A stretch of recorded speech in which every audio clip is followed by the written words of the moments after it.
day for pickleball on the APP Tour.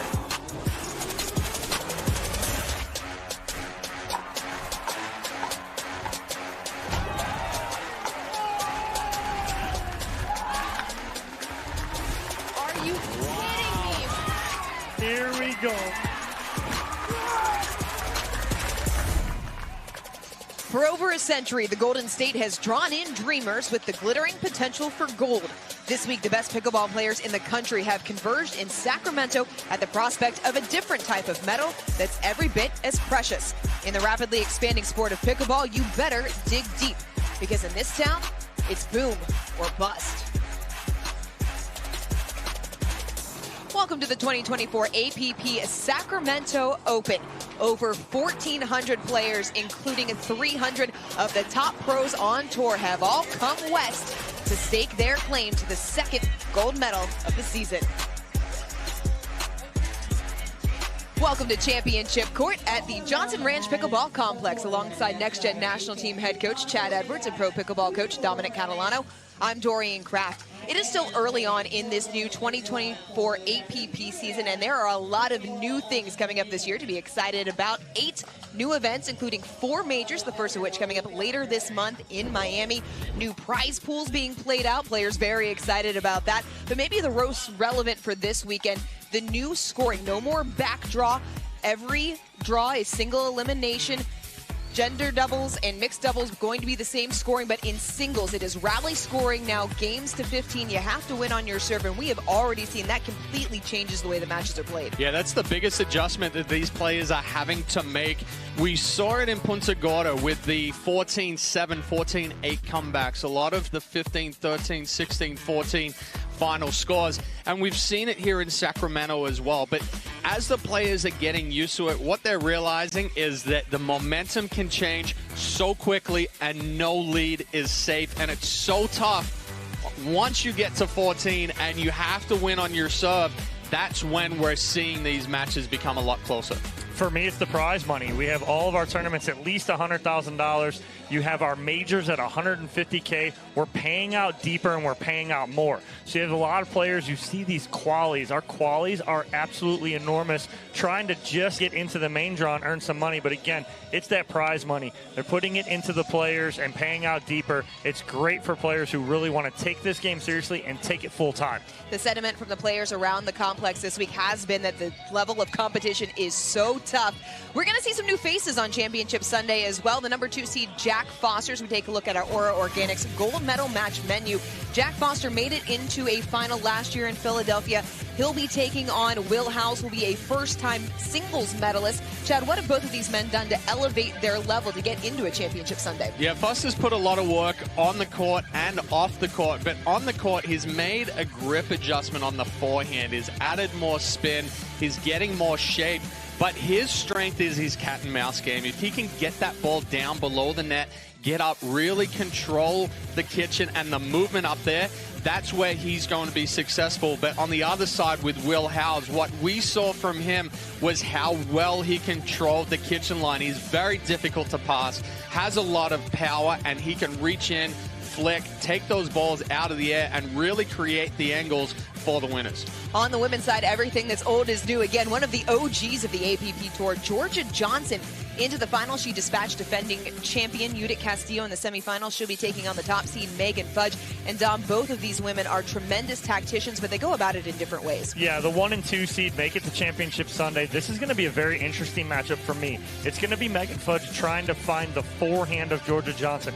It is a good forehand. She hits it very hard with a lot of pace, but she gets a little erratic with it at times. If she goes to her two-handed backhand, she controls it really well, and that's when Georgia Johnson will try and press the issue. She will try and get to the kitchen line, use her athletic ability and her size to close off gaps. Now, if that happens, Megan Fudge needs to learn to drop to the sidelines, and if she can drop to the sidelines and pull Georgia wide, that's where Megan's going to find some success. But again, it's going to be a very tactitious match in that one because it's going to be who can execute better. In our mixed doubles championship Sunday matchup, maybe the surprise of the tournament, the qualifiers, Daria Walczak and Patrick Kauka running through the top half of the bracket. They'll be taking on the more established duo of Georgia and J.W. Johnson. What do the two of you expect in that matchup? Well, Walczak and Kauka just came out firing. They made it all the way through qualies and then just continued to play their game. They didn't change anything. They didn't say, hey, we're going to go soft. They're going to play really fast, really hard, and they're going to bring the pressure. Yeah, and on the other side with the Johnson Timberleaks, they escaped 9 match points in their second round match against Livanese Jr. and Hendry, but they're a team that you cannot give the opportunity to come back. If they can control the power, if they can isolate Walczak and then go back behind Kauka, that's where we saw their weakness was when it took them out of the power game. So we'll look for Johnsons to really control, isolate, open up, and finish. Lots of action on deck today in men's and women's doubles. What's the one thing each of you are looking forward to the most? Yeah, I mean, there's going to be some surprises in the women's draw. We're going deeper and deeper. I'd be looking for Hamburg and Trong to kind of put some pressure on our 1 and 2 seeds in Barr and Fudge and Zhajing and Harris. So we'll see who can come out today, but all of these players know each other so well now, they're going to have a surprise in their back. For me, on the men's side, it's the 1 seed. Can Tardio and Deescu continue to play well? If they do, Deescu playing very steady. He sets up Tardio well. Tardio plays a little loose. He's going to make some mistakes, but Deescu understands that and allows him to make those mistakes. But again, he can't play passive, has to play aggressive. They're my team to watch. It's just afternoon here in Roseville, California. The sun starting to peek through the clouds, mid-50s, light breeze. We have got men's doubles action coming up next on Championship Court here at the 2024 APP Sacramento Open on ESPN.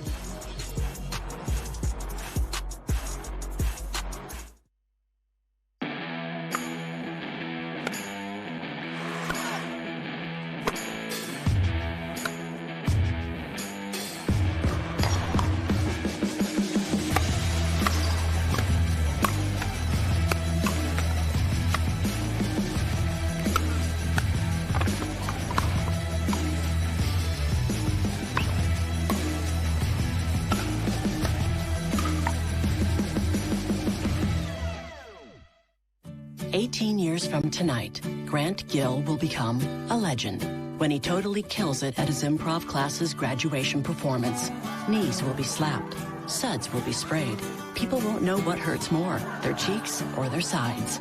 That's why he's already keeping himself in shape and razor sharp today with health tips and wellness tools from AARP to help make sure his health lives as long as he does.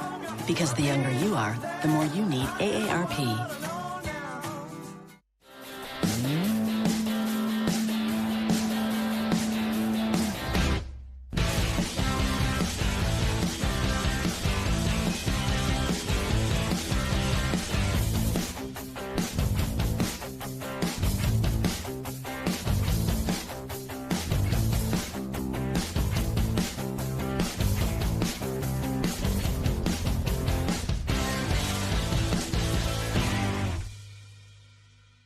My name is Chef Jamoke Jackson. I'm here with Vlasic Pickles, and I'm putting the pickle back in pickleball. In pickleball, a chop is a slice from high to low to put a backspin on the pickleball.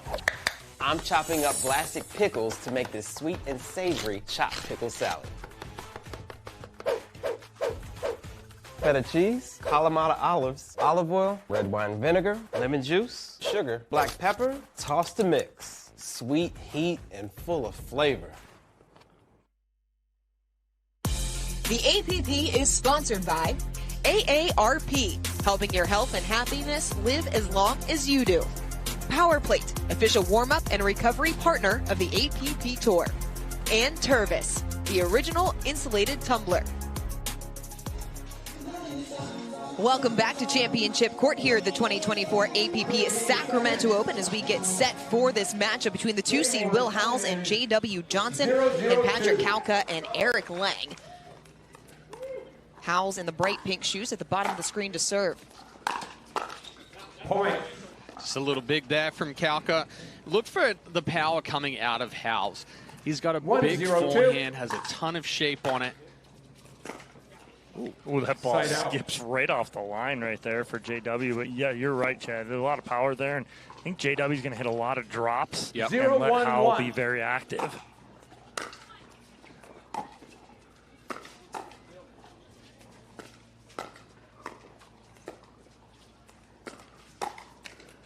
Off the edge guard of JW. You don't get many balls past him.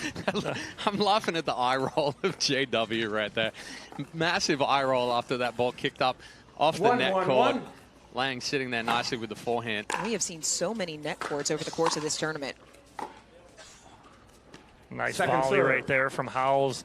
Catches the baseline. 1-1-2. 1-1-2.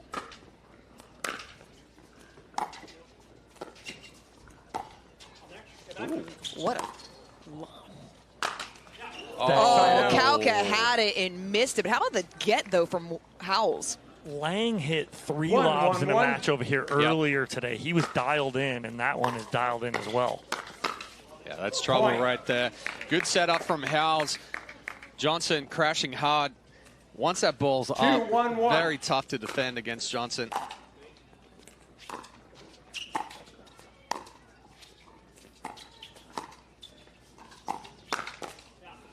Johnson going right back through the middle. It's just not the spot there for Eric Lang to go to. JW's forehand is so good, so short and sweet.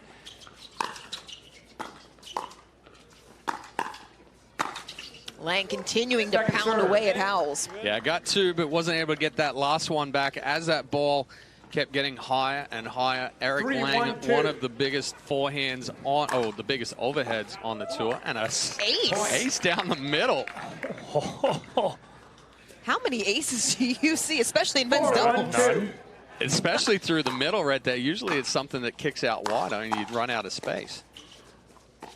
The progression of the serve has been one of the elements of pickleball that continues to grow, especially in the men's game.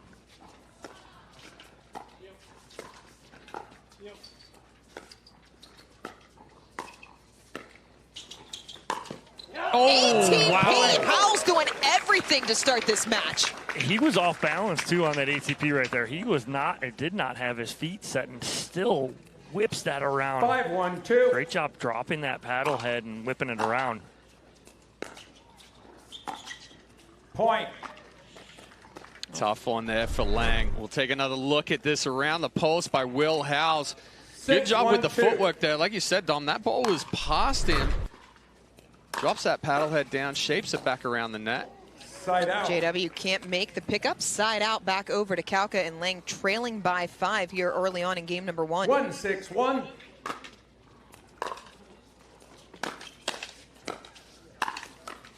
Oh, Kauka nearly got the spin. He almost gets that blindly. 1-6-2. That's been a good week for Patrick Kauka, the 31-year-old out of Las Vegas, Nevada. Right back at the hip. 2 points ago, they switched, did Kauka and Lang.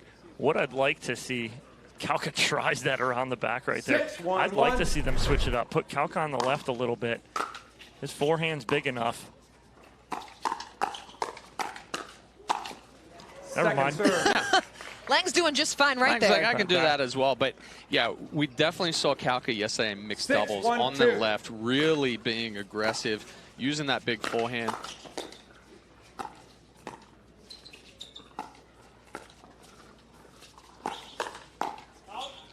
Point. Tried to go inside out forehand, but pushed it wide. Another point for the duo of Howells and Johnson. Yeah, big fist bump there from Howells. Slid very nicely to his right, sitting on that two-handed backhand.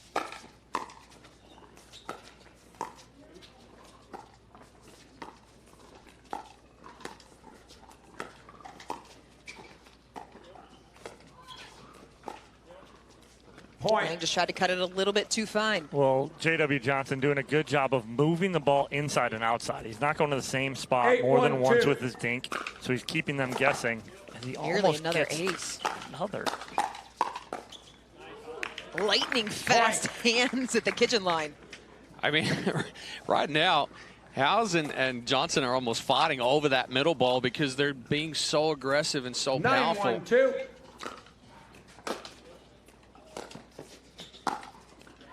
Finally, Lang finds some space through the court for a side out, but he and Kalka with work to do. Well, we saw that a couple times yesterday when he reaches in and takes that backhand, that being Eric Lang. 1-9-1. And we'll roll it over as we do see Kalka now going to switch to that left side.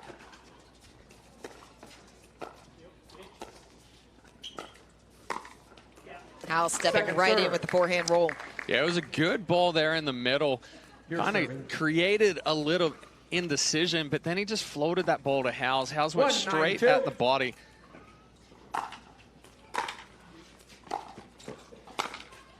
Yeah, J.W. Johnson not going to miss that right through the center of the court. No, some of the strongest wrists in the game. And again, when you see him up at the kitchen line too, he doesn't break the wrist on dinks. He stays nice and stiff, moves the ball in and out. 9-1-1. But when he gets loose up top and that ball's high, that is dangerous. Howes comes up short. Second serve on the way. Hey, just standing a little tall there, catches it off the end of the paddle. 9-1-2.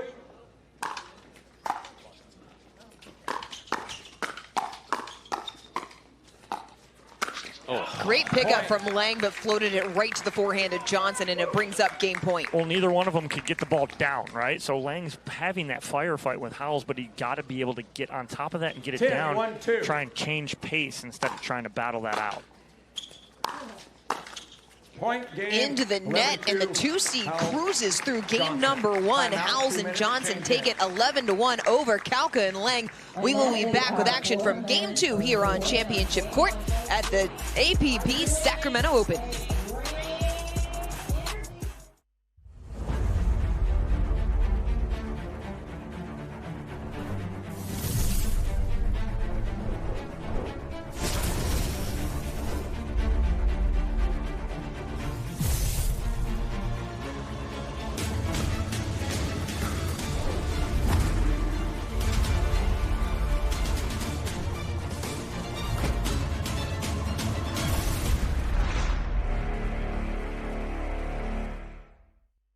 Introducing Skechers Pickleball, the official footwear of the APP Tour.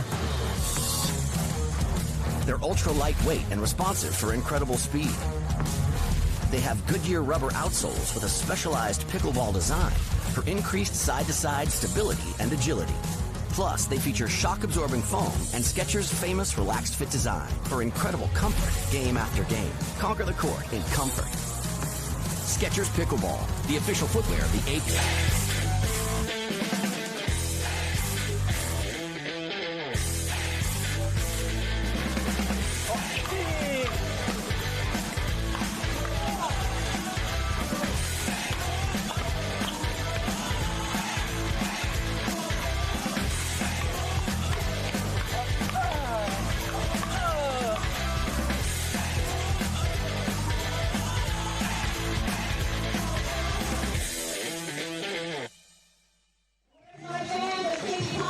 Welcome back. It's time for our Tervis hydration break in between games 1 and 2 here on Championship Court. Will Howells, J.W. Johnson taking game 1 over Patrick Kalka and Eric Lane 11-1. We've already known about the power from Howells and Johnson, but the pace really giving Kalka and Lang's problems. Why is that, Chad? Well, right now, Lang and Kalka aren't able to make that ball bounce, or if they are, it's not really an aggressive dink or putting any pressure on. Howells and Johnson are so locked in that they're just letting the hands fly and really getting into those hands battles. And you hit it, Chad, right on the head. It's they can't make the ball bounce. And if you have Howells and J.W. Johnson coming up to the kitchen line, taking the ball out of the air, that's just dangerous.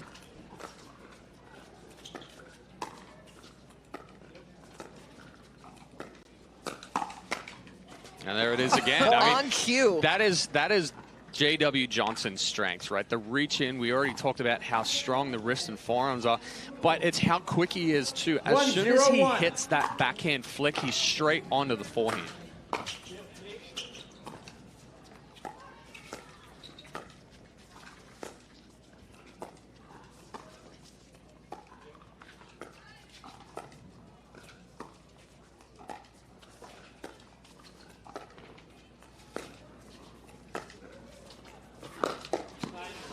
In the right spot for Lang, but still nothing he can do about it. Just so good right there from J.W. Johnson. Watch him just take this ball outside, around the post.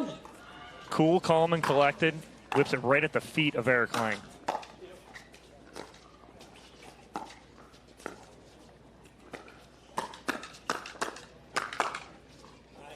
That one sails long. Another point for Howells and Johnson. So they're staying in the point while those dinks are bouncing. As soon as that ball gets a little bit elevated, Howells and Johnson are so good at that flick.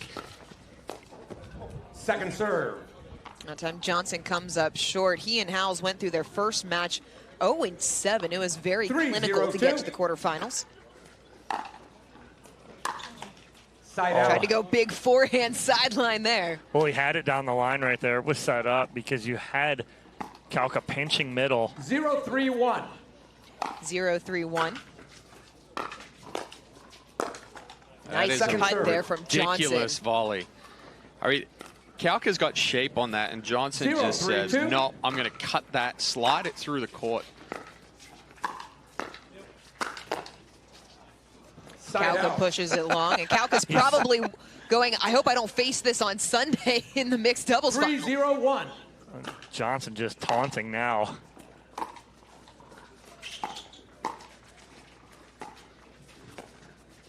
Second serve. Well, Lang will take the love off the tape right there, and what you see right here in game 2, Lang and Kalka have switched sides. So they were side out. Started with Lang on the left side in game 1. Now they start with Kalka on the left side. They're able to do that after games. 0-3-1. They have to just inform the referee that they are switching sides to start that game. What advantage might that give Kalka and Lang? Well, that's big.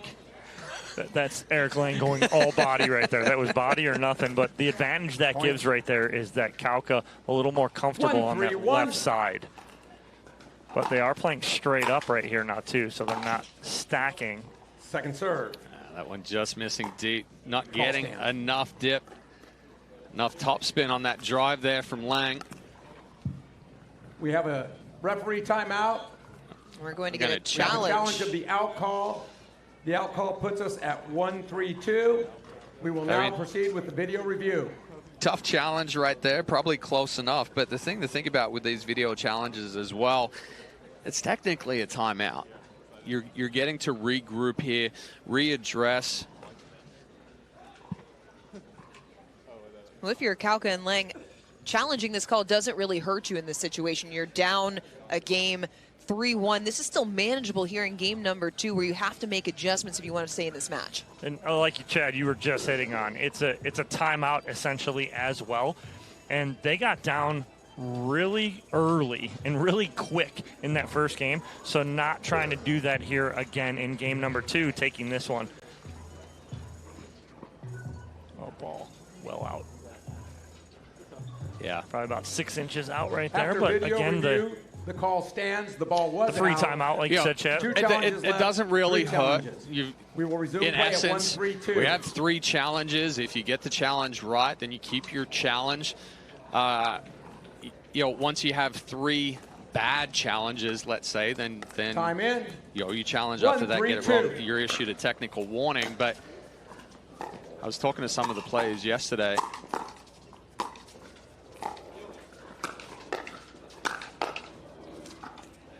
Just long. I was talking to some of the players yesterday, and basically that's what they looked at their challenges as. Is now they're getting 5 timeouts. Oh, such a big forehand with heavy topspin from Howells. Yeah, and that's his strength. We've seen it early on already today, ripping that ball through the middle.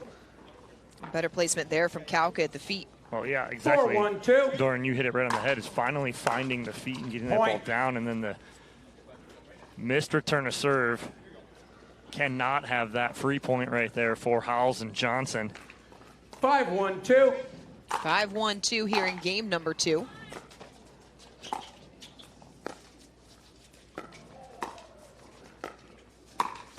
Oh, you've got a paddle on it. That ball was probably going at least 5 feet out. Kalka's reaction says it all. He knows that was an out ball. And instead, it is another point.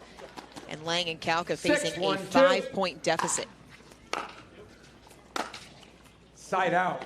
That's good deeper serve right there for a return for Kalka as he puts J.W. Johnson on his heels. 1-6-1. They have to get on the board here, though.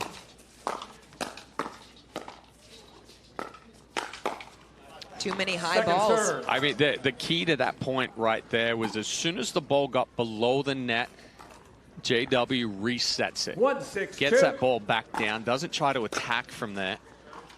And it's so difficult to do once you're getting into that attack mode and the firefight and everything else like that, to just reset, take the pace off, reestablish the point. I talked to Patrick Kauka earlier today about facing JW Johnson, and the patience is one of the things that he hit on the most. He said he plays such a patient game, it can be so difficult to know when to pull the trigger. Al's going right down the line. Such a good job from Will House. He reads this speed up before Kauka even pulls the trigger. He slides to the sideline in his two-handed backhand, clears his body, gives himself room, and then punches that ball down. Great job by Will House.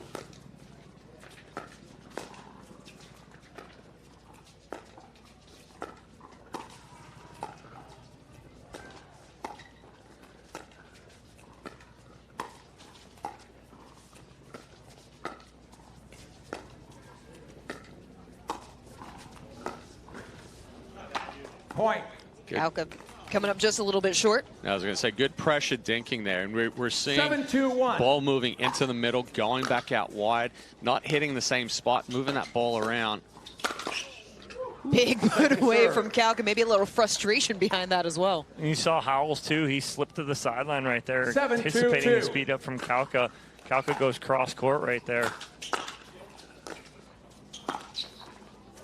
Around. Oh. Yeah. Point. Crawled along the net, around the post, winner into the legs. The double bounce on the top of the net cord there. Runs the last 6 feet. 8-2-2. Take another look. 1, 2.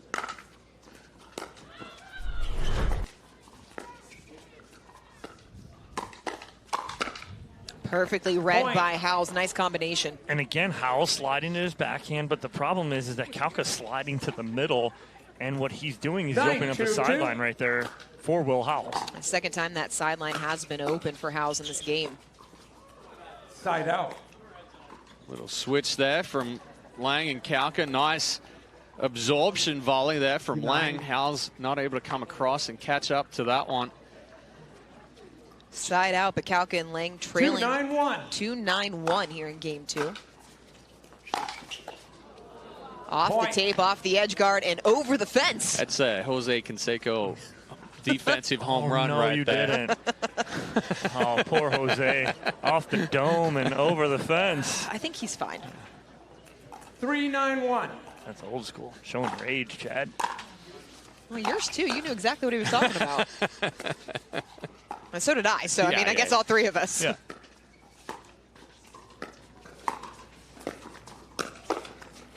Second serve. Kauka just a little bit out of position after having to reach for that forehand. Oh, and Howells didn't pull the trigger. They were both anticipating, and he just went wide on a dink, and that set that whole point up. 3-9-2.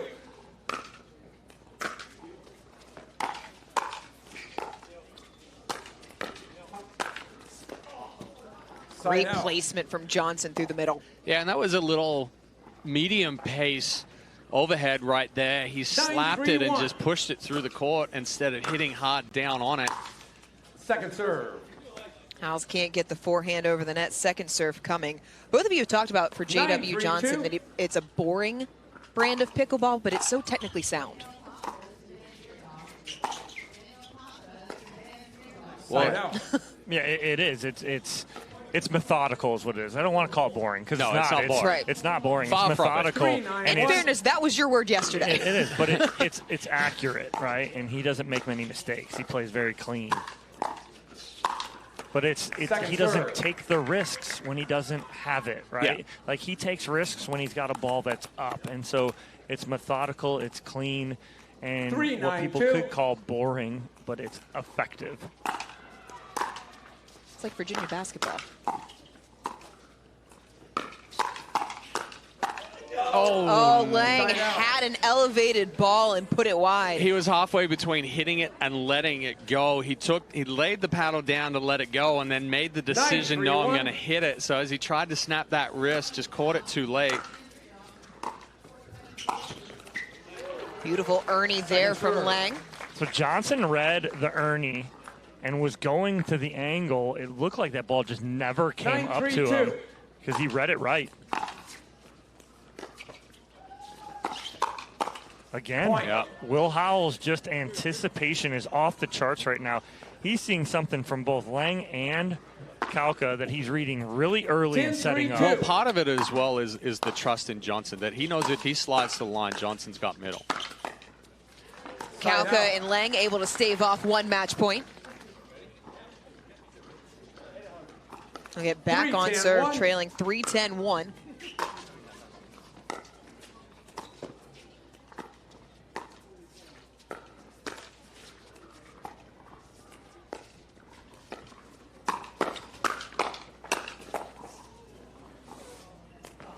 Just out. Dom, I want to go back to what you said a second ago. You said Howells is seeing something. What is he seeing that he can take advantage of? He's just picking up the speed ups off the paddle of both Lang and Kalka early so that he sets up.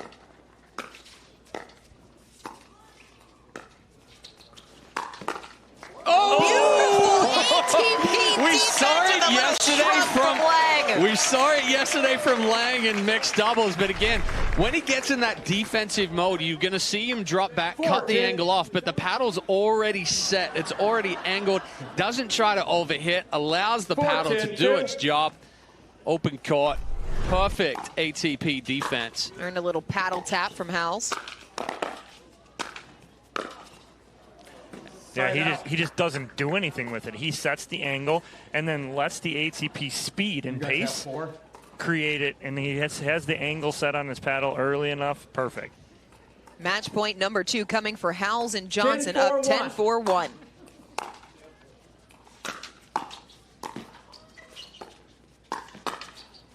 It's wide, and that is how this one will end. Howells and Johnson easily moving through to the semifinals. They take down Kalka and Lang 1-4 here on championship court.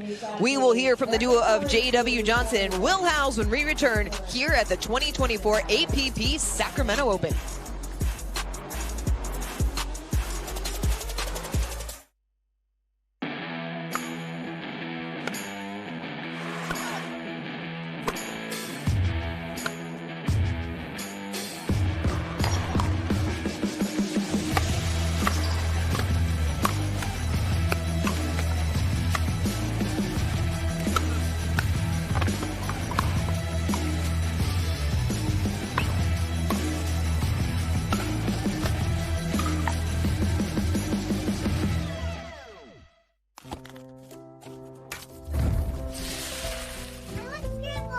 Nothing brings us together like Eggland's best eggs. We love the taste, always so fresh and delicious, plus superior nutrition. For us, it's eggs any style, as long as they're the best. Eggland's best.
And we'll take another look at match point here for Will Howells and J.W. Johnson. Nice Ernie to finish right there. It was the power, the precision, and the pace from Johnson and Howells that move on. We have Dominic Catalano courtside with our Franklin post-match interview. All right, Will, I'll start with you. Playing that right side, you're talking about you're playing right side. You got to stand right side with JW here. What were you seeing? Because you were sliding to that sideline right there, clearing your two-handed backhand and really punishing them. Yeah, I mean, J-Dub has great hands, and he covers the middle super well, so it allows me to get over to the side a little bit more, and he can take over in the middle of the court, and we're more balanced that way. And then coming in, JW, we know you can play a really controlled game. Playing with Will, he likes to play with pace. Was it kind of the subject of what you guys were talking about and what you wanted to do in this matchup and today? Yeah, I was just telling him to go for a bunch of drives, be athletic as he likes to be. You know, hit those earnings, play left side a little bit, and it looks like it worked out. All right, well, congratulations, boys. Moving on to the semifinals. We'll see you guys on court later. We'll take a quick break. Next matchup here on Championship Court at the APP Sacramento Open.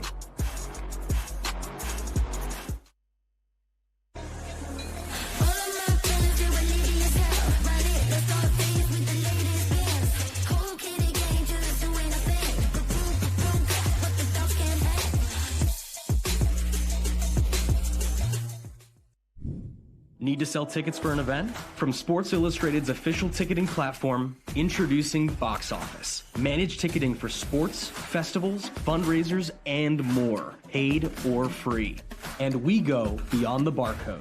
Introducing Super Ticket. Super Tickets are secured by blockchain technology and transform into exclusive digital content, promotions, and rewards between the event and guests. Cheaper, better, simpler, more secure. Sports Illustrated Tickets. Partner with us for your next event.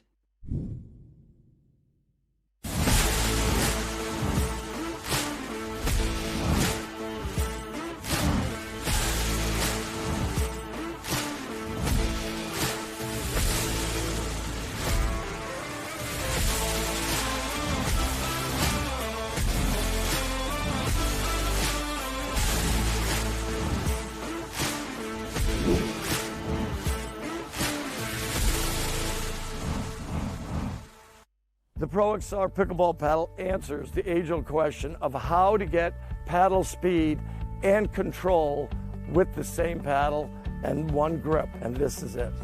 Pro XR gives you more spin, greater control, and quicker reloads on every shot in the game, because you always have that constant feel for that leverage and control and paddle speed that we're all looking for. Pro XR is the most revolutionary technology in pickleball.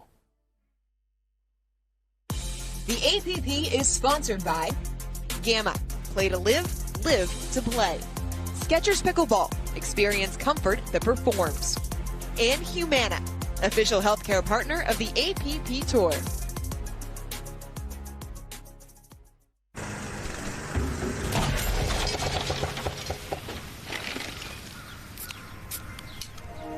Doesn't a beer sound like a better idea? Fat tire. It's hard to find supplements that work. No, thank you.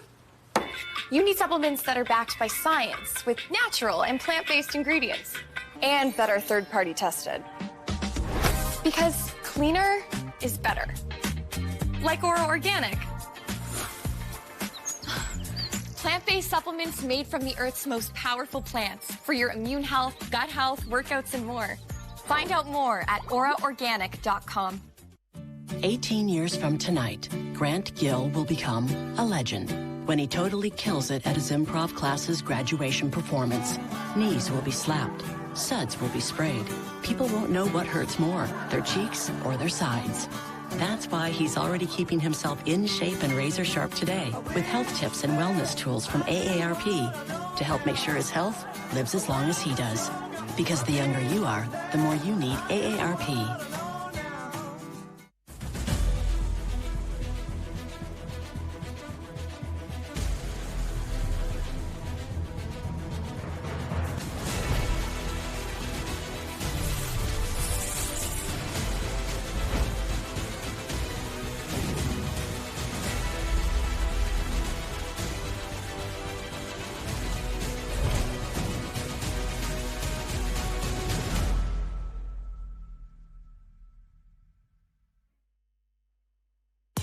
The APP is sponsored by Alas, official on-court apparel of the APP Tour.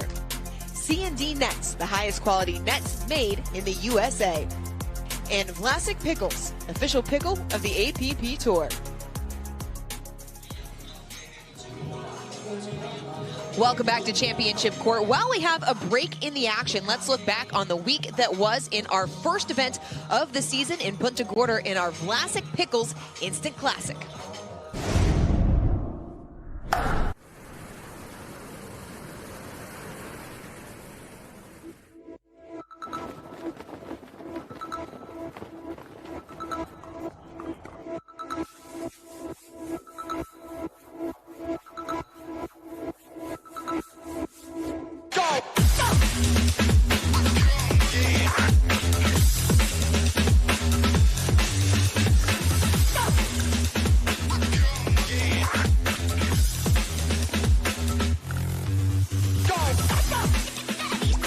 APP Tour, we're back. We're back.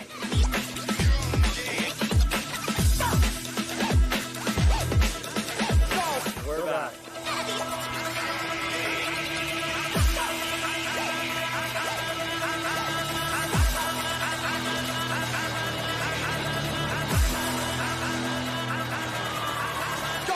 We're back.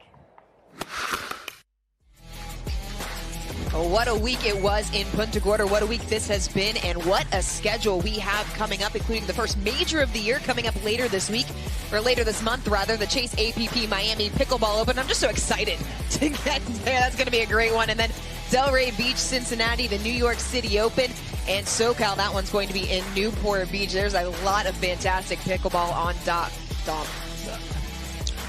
Yes. Yeah, exactly. A lot of good pickleball on deck.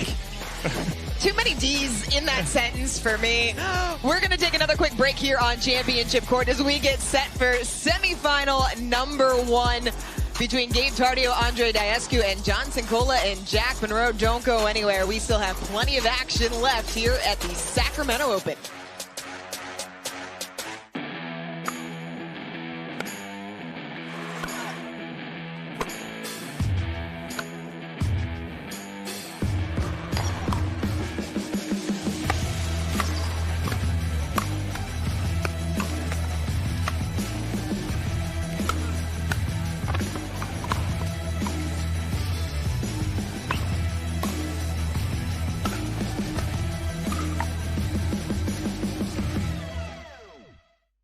Introducing Skechers Pickleball, the official footwear of the APP Tour. They're ultra lightweight and responsive for incredible speed. They have Goodyear rubber outsoles with a specialized pickleball design for increased side-to-side stability and agility. Plus, they feature shock-absorbing foam and Skechers' famous relaxed fit design for incredible comfort game after game. Conquer the court in comfort.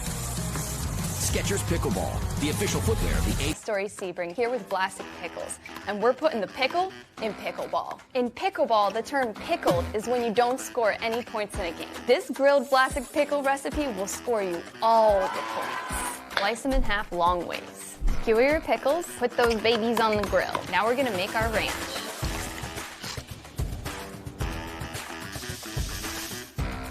Roll in crushed potato chips. Winner's Grill Pickles. Welcome back to Championship Court as we take a look at the top seeds, Andre Diescu and Gabe Tardio in our first of 2 men's semifinals. Diescu, the 35-year-old Romanian native, now making his home out of Palm Beach Gardens, Florida. He's playing alongside Gabe Tardio, the 18-year-old out of Jupiter. Interesting dynamic in these two.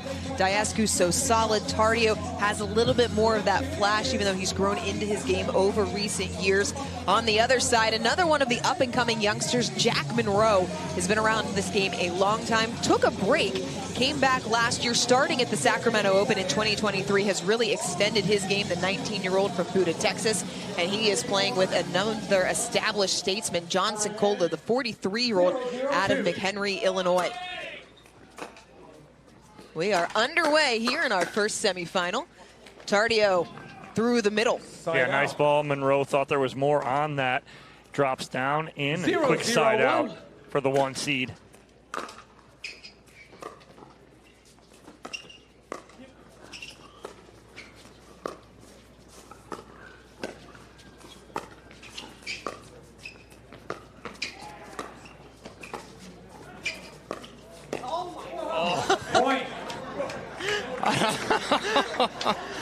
Already a little gamesmanship and sportsmanship here. Dasku looks at Monroe, goes, my bad. I'm sorry. He's really not, though. Just bumps that's the over. I'm sorry, not sorry. 1-0-2. Great start.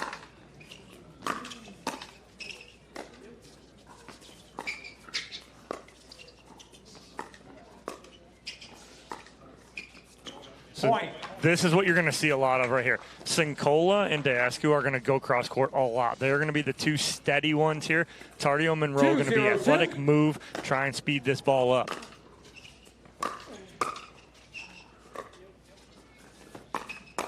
Yeah, good spot there from Sincola. But it's the right choice, right? It's an elevated drop. He steps back, lets that ball bounce. It's going to sit up above the net. Then he can be more aggressive. It's that high third shot.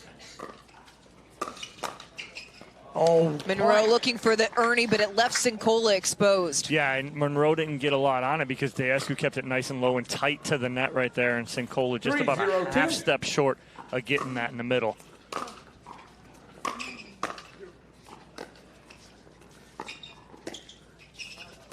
That ball's just wide. Tardio trying to put a little bit more pressure on there, pull Monroe out wide off the court, but goes for a little too much. Monroe and Sincola took down the 4 seeds Ryler DeHart and Austin Gridley as a second service coming. That was 6-1 in the quarterfinals. 0-3-2.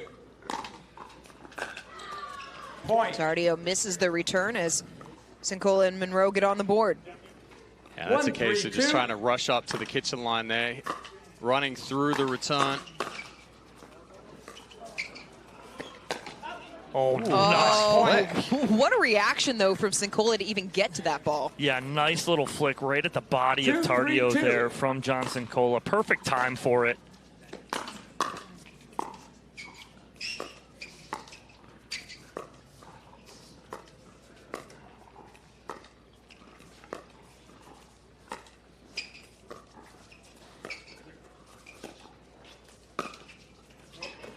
Oh. Just missed deep right there. Sincola is part of one of the few teams that was able to beat Dasku in 2023, taking gold with Stefan Auvergne in Chicago. Dasku was a mainstay on Championship Sunday in 2023. 29 total medals on tour last year, 20 of which were gold as Sincola slides over for the forehand winner. Sincola read it before he even pulled the trigger, that being Dasku. As soon as Dasku puts that second hand on the paddle, the problem with that is that's one of his tells. He doesn't dink that much. If he puts that second hand on the paddle on the backhand, he's going to typically pull the trigger. Another good speed up there from Sincola. Goes right into the right armpit of Tardio. 2-3-1. He's not able to get on top of it. That ball just missing deep. Oh, what a forehand from Sincola down the line. And the issue is Tardio's pinching middle too much. He doesn't have to. Dasku's got that. The middle is Tardio's backhand. He's got to protect that line, especially on a return down that line. He got caught pinching there.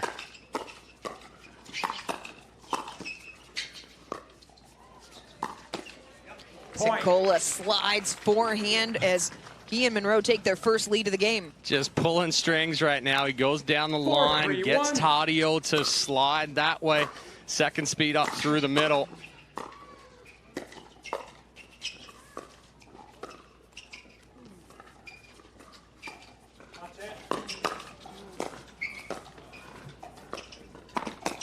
Oh, that is Sincola, the Ernie. That is a very tight to the net ball there to Ernie. Starts with the defensive around the post there from Monroe, and then Sincola somehow getting that paddle head below the ball, below the net. Well, talk about, and it's the communication too, right? So as soon as Sincola goes inside out forehand wide, as soon as he hit it, he knew that Dasku was going to have the ATP. So he goes, watch it. Monroe drops 2 steps, gets his paddle low. Dasku goes right at him. He resets that back over, and then it allows Sincola to come back over and hit the Ernie. You talk about communication. These are still 2 newer pairings that we've seen on tour. So how important is it to have that explicit communication. So on our pregame, it said Johnson Cola, McHenry, 15 Illinois. seconds. He no longer Receiver, lives in one timeout McHenry. remaining. He's from Servers, 2 McHenry. timeouts. He lives in Texas now Texas, yeah. and practices with Monroe a lot. So they are very familiar Time with in. each other. So, and 5, again, 3, too, 1. Daescu and Tardio live in Florida. So on the same coast, so they play together too. New pairings, but familiar with each other. Backhand serve. flick winner for Daescu. That ball just sat up a little too high 5, there. 3, 2. Nice reach in and roll. Daescu doesn't try to overhit it.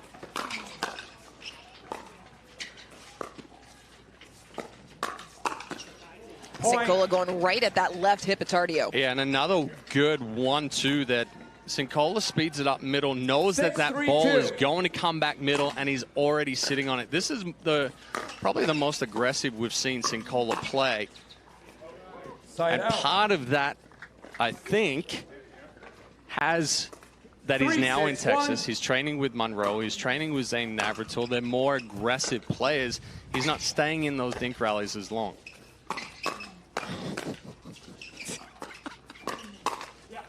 I don't know. See the shadow swing? That's the what I'm shadow swing. laughing about. Yep. The shadow swing of Jack Monroe. 4, 6, 1. That was great. Another Second good spot serve. there from Sincola into the middle. So right now, Daescu's coming 4, 6, forward, 2. but the hips are square toward Monroe. So those speed ups from Sincola are getting behind him. out.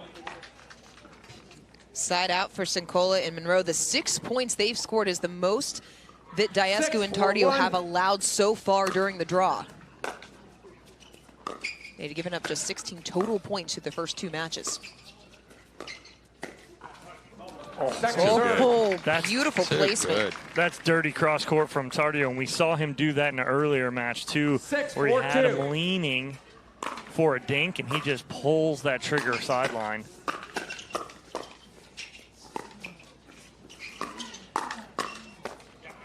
Side out.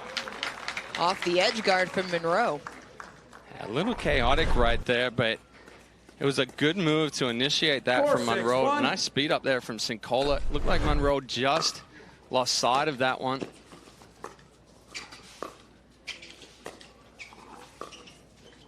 Second serve. Daescu comes up short. In those chaotic points, in your opinion, who has the advantage?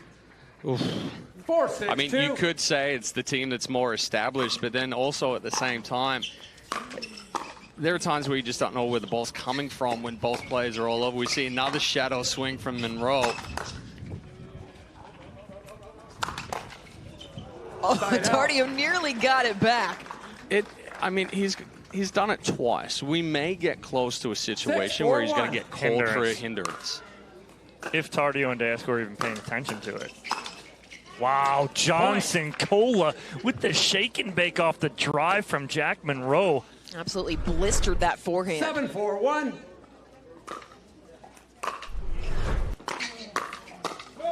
Oh, Monroe Second got serve. a little too big there. Trying to do the same thing. Nice drive from Sincola. Monroe crashing 7, hard, 4, but 2. Paddle got too far behind him, wasn't able to get that ball down. Backhand Side flick out. from Daescu earns the sign out.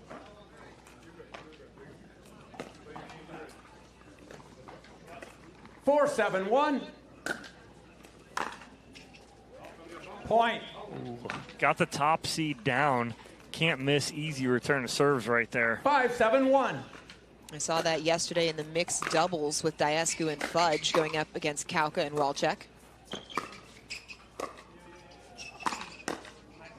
Second serve. Good job from Sincola to push Tardio back into a defensive position. Yeah, and it was actually that ball from Monroe that was 5, heavy 7, 2. topspin, not a whole lot of pace. Timing was off from Daescu, left that ball up enough for Sincola to attack.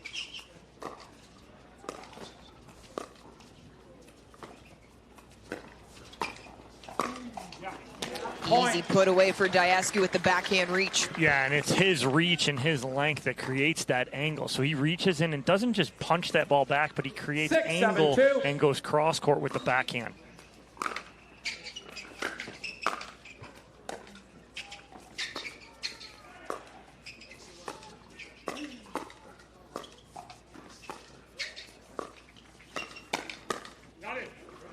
Wrong spot there from Monroe. He knew it. Missed his spot. Tadio sitting there on the backhand. Just gets on top of that ball. 3 straight points from the top seed have tied us at 7.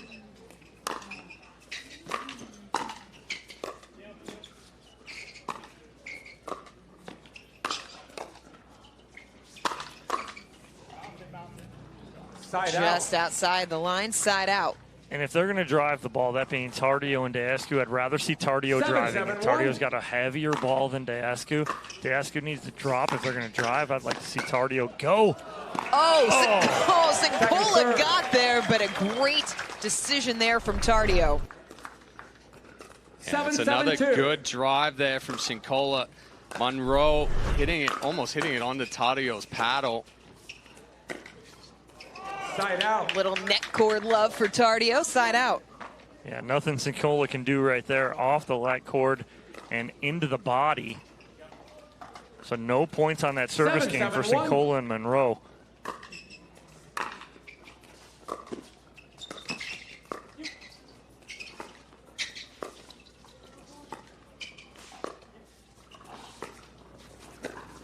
That's just patent Johnson Cola right there. He loves to run around his forehand and dink, and when he does, he disguises it. You don't know if he's going to pull the trigger or go soft.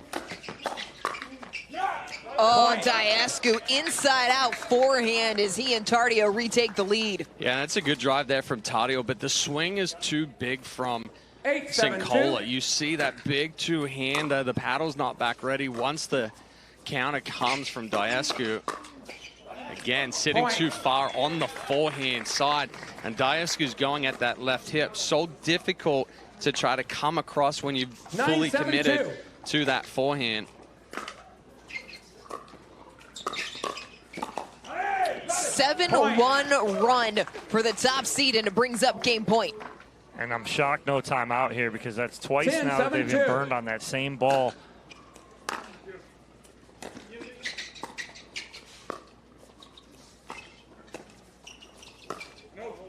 Point game. The roll from Monroe goes long, and Tardio and Deascu find a way to outlast Sincola and Monroe in game number 1. They take it 11-7.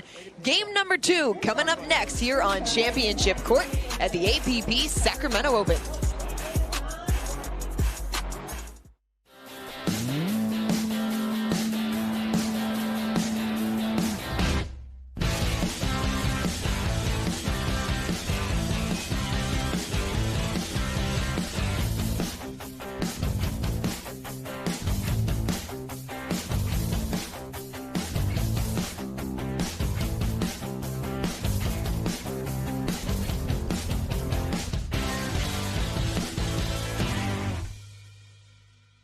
No, since I've been using Leo Rubber, I've had way less problem on my AT band and hips. It has been really a game changer for me, so I highly recommend it to everyone. That's what makes it so different. The whole idea about balanced compression, it improves your blood flow, reduces your fatigue. At the end of the day, you feel so much better. I feel comfortable, I feel supported, I feel that I can train harder, train longer, recover faster, and feel supported while I'm playing. And that's so crucial for me, especially in singles when I'm trying to play against the youngest. I'm not the youngest out there, but I try and play against the youngest.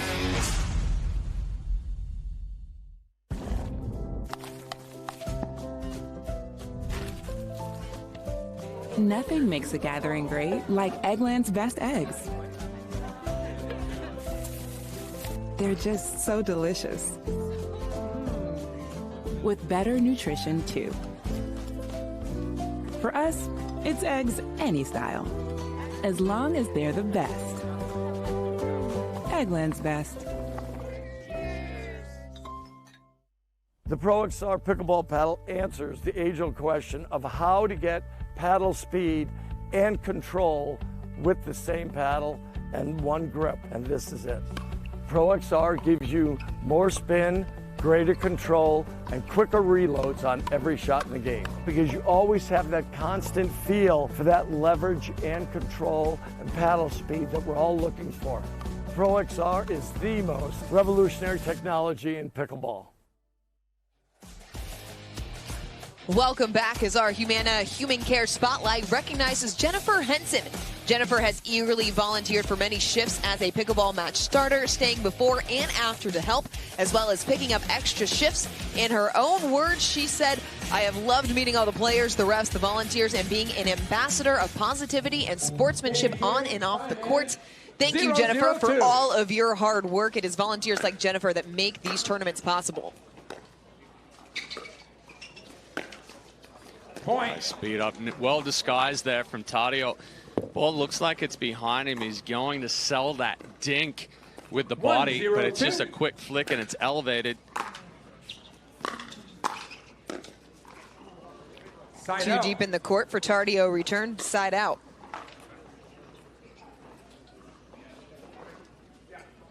We have a John Sincola change of shirt in between games as well. Went from white to black.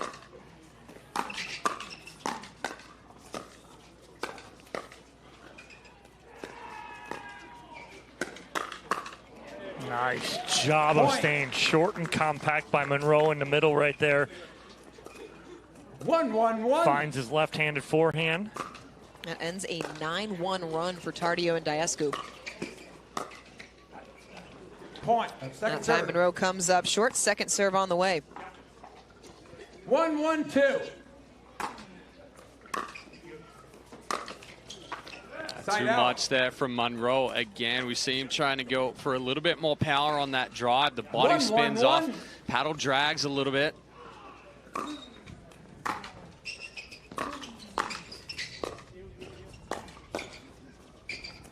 For players that are new to the game, Chad, what determines when is the right time to try and take that drive? Well, a lot of the time it's that shorter ball that's sitting up that we can be a little bit more aggressive of.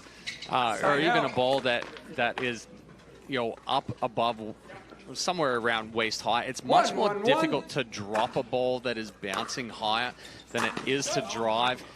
We see a decent ball there from Sincola to drive, but again, there's too much body movement. 1-1-2. 1-1-2.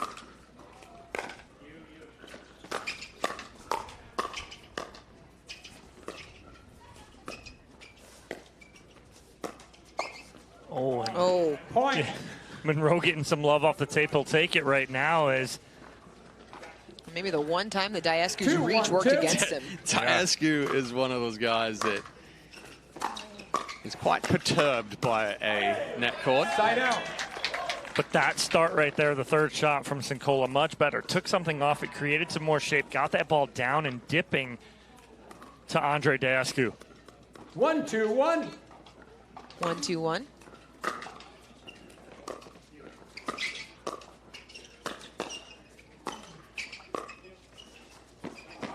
Second serve. Second serve coming. 1-2-2.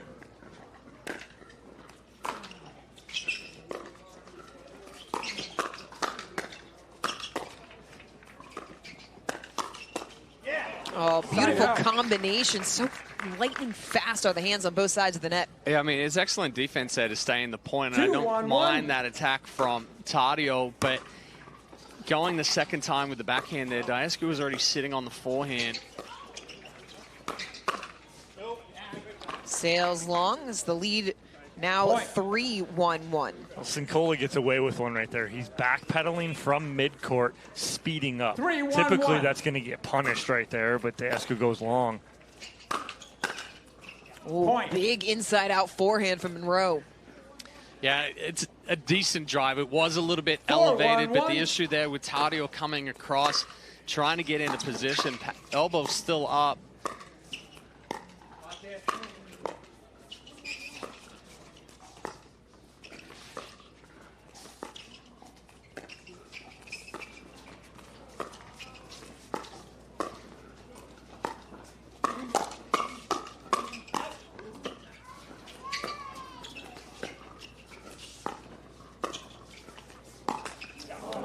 Sincola trying to slide to the forehand. How about the reset, though, from Diascu in the middle of that point? Great resets. They keep him in it, but right there, Sincola on a low ball on the high part of the net trying to speed up. It's just not the right decision.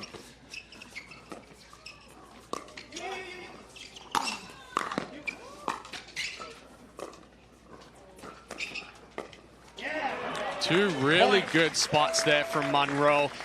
Disguising it, going back down the line behind Diescu to the backhand side. He's trying to get back into the middle of the court, be aggressive.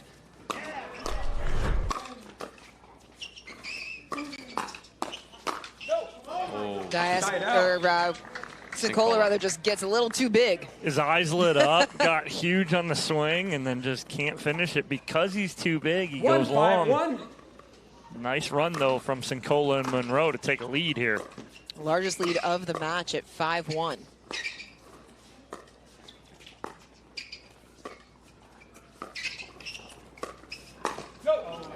Sincola steps across but pushes the Ernie long. We're pointing at each other, Chad, going, no. No, I was just going to say he had one in game one, which was surprising at how close it was to the net. This one, again, just too close. When it's that close, it's so difficult to get underneath the ball. Second serve. Diescu comes up short. You don't really think of someone who's as experienced as Sincola choosing the wrong spots. Yeah, right now when he's trying to jump that for that Ernie, he's gotten one. Oh, Monroe couldn't get out of the way of that one. But yeah, Sincola just making some erratic and kind of uncharacteristic mistakes right there with those Ernies. 3-5-2. 3-5-2.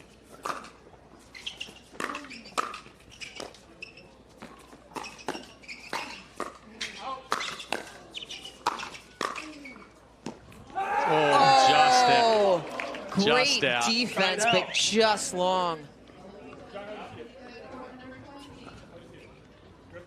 Diescu asking right now if it was a call stands. So they will challenge. They're going to challenge it, but again in the middle of this point, Jack Monroe for the third time going shadow swinging on a ball that's nowhere near him. Ooh. It's a little bit closer than what it looked like from our end of the court. That looks like it might be right on that back edge of that line right there.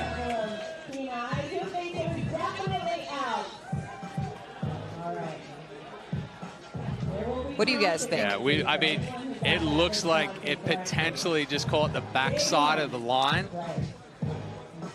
That's as close as it can get for the most part right there.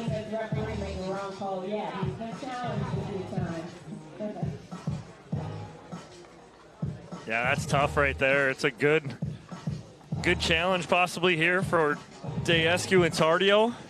Talked about how slim the margins are. This is what they are. It's that tight in the APP Tour this year. Yeah, I think that looks in. You know, and if this is in, then Diescu and Tardio will keep their challenge. Have 3 remaining. If the call is overturned, I love how always it will be 4-5-2. I love how the players always look at us in the booth and they're like, what do you guys think? No one wants to ask me. My percentage is so low. I never get it right. So no one look at me. They can ask us all they want, but we have no say. We have no standing over here. But we're the only ones with monitors. Well, and no shortage of opinions between the two of you. Oh, well, that's true. Yeah, I mean, that's our job.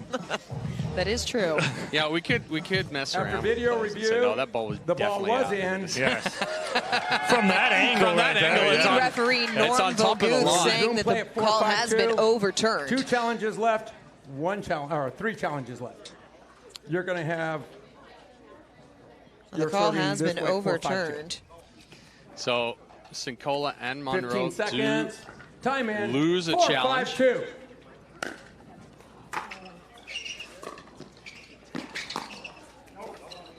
Sincola pushes it long, and we're tied at 5. Well, he's trying to put a ton of pressure on Diescu and trying to keep him as far back as possible, but just too much.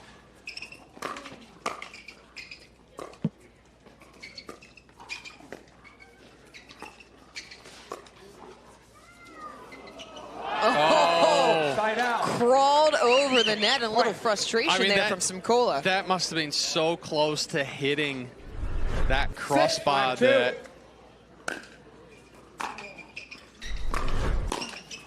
Point.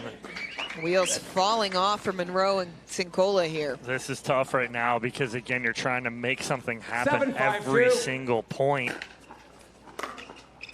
6-0 run. Side out. As Tardio puts it into the net, it will be a side out, but the top seeds get 6 points on that service side.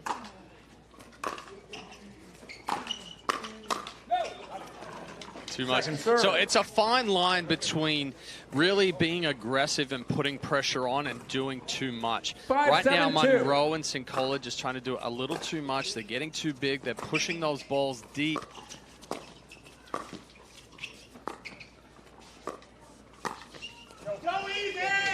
Side out. Sincola missing it, saying so easy, but you guys already talked about this. Against the top seeds, you cannot afford to give free points away. No, that's what they're doing right now. Is Sincola's made a few errors back-to-back here.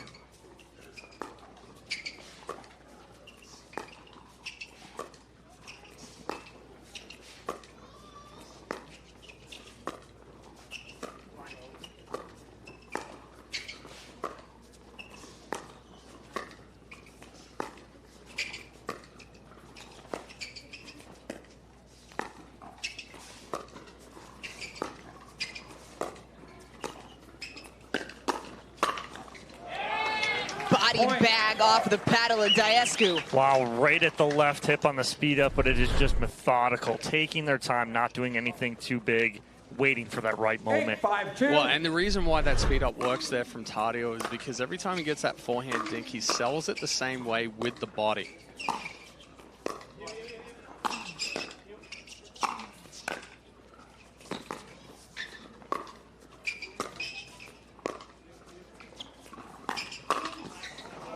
Diescu a little big coming through the transition, getting up to the line. He read it right, knew exactly where Sincola was going, had the forehand there, but like you said, Dorian, got just a little too big.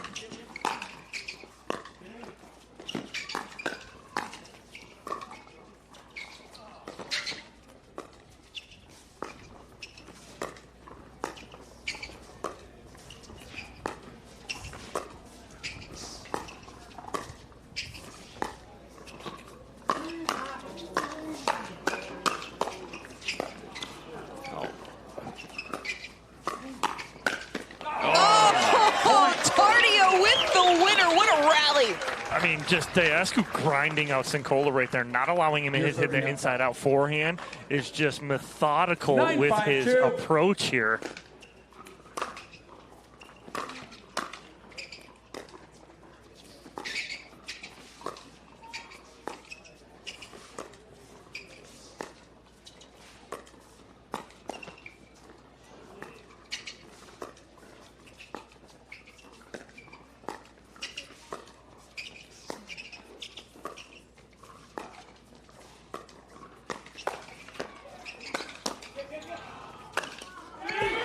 Tardio overhead put away as he and Diescu have turned the screws in the latter half of game 2. I'm surprised Tardio stepped in there with the backhand flick over Diescu's forehand. Ended up working out in their favor. It brings up match point.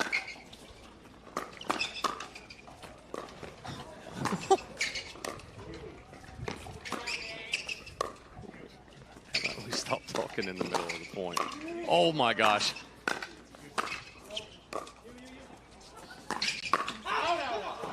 Diescu puts it long. So we've got members of the crowd here in front of us that are making comments in the middle of the point. As soon as Gabe went down, he got back up though. Good job, Gabe.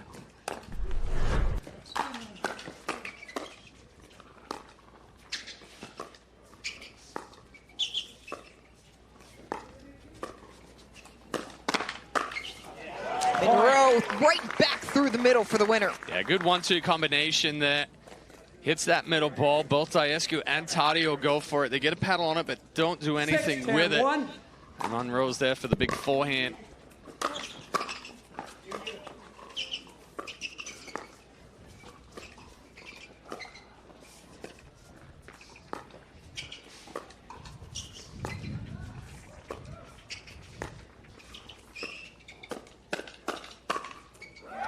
second serve. Elevated ball leads to the easy put away for Diascu's second serve. I like the spot change from Monroe on the dink, too. He didn't get into a rhythm. He changed the spot up from Diascu, but Diascu made an incredible adjustment, too. Point. Yeah, better spot there from Monroe. This time goes crossbody, hits that left hip. Diascu sitting a little too far on the forehand.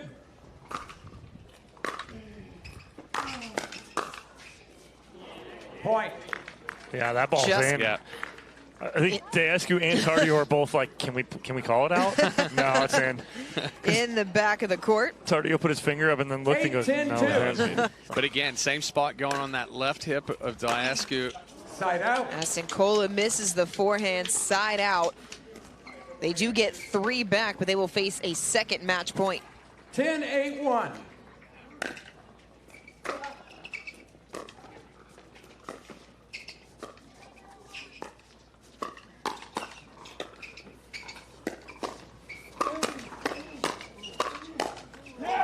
Into the net, a firefight to end it. Sincola and Monroe put up a battle, but it's the top seeds that are moving on. Andre Diascu and Gabe Tardio dispatch the 5 seeds 11-7, 11-8. We will hear from them when we return here on Championship Court. It's the 2024 APP Sacramento Open.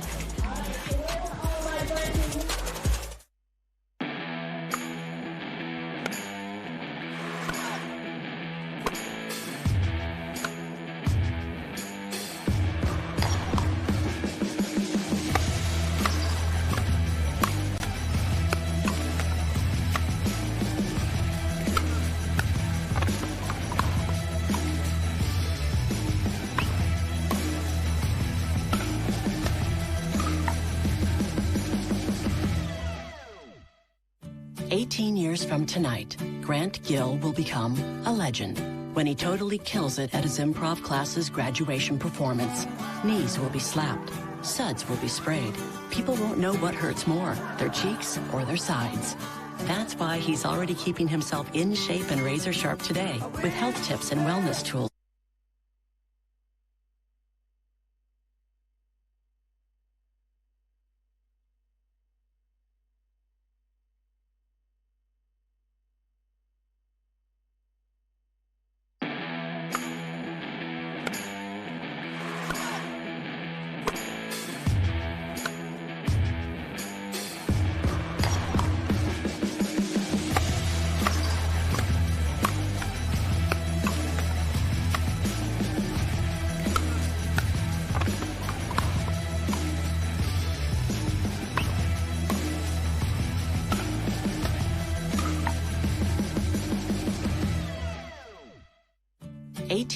From tonight, Grant Gill will become a legend when he totally kills it at his improv class's graduation performance.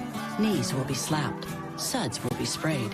People won't know what hurts more, their cheeks or their sides.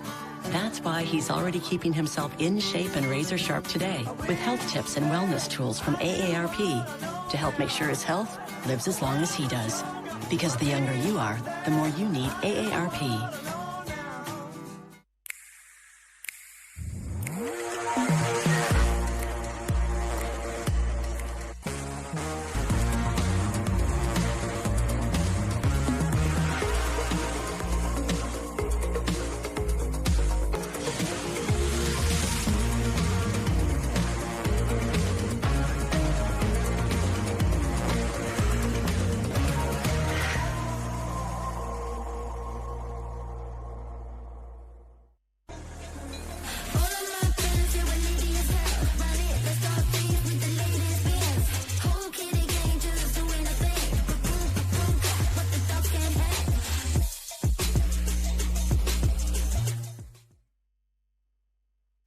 The APP is sponsored by SI Tickets, official ticketing partner of the APP Tour. Eggland's Best, better taste, better nutrition, better eggs. And Aura Organic, plant-based nutrition.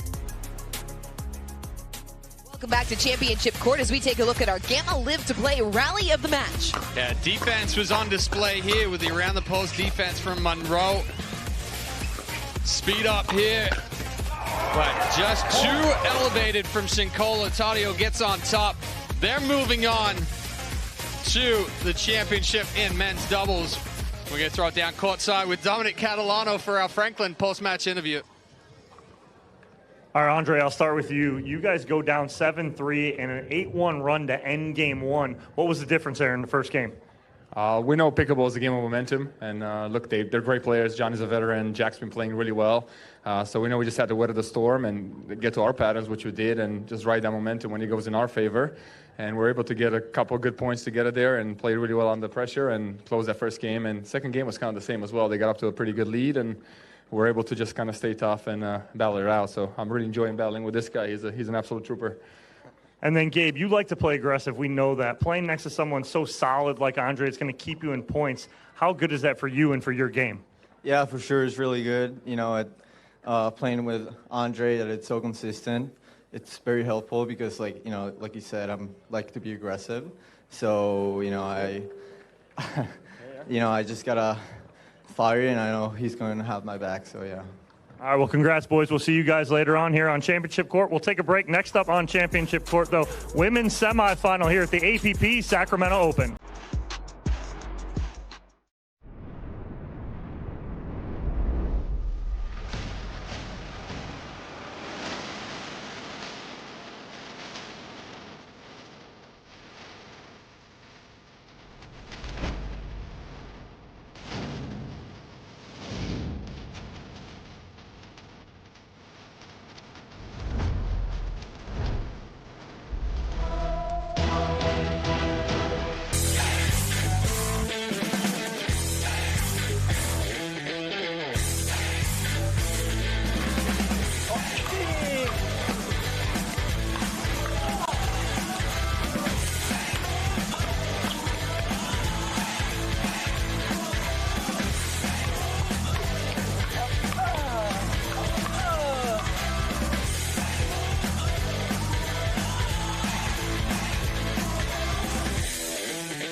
Introducing Skechers Pickleball, the official footwear of the APP Tour. They're ultra lightweight and responsive for incredible speed. They have Goodyear rubber outsoles with a specialized pickleball design for increased side-to-side stability and agility.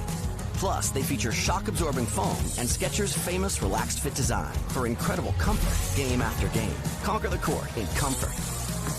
Skechers Pickleball, the official footwear of the APP Tour. The APP is sponsored by Yola, for the champion in you. Humana, official healthcare partner of the APP Tour. And Fat Tire, crisp, bright, easy drinking.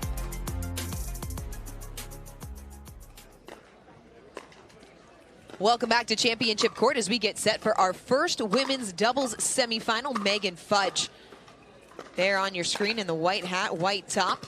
The 36-year-old out of Florida, originally born in Germany, played her collegiate tennis at the University of Illinois alongside husband Ryler DeHart. Her partner in this top-seeded duo is Susanna Barr out of Boise, Idaho, 46 years old.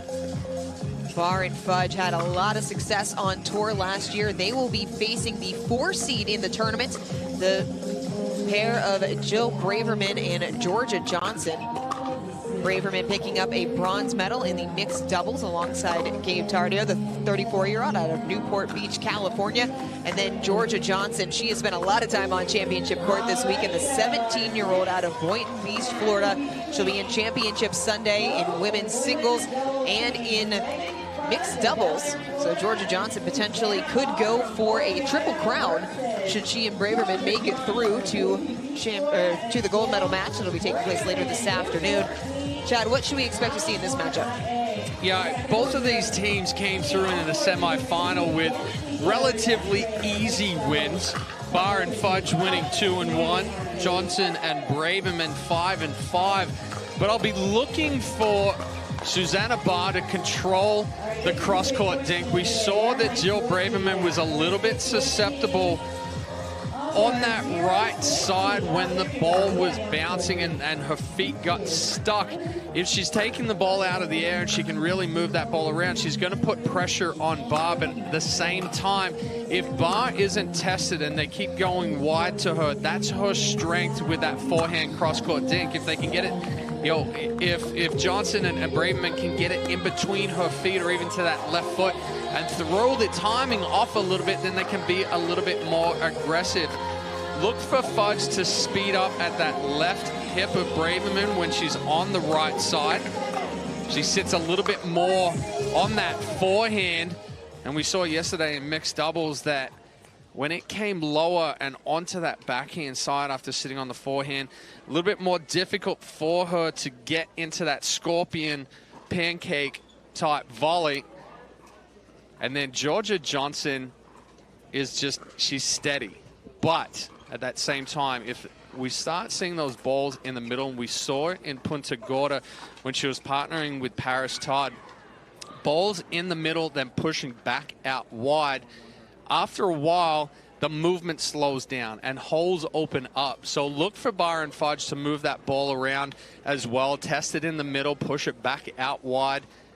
But they also have to look for the power of Georgia Johnson and her ability to speed up off the bounce. Points have been hard to come by for both of these teams' opponents. Bar and Fudge have given up a total of 9 points through their first 2 matches. They won their quarterfinal 2-1 over Ashley Candelaria and Ariel Butler. Meanwhile, Braverman and Johnson, they've given up just 14. So both of these teams have been dominant on their way through to the draw in this women's semifinal as Bar and Fudge in the black and teal to serve first.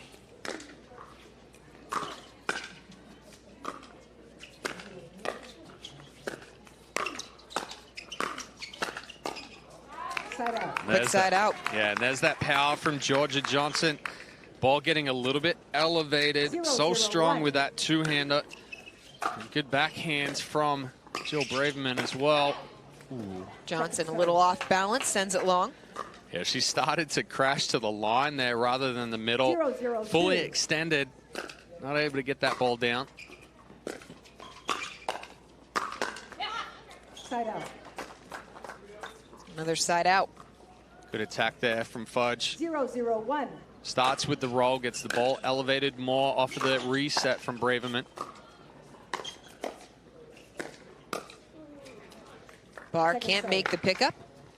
And so far, neither team able to get that third shot drop down. 0-0-2. Leaving them up just a little too high. A little bit of a feeling out period right now.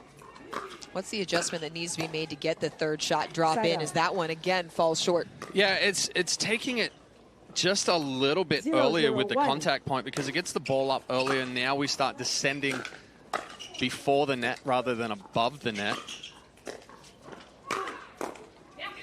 Big forehand from Fudge. Neither team been able to get on the scoreboard yet. Yeah, but part of it right now is that they're putting good, both teams are putting good pressure in the transition zone. They're not trying to overhit the ball, but they're getting it down to the feet. And again, right there. So not a bad ball from Johnson as she's coming forward, but Fudge gets that ball down mid-shin on Braverman and gets the ball to pop up. 5-hole. Braverman goes right through the legs of Fudge. Well, this might, at this point, it might be a long one if we keep trading side outs right now.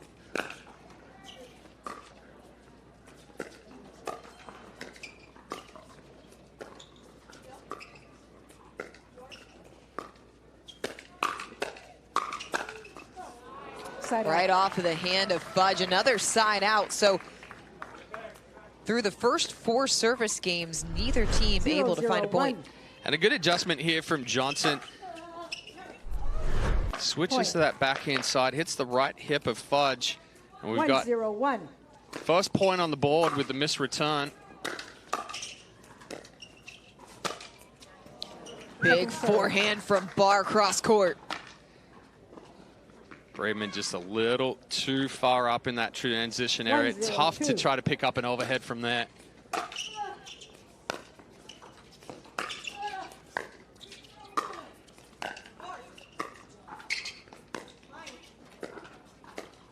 Oh, that's an excellent transition from Jill Braverman. Battling to get back into that point, gets the ball down, and just a little off-pace ball from Johnson. Doesn't get Barr enough to get that ball over the net.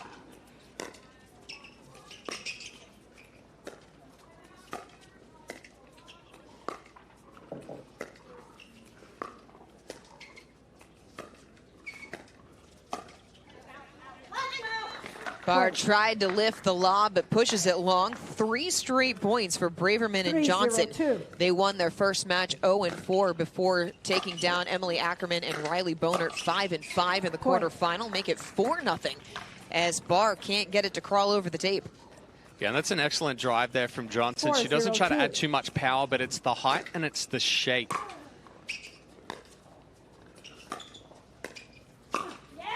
Fudge tried to speed it up on the backhand into the net.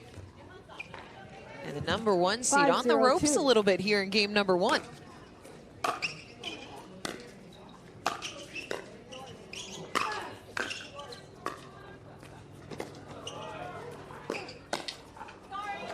Good read there from Braverman. Recognizing the hold from Fudge as she tries to slide it down the line. Gets a little help from the net court as well.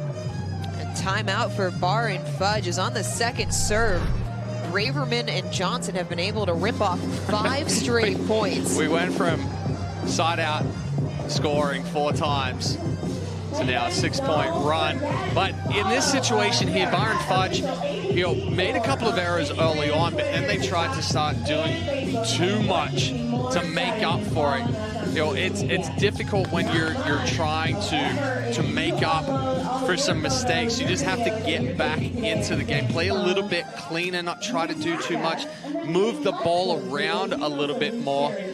Braverman and Johnson have been doing the better job as far as keeping the ball down, keeping it below the net, making that ball bounce. Receivers, 1 timeout remaining. Servers, 2 timeouts.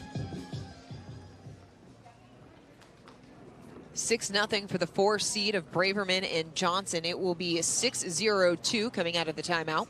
6. You're correct, server. Time in. 6-0-2.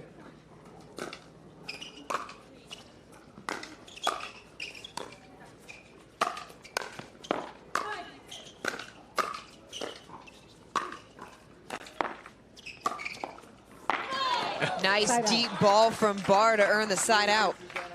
Johnson saying, my bad. She thought Braverman was a little bit more middle and had a better position 0-6-1 than she did to pick that one up. But good pressure from Barr and Fudge to get the serve back. I like that on cut. The board. That backhand cut is patented Megan Fudge. Yeah, she adds a lot of backspin to that volley right there. It just slides through the court. Johnson not able to catch up to it.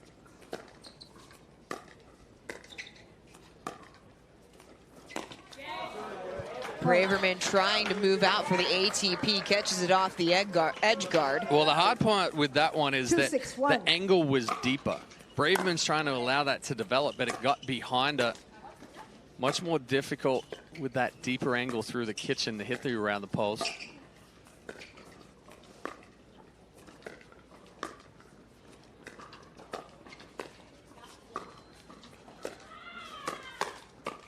Oh, she needed to let that one go. Second serve. And Barr knew it was an out ball. Tough part there because you're looking for the 1-2 combination with the speed up. That ball was elevated, definitely going out, but gets a paddle on it.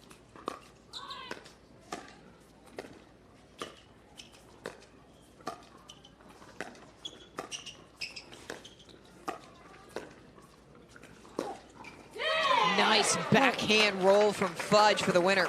Yeah, she tried to speed one up down the line against Braverman before, but she jumped to the forehand side. This time goes over the left shoulder, knowing that Braverman's going to be sitting more forehand, and we see just a slight movement to the forehand from Braverman.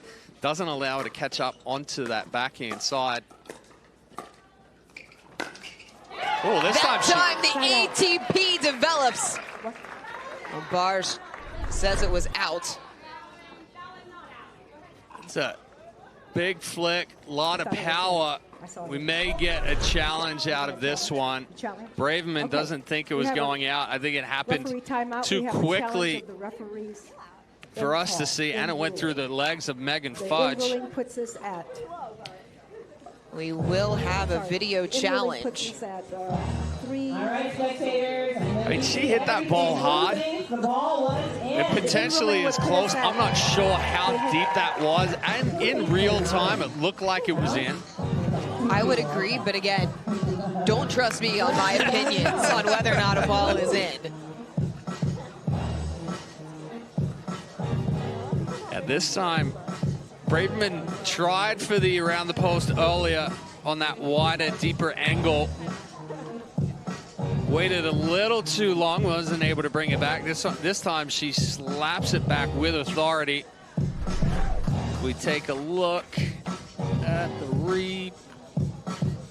That's way in. That ball is clearly in and through the legs.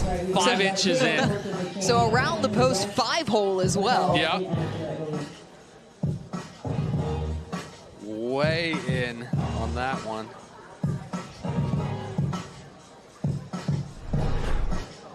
Take another look right here.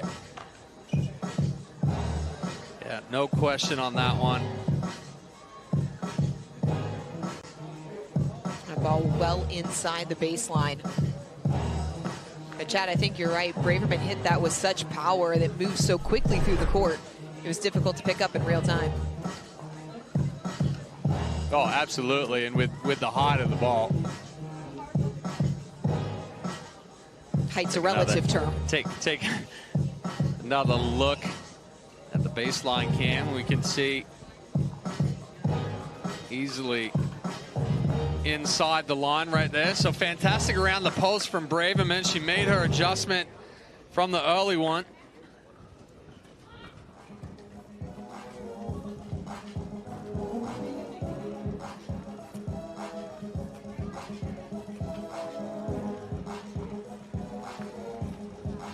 Call is coming in. After video review, the call stands. My call stands. The ball was in, side out, 6-3-1. So the call stands based on the referee call. She saw it in. And it is time in. 6-3-1.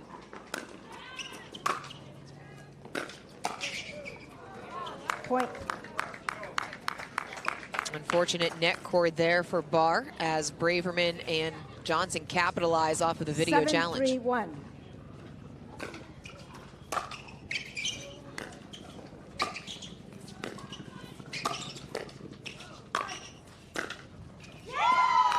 Point.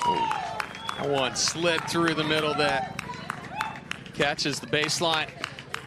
Right now, everything going the way of the 4 seed. They hold a 5-point advantage. Missed return. Yeah, we'll see another timeout here. Timeout receiver from Barr and Fudge. 1 minute. This one's quickly getting away from them. Just a few too many mistakes. A few too many opportunities for Braverman and Johnson to be aggressive and really go on that attack. Chad, I think you hit the nail on the head there in saying, in terms of watching Barr and Fudge play, if you followed them for any length of time, they're typically known as a clean brand of pickleball, but they've been making some errors. They don't look quite sharp. Is it more in the fact that they've made errors, or have Johnson and Braverman been applying that much pressure? A bit of both. Braverman and Johnson have been moving the ball around well. They're not giving the room for Barr and Fudge to really be consistent. They're staying a little bit tighter into the body. So it's the pressure from that's forcing the opportunities for those balls to sit up. Seconds, but also, they've been a little bit more aggressive. We see that drive Receivers, there. no timeouts The last remaining. point from Johnson Servers, going through the middle. They're doing a good job of keeping Barr and Fudge off balance and not enabling them to be able to find a rhythm.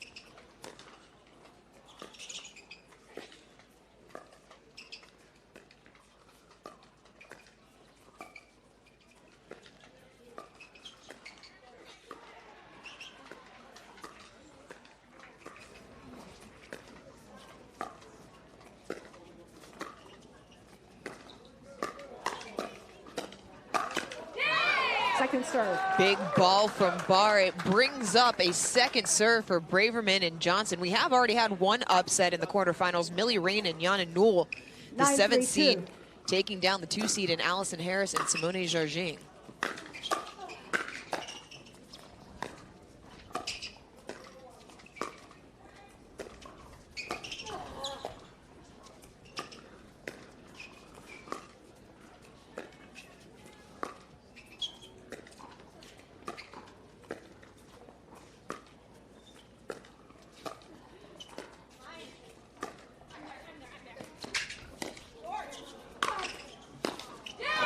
Combination there. Yeah, nice angle there from Fudge on the overhead, but an excellent offensive lob from Bart. Braverman kind of running in line with it, almost ran into the ball there. The top seed trailing by 6 here in game number 1. Make it 5 as Fudge unleashes a forehand down the line. A little late on the movement there by Braverman coming out of the stack. She hangs in the middle 4-9-1 and then tries to lunge to cover that ball down the line, but gave Fudge too much room for the nice drive.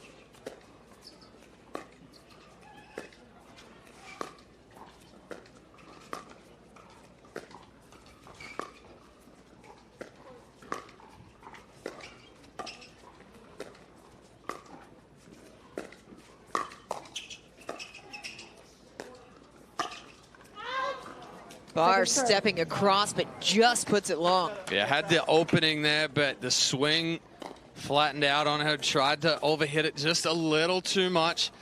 4-9-2.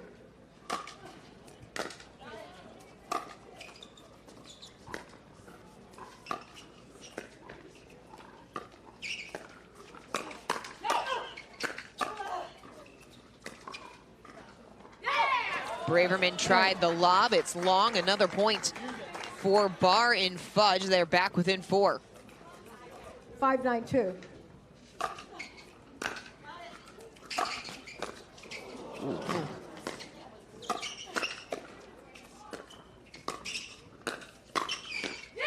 A little more firepower from Fudge there at the kitchen line. Yeah, and a good adjustment there from Braverman, even getting a paddle on that one that kicked off the net cord. But Fudge and Barr are starting to be, a little bit more aggressive, putting the pressure on. It's resulted in a 3-point run.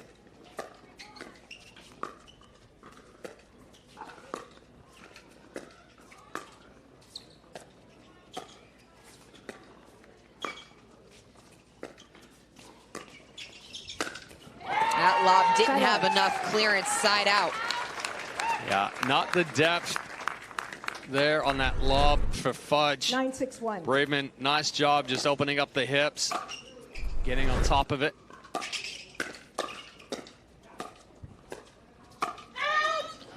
Barr stepping across, it's long, and it brings up game point for Braverman and Johnson. Yeah, again, Barr just trying to do too much there. 10-6-1. Big swing with the shoulder.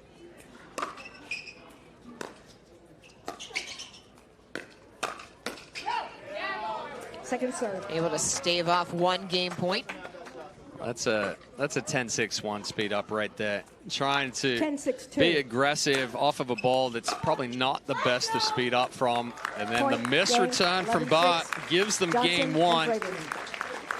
Braverman and Johnson take game 1 against the top seed, 11-6. Game 2 coming up next here on Championship Court. Don't go anywhere. It's the 2024 APP Sacramento Open on ESPN.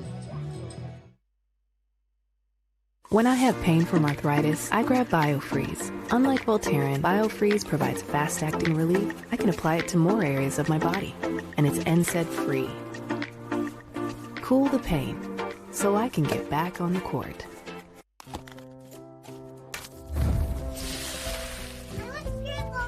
Nothing brings us together like Eggland's best eggs.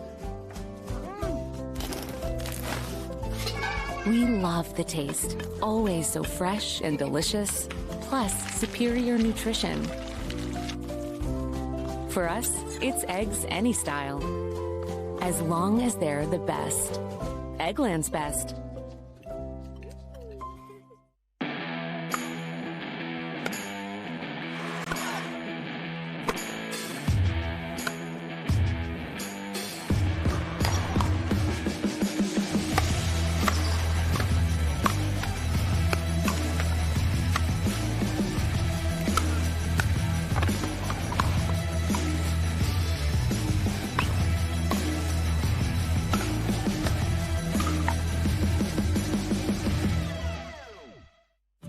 18 years from tonight, Grant Gill will become a legend when he totally kills it at his improv class's graduation performance. Knees will be slapped. Suds will be sprayed. People won't know what hurts more, their cheeks or their sides. That's why he's already keeping himself in shape and razor sharp today with health tips and wellness tools from AARP to help make sure his health lives as long as he does. Because the younger you are, the more you need AARP. Welcome back to Championship Court. Braverman and Johnson to serve first after taking game one 11-6 over the top seed of Susanna Barr and Megan Fudge here on Championship Court. Time in, 0-0-2. Barr and Fudge have not played a 3-game match yet in the draw. Side out. Earn a quick side out there. Better adjustment there from Barr, getting on top of that one, getting it down to the feet of Johnson. 0-0-1.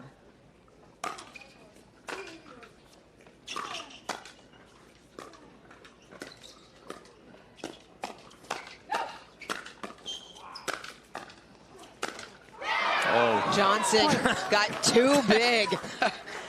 There were 4 mishits there from Barr that somehow kept them in the point. 1-0-1. Johnson trying to do too much with the overhead. Goes straight into the top of the net.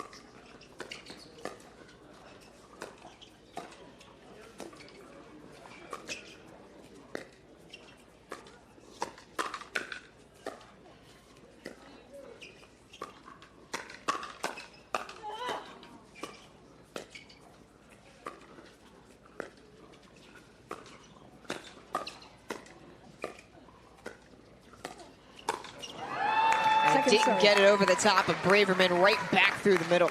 And I mean, that's the ball that Barr has success with that offensive lob, as far as taking it out of the air and pushing it back. She just flicked the wrist up on it too much. Well, the margin of error on that offensive lob is so small. And Braverman finding some space through the middle. Yeah, it's a good spot for the overhead. Goes just outside the right foot of Megan Fudge as she drops into the backhand defense.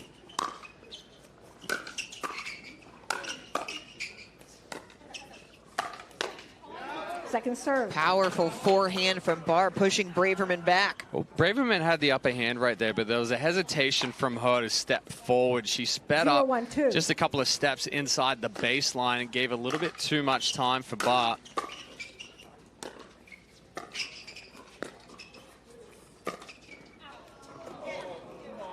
Barr speed up off the tape. Saw it out. Call it out. The referee said she saw it out as well. Are they going to challenge it? Referee timeout. Definitely looked out once that ball kicked up off the net cord. The result of the, yeah, go. We'll go with that. All right, again, all 4 players all going into the same corner right now. It's like Barr and Fudge didn't want to switch chairs. Of course, the ones on this side are out in the sun. That one's got a little bit more shade. Now, at least the weather here in Sacramento is a little bit breezy. The sun has come out here on Championship Court as we take another look. Ooh. It's tight. That one was indeed tight. What do you think, Chad? I mean, I'm telling you, when it's live, it looked a lot deeper than that. But I mean, this one right now looks like it almost catches the back of the line. I mean, right there, it looks like it catches the back of the line. From when we're watching it from this end, it looked like it was a couple of inches deep.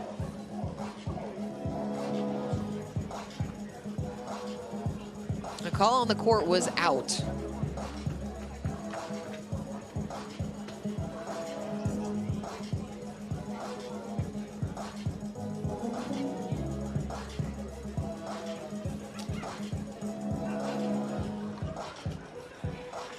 Still waiting on a decision here from our referees. We get a decision coming right now. Looks like they are going to overturn the call. If I'm reading my hand signals correctly. Easier to read hand signals or read lips? Well, I got to do both at times, actually, because I have ADD and I'm a little bit deaf in my left ear. After review, I read lips quite often. the call was overturned. The ball was out. In. Sorry, the ball was in. So the call was overturned. The ball was in off the back of the line. So both video challenges here So in this match have confirmed that the ball is in. There's side out. 1-1. And we'll give the serve back over to Barr and Fudge at 1-0-1 and keep Braverman and Johnson off the board. 1-0-1.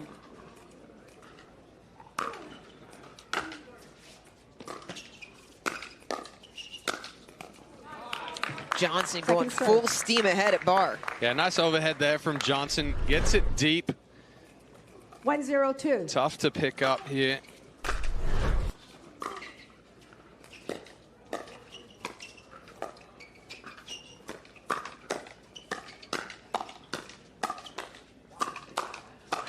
From one knee. Straight into the right shoulder. It would have been a hip had Braverman not been down on both knees at the kitchen line. Yeah, we see it drop down right here. Obviously faster to just play it from there than get up. But the hip started turning. The paddle got onto the backhand side. Time in. 2-0-2. 2-0-2.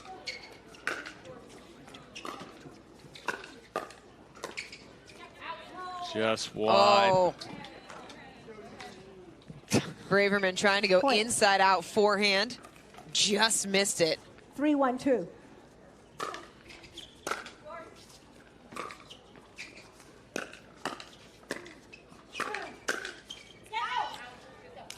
Whoa. They're not going to challenge that one. No, I didn't see it. I can't overrule it. Time in. Oh, guess I'm not going to challenge it. That one looked close. It did indeed, from our vantage point. But instead, it is 4-0 side out for Braverman and Johnson. 0-4-1.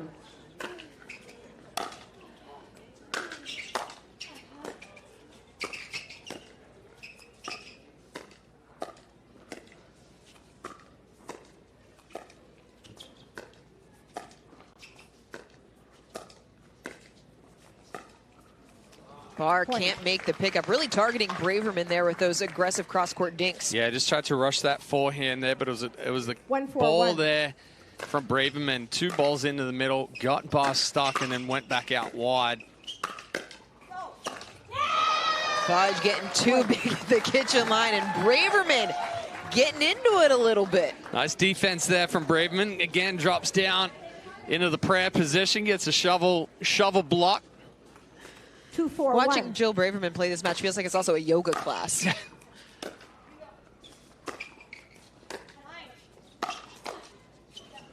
Ball's gonna land in.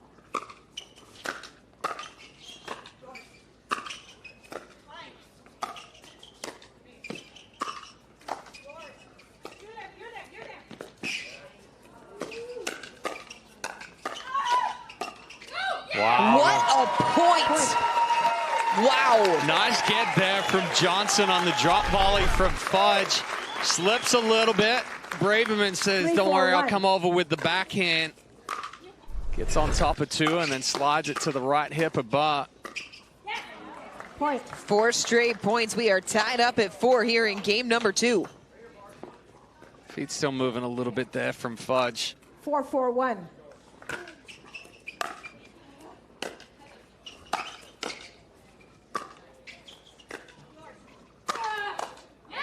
Second serve. Fudge driving Braverman back.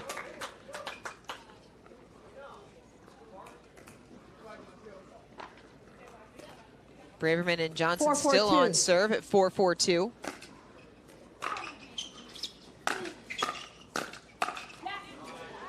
Good combination there from Georgia Johnson.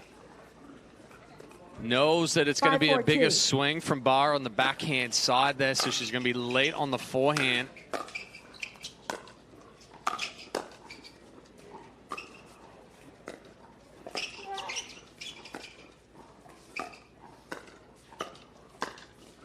Braverman, forehand winner through the middle. They've taken a 2-point lead here in game number 2 as Barr and Fudge take a timeout to talk it over.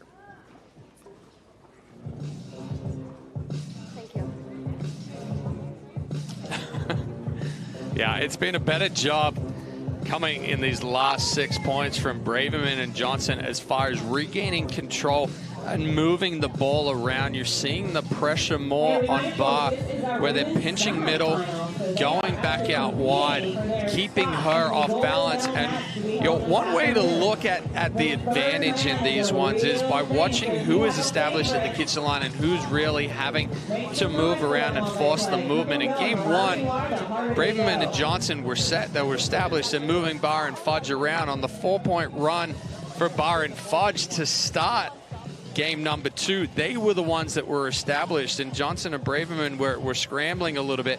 Now they've settled back into it, and they're putting the pressure on Barr and Fudge. Like I said, bringing that ball into the middle, pushing back out wide, going behind Fudge, moving that ball around, and they're not able to establish 15 seconds. the rhythm or the consistency right now that they need. It was about this point in game number 1 that Receivers, Braverman and one Johnson timeout made their remaining. move. They were Servers, trailing 2 6-0. And at that 6-point mark, they then went on a run, ended up taking that first game 11-6. Nope, other way. Yep. I can read my own handwriting. It's fine. It's fine. Time in. But still, this is where they started to pull away. Yes. How about that? Yeah, there you go. Let's put it that way.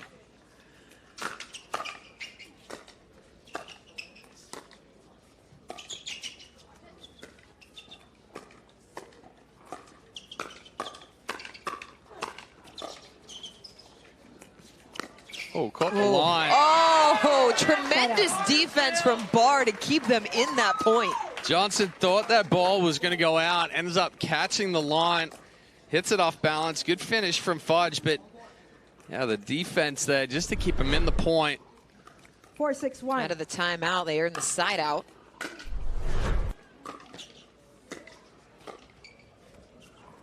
Second Fudge serve. comes up short, second serve. 4-6-2.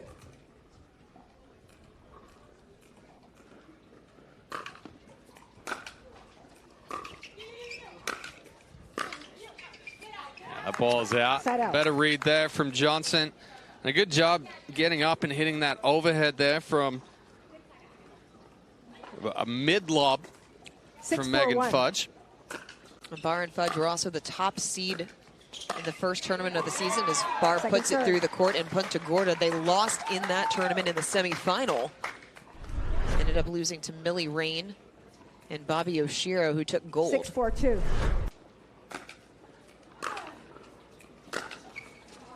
A little help from the net cord there for Georgia Johnson. Kicks up, Barr not able to do anything with it.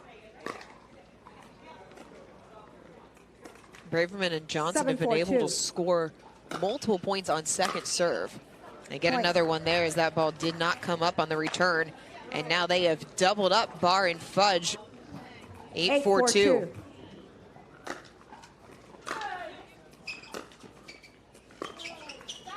Point.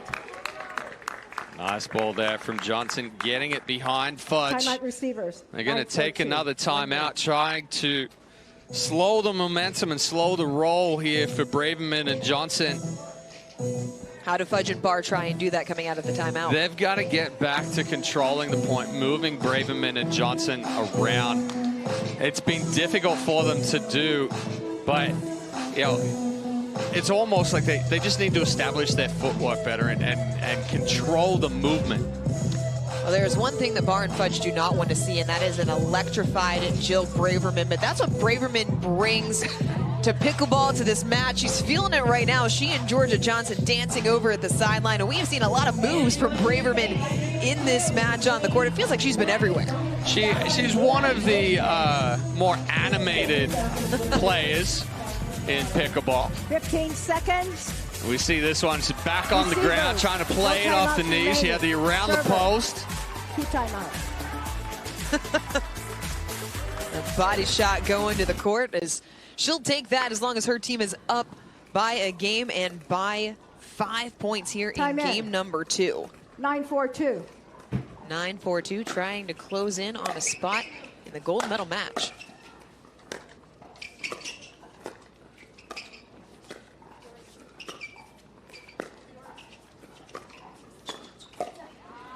Nice ball movement there again from Johnson and Braverman. Johnson getting that ball back behind Fudge, creating the pop-up. Braverman reaches in, puts it at the feet. And it brings up match point. Johnson finishes it off. The top seed is out of the draw. Jillian Braverman and Georgia Johnson advancing into the women's doubles gold medal match. They take down Barr and Fudge 11-6, 11-4. We will hear from the winners when we come back here on Championship Court at the APP Sacramento Open.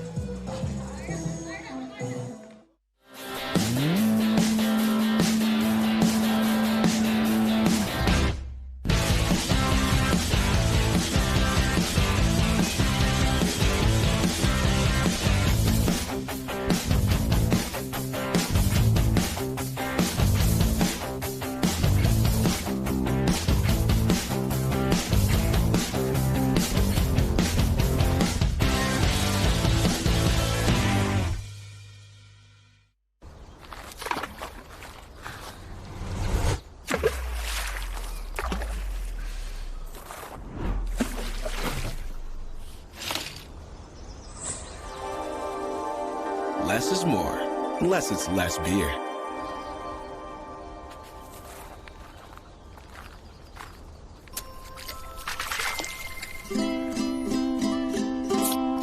Cat tire. The Pro XR pickleball paddle answers the age-old question of how to get paddle speed and control with the same paddle and one grip, and this is it. Pro XR gives you more spin, greater control, and quicker reloads on every shot in the game, because you always have that constant feel for that leverage and control and paddle speed that we're all looking for. Pro XR is the most revolutionary technology in pickleball. I'm Vivian Chan here with Plastic Pickles, and we're putting the pickle into pickleball. In pickleball, a slice is a chop shot used to create backspin on the ball. I'm going to show you how to make a fried chicken sandwich topped with plastic sandwich dill pickle chips that will put your taste buds into a spin.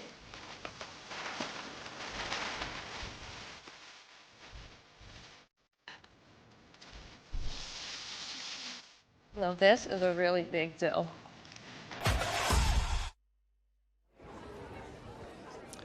All right, we'll take another look at match point for Georgia Johnson and Jill Braverman. Fantastic job moving the ball around, inserting power where it needed to be. They're moving on to winner's bracket final. And we're going to throw it down to Dominic Catalano, who's courtside with our Franklin post-match interview. All right, Jill, I'll first start with you. Yesterday, you and I had a discussion after your last match of the day. You like the left side better. You guys came out with you on the right side. What's the strategy there? Because you do like the left side a little better. Well, it's a great question. Georgia is my left side queen, so mad respect to her for that. And then I actually am falling in love with the right because I'm long and lanky, so if you just reach in, you take all their time away and kind of just keep the ball moving around to set Georgia up. And Georgia, like Jill says, setting you up. She's one of the best players we know through transition areas. She resets everything, gets it back in. What's it mean to you playing next to her when you know everything's coming back? It's really helpful to just be able to, focus on just staying at the net and waiting for when I could poach off or when we get to the line together. And it's really great to just know how solid my partner is and know that we're always going to get to the net. All right, well, congratulations, ladies. Moving on to the gold medal match later on this afternoon, so go take a break. Well deserved. We'll take a quick break here. Be back with a men's semifinal match here on Championship Court at the APP Sacramento Open.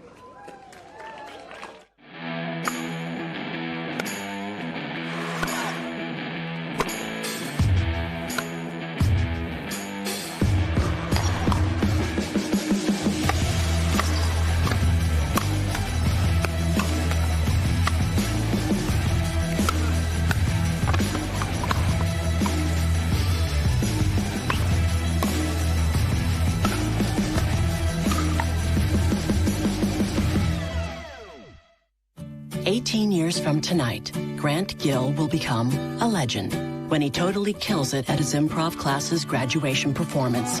Knees will be slapped, suds will be sprayed. People won't know what hurts more, their cheeks or their sides. That's why he's already keeping himself in shape and razor sharp today with health tips and wellness tools from AARP to help make sure his health lives as long as he does. Because the younger you are, the more you need AARP. It's hard to find supplements that work. No, thank you. You need supplements that are backed by science with natural and plant-based ingredients and that are third-party tested. Because cleaner is better. Like Ora Organic. Plant-based supplements made from the Earth's most powerful plants for your immune health, gut health, workouts, and more. Find out more at oraorganic.com.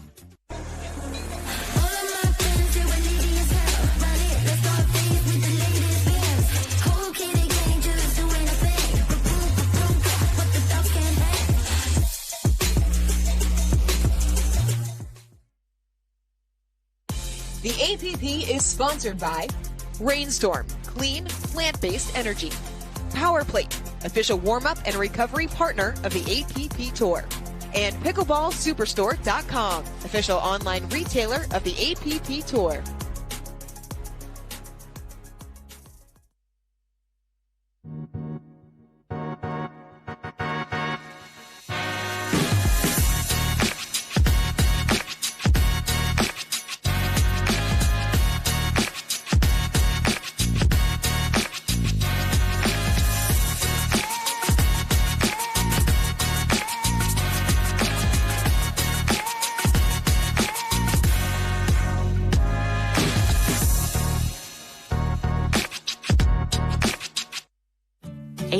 From tonight, Grant Gill will become a legend when he totally kills it at his improv class's graduation performance. Knees will be slapped, suds will be sprayed. People won't know what hurts more, their cheeks or their sides. That's why he's already keeping himself in shape and razor sharp today with health tips and wellness tools from AARP to help make sure his health lives as long as he does. Because the younger you are, the more you need AARP.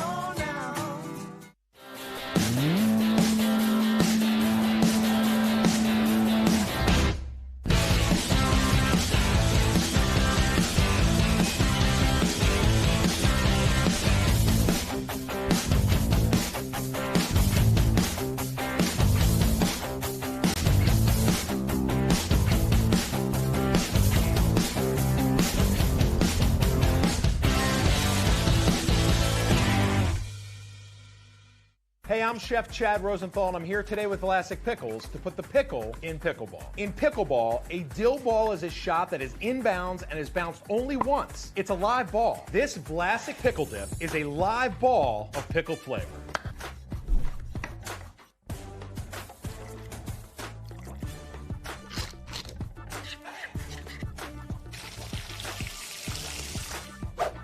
Crunchy pickle perfection. The APP is sponsored by Partake Brewing, non-alcoholic brews crafted for those who make it happen. Pro XR, innovation you can handle. And Tervis, the original insulated tumbler.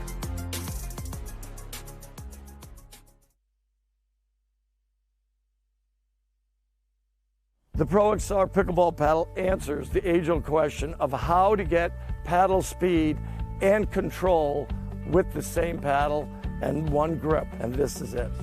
Pro XR gives you more spin, greater control, and quicker reloads on every shot in the game. Because you always have that constant feel for that leverage and control and paddle speed that we're all looking for.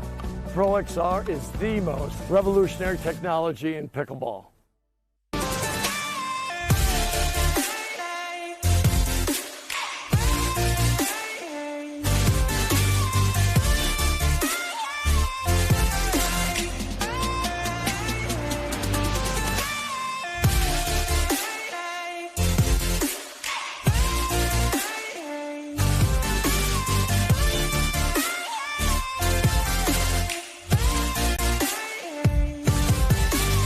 Introducing Skechers Pickleball, the official footwear of the APP Tour. They're ultra lightweight and responsive for incredible speed. They have Goodyear rubber outsoles with a specialized pickleball design for increased side-to-side stability and agility. Plus, they feature shock-absorbing foam and Skechers' famous relaxed fit design for incredible comfort game after game. Conquer the court in comfort. Skechers Pickleball, the official footwear of the APP Tour. Welcome back to Championship Court for our second men's semifinal. J.W. Johnson, the 21-year-old out of Boynton Beach, Florida. One half of the 2 seed with Will Howells. We saw them in their quarterfinal matchup against Patrick Kauka and Eric Lane. They won that match 1-4. Howells, 24 years old, out of Boca Raton. Howells and Johnson practice partners as well, in addition to being doubles partners. They are taking on the 3-seed duo of Brendan Long and Andre Mick. That's Mick there in the hat. Mick, 28 years old, calls Cleveland, Ohio home. His partner, Brendan Long, has been a mainstay on the pickleball circuit. 34 years old, out of Naples, Florida. This is an intriguing matchup, Dom. What stands out to you the most between these two teams? Well, I mean, you have J.W. Johnson and Will Howells, and in my post-game interview with their last match, talking to Will Howells, and he's so comfortable playing that right side with J.W. Johnson on the left. When he was sliding to take that two-handed backhand, he felt just so comfortable knowing that J.W. Johnson had his back and covering in the middle. So I'm going to look for Howells to still be aggressive. And then on the other side of the net, Andre Mick and Brendan Long. I've known Brendan for probably about 11 years now, and Brendan's been playing pickleball longer than that. So he is a veteran of the game. He's really come into his own over the last couple years, and with that partnership, Andre Mick is going to play very fast. He's going to speed a lot of balls up. I'm going to look for Brendan Long to be that rock, to be solid, keep balls in play, but don't go to sleep on Long. He will bring that firepower too. And what Mick and Long possess that not a lot of teams do possess is very big serves from both of them. So look for their serves to get some points on early. 0-0-2. Don't forget, we saw a pair of aces from Howells and Johnson in that quarterfinal matchup up the middle. We are underway. Johnson right through the court on a powerful forehand. So Andre Mick testing the waters early off the bounce with that forehand, but J.W. Johnson says not today.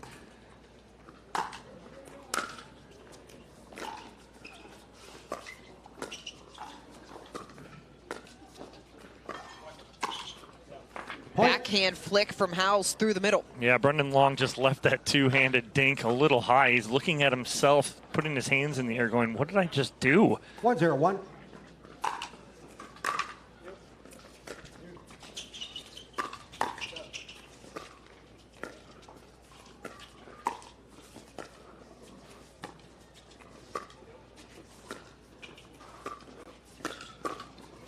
Point. Too hot to handle off the paddle of Johnson. Well, that's just a good spot right there at the right hip of Brendan Long. 2-0-1.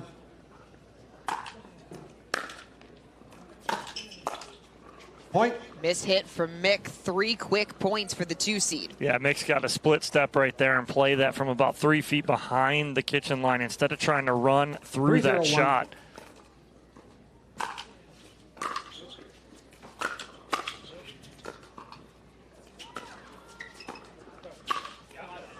Forehand roll from Long brings up second serve. Right on cue, Will Howells sliding to that two-handed backhand, but Brendan Long just finding the space vacated.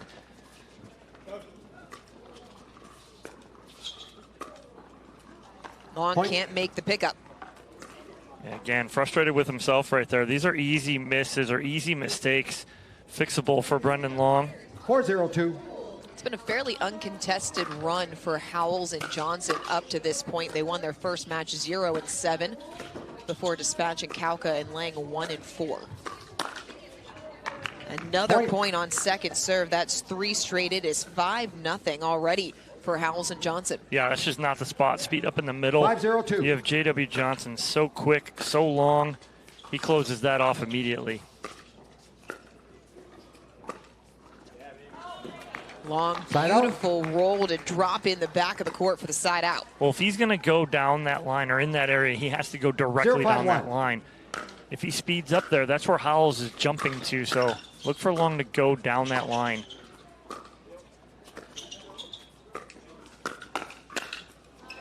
Johnson gets an elevated ball to put away. The route to the semifinals for Long and Mick has been a little bit more contested. Their first match went 8-7 and then outlasted Jaden Broderick and Anderson Scarpa in the quarters.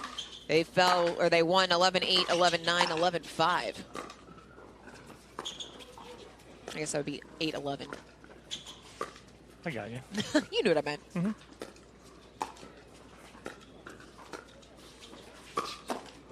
That's it right there. That's the spot that Long needs to go because Howells is jumping to the sideline. You have to go into the jump, right? So go into where he's moving, anticipate that spot. Now Howells is going to think twice about going there. Goes Long. If you're Howells, do you make him do it more than once, though? 100%, because it's been so strong and such a tool for him and J.W. Johnson. Make him do it again. Then if he does it again, okay, now we'll make an adjustment. See, there was that big serve, and it caused a short return, but unfortunately, it was low. And so Mick trying to speed up from about 6 inches off the ground is really tough.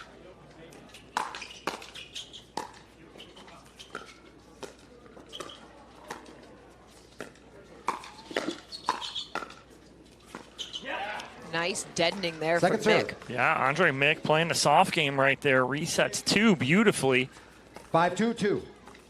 5-2-2.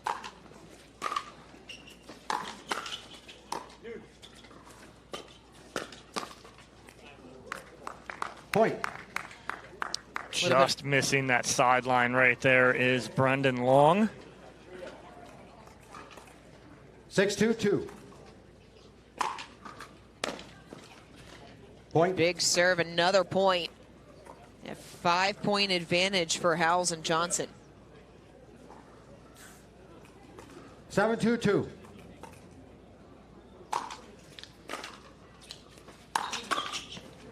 Ooh.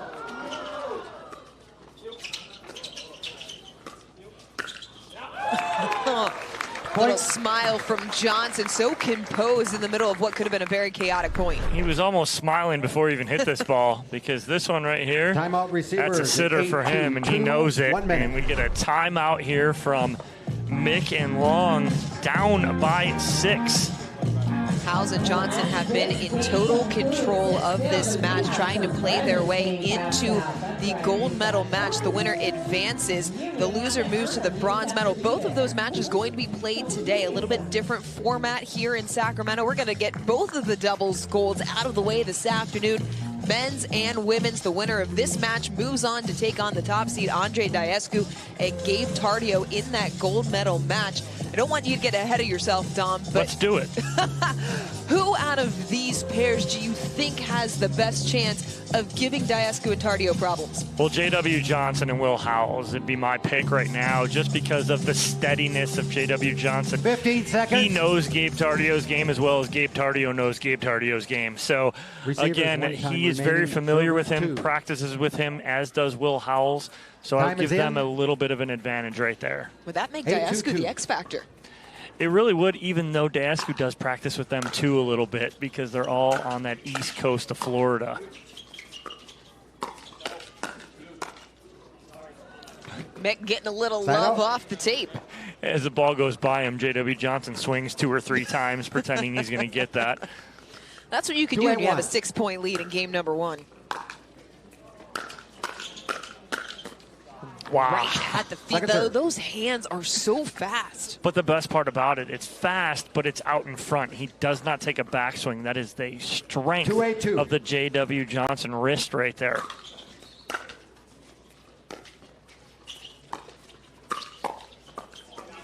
Oh, Howells sneaking that backhand pass long.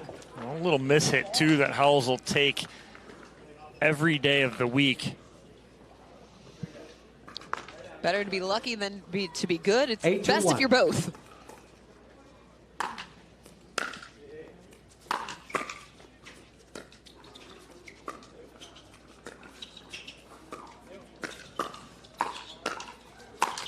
Right now, Howells and Johnson just having their way with Lang and Mick. I mean, it's just a 1-2-3 punch right there. It's, you know, a little higher, and that's it right there. 9-2-1. Finish.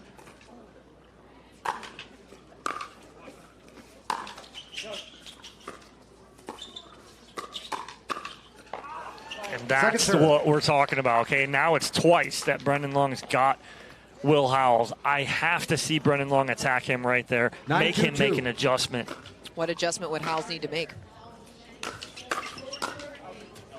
Just Long right there. The adjustment Howells would have to make is just to stay home. So if Long does speed up down that line, it's right to his forehand. So now Howells has to read it. 2-9-1. Mick and Long with some work to do, down 2-9-1. Those elevated balls, there's just been too many. Will Howells called out. J.W. Johnson punishes it through the middle and just shrugs, goes, it worked either way. Same result. He came here to play.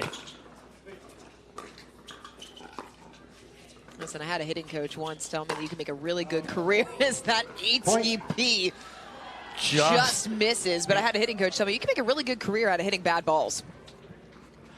Vladimir Guerrero. There you go. He used to hit balls that would hit the dirt. He hit a home run off of a bounce. Oh, right there. Howells had it, just overshot the back corner.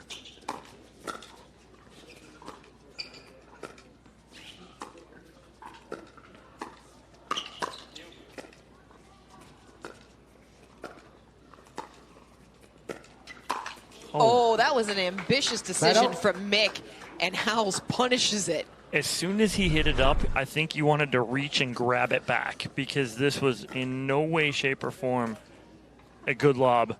Howells all over that. 9-3-1. 9-3-1.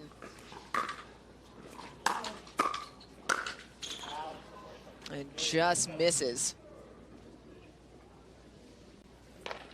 No, I think it was Long, but Brendan Long, indicated that it hit him. Yeah, so it brings up game point.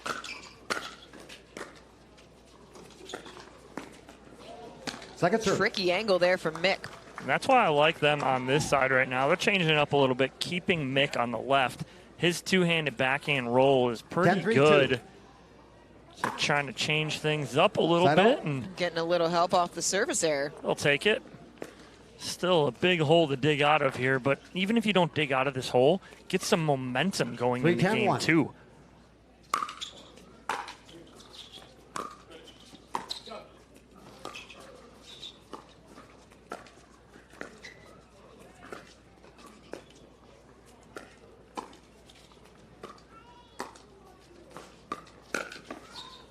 Elevated ball, easy backhand put away for Johnson. I just don't like pretty much any speed up at J.W. Johnson. Let's just tuck that one in the back pocket and save that for later. You saying all speed ups need to go towards Howell? I'm just saying not at J.W. Johnson. If they're going to speed up, it's got to be something on an elevated ball, not off the bounce. Both him and Howells, great hands.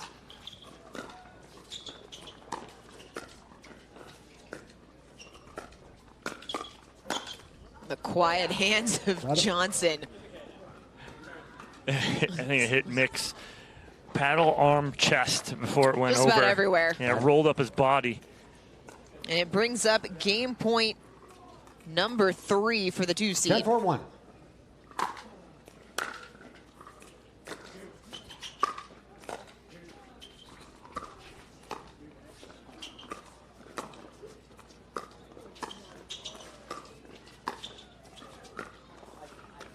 Mick Point game can't match. get the pickup as Howells and Johnson, clinical fashion, they take game one 11-4. They are one game away from advancing to the gold medal match. Game two action still ahead here on Championship Court at the APP Sacramento Open.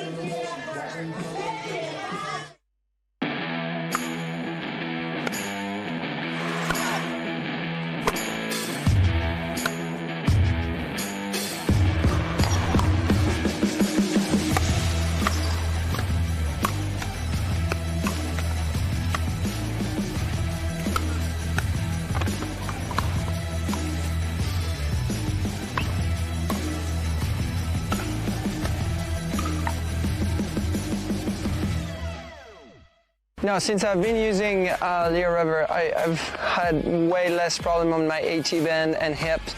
It's been really a game changer for me, so I highly recommend it to everyone. That's what makes it so different. The whole idea about balanced compression, it improves your blood flow, reduces your fatigue. At the end of the day, you feel so much better. I feel comfortable, I feel supported, I feel that I can train harder, train longer, recover faster, and feel supported while I'm playing. And that's so crucial for me, especially in singles when I'm trying to play against the youngest. I'm not the youngest out there, but I try and play against the youngest. 18 years from tonight, Grant Gill will become a legend when he totally kills it at his improv class's graduation performance. Knees will be slapped. Suds will be sprayed. People won't know what hurts more, their cheeks or their sides. That's why he's already keeping himself in shape and razor sharp today with health tips and wellness tools from AARP to help make sure his health lives as long as he does. Because the younger you are, the more you need AARP.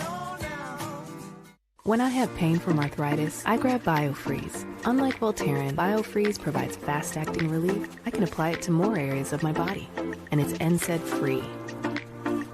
Cool the pain, so I can get back on the court. This week's Partake Community Hero is Jackie Bryla. Jackie brings service animals to hospital and care homes and even created a pickleball-themed photo album featuring her service dog, Mango. In collaboration with APP, Partake Non-Alcoholic Brewing aspires to seek out, celebrate, and share the stories of individuals who, driven by their passion for pickleball, are advancing the sport's frontiers for themselves and the community. Thank you to Jackie and Partake for making a difference. Thank you to Mango. Absolutely thank you to Mango. We have to give the shout out to Mango. Game two. As we get set for game two here between Howells and Johnson and Long and Mick. Howells and Johnson took game one 11-4.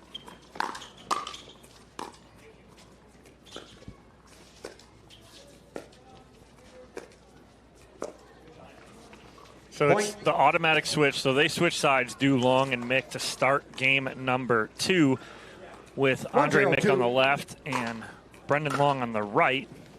See if that helps. But right now, not on that one. No, Howells all over those overheads. And Dom, you and I were talking in between games. There were times in game number one where Long and Mick looked a little flat going up against Howells and Johnson. How do they get that energy up here in game two? Well, Andre Mick and Brendan Long are fiery players. Right now, super flat. They have no energy. It's very low energy. They just seem like they don't and can't find anything going for them right now. You're here. You're in a semifinal. There's a reason you're here. Let's try and get a little fired up. Pull the trigger. See what happens. But you got to try and put some pressure here on Howells and Johnson. Down 3-0 in a game as Long comes up short. You don't have anything to lose at this point. No, absolutely not. 0-3-2. Got to jump in here with some firepower. 0-3-2. And Mick is one of those players where if you don't see him as he gets the forehand there, you hear him before you see him usually. Yeah, and that ball right there, that's what Andre Mick needs to do. If they're going to come out of a stack like this, try and find a hole.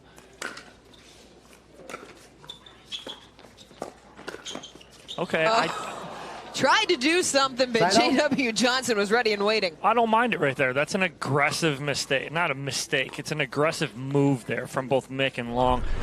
But J.W. Johnson just too calm, knows exactly where to go with that ball. Point. Long comes up short on the pickup. Another point. It's 4-1. 4-1-1.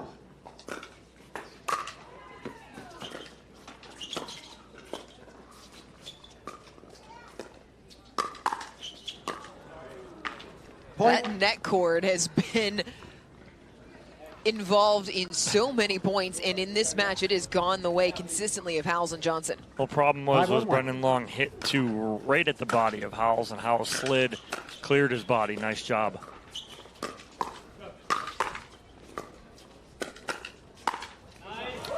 Beautiful forehand through the middle. Howells and Johnson just making it look easy. Yeah, it's just a walk in the park right now for Johnson and Howells. 6-1-1. 6-1 lead in the blink of an eye. Oh, that combination backhand winner. Lots of smiles, some loud. Like, what else can you do out here? Well, you're a softball girl, Dorian. It's like they're fighting at the bat rack.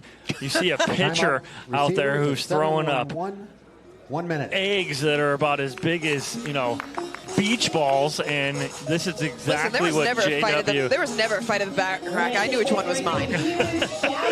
But you watch this last play here, and it's both Johnson and Howells. They're fighting for that ball in the middle because the ball's so big to them right now. They know they're able to put this ball away. And on the sideline, you have Mick and Long just looking at each other. They're on the sideline right now kind of laughing, going, what do we need to do? And the answer is, got to slow them down, but we also have to pick our spots where we can attack, because you can't sit back the whole time. We have to attack at some point. If you are Mick and Long, it feels like every spot you've picked have been the wrong one. How do you know when's the right one? Well, off the bounce, it's tough. You have to reach in and get something out of the air, 15 possibly. seconds. And then Brendan Long face up on Will Howells, found some success in game one where Howells was sliding to the sideline. Whoever's face up on Howells, try and pull that trigger and catch him leaning to the two-handed backhand, go right down that sideline, try and body him up and see if you can get something. Time is in. Back to play with Howells and Johnson on serve, 7-1-1 here in game number 2 after taking game 1, 11-4. Winner of this gets Diescu and Tardio in the gold medal match later this afternoon.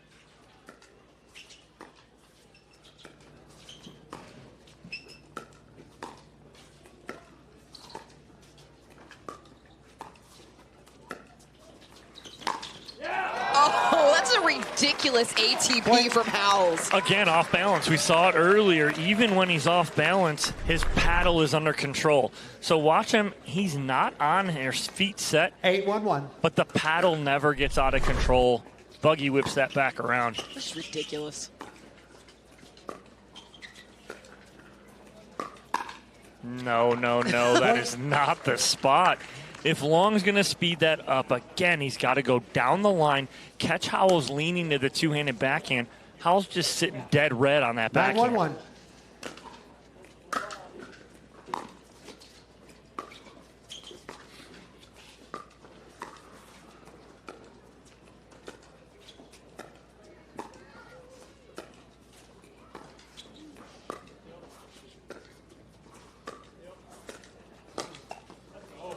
Hey, second serve. There it is right there. Again, it's Long pulling the trigger. You see Howells try and jump to the two-handed backhand. Long goes to where he's going to be and finds the body. Huge serve from Howells again. He's tried that combination a couple times, the big serve and then letting it rip on the forehand. Yeah, again, it was a good return there from Long. He got that return nice and deep. Howells behind the baseline trying to drive that.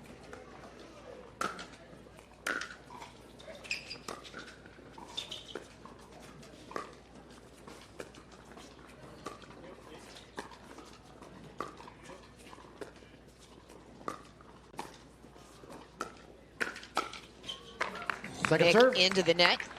Little wrist flick on the forehand there from JW Johnson, and Mick frustrated, visibly looking down. And body language says 1,000 words for Mick and Long. Side out. Just outside the line, side out. As Howells and Johnson closing in on the gold medal match. 9-1-1. Second serve. Rare miss on a third right there from JW Johnson, but again, you got that cushion of an 8-point lead here.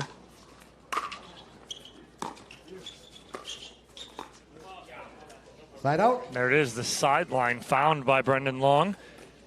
Mick and Long able to hold. And we've seen crazier things happen. 191.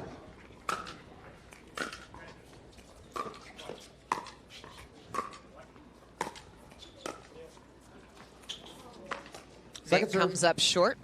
Yeah, right now the issue is you can't make mistakes. You have to get every third and fifth over the net, get to the kitchen line. Down by 8. Don't have much room to work with. Can't afford to be giving away points. Johnson takes it, slaps it right back through the body of Mick, side out. Well, thing is, he's speeding this up, and he knows that if it comes back, he's ready for it. So even if the first one isn't the winner, which he doesn't anticipate all the time, he knows the second one's going to be. That ball looked out. Ball looked on the wrong side of the service line. Nonetheless, doesn't hurt. 9-1-2.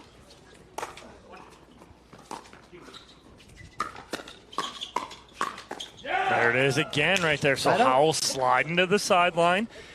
Brendan Long sees that, goes right into the body. 191.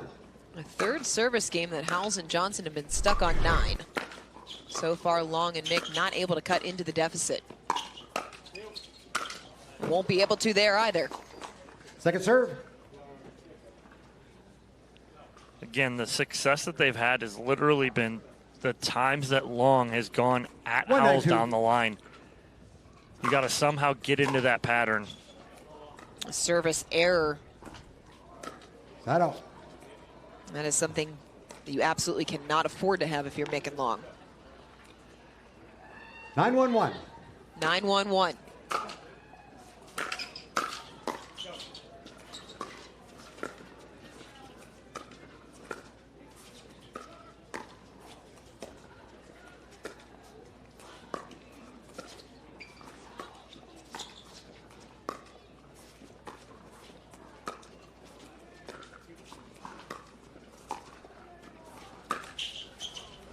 Mick tried to speed up, caught the tape, it lands out, and it brings up match point. Yeah, no love off the tape right there for Mick. 10-1-1.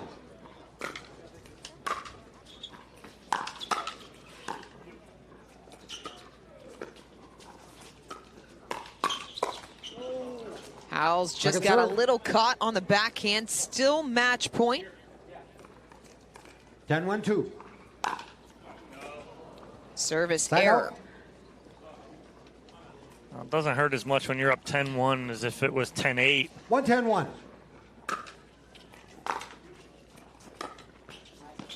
Second serve. Another missed drop off of the paddle of Mick. Just no groove since the start of this match. 10-1-2. For Long and Mick. Is it something that Johnson and Howells have been doing, or have Long and Mick just been in that kind of funk?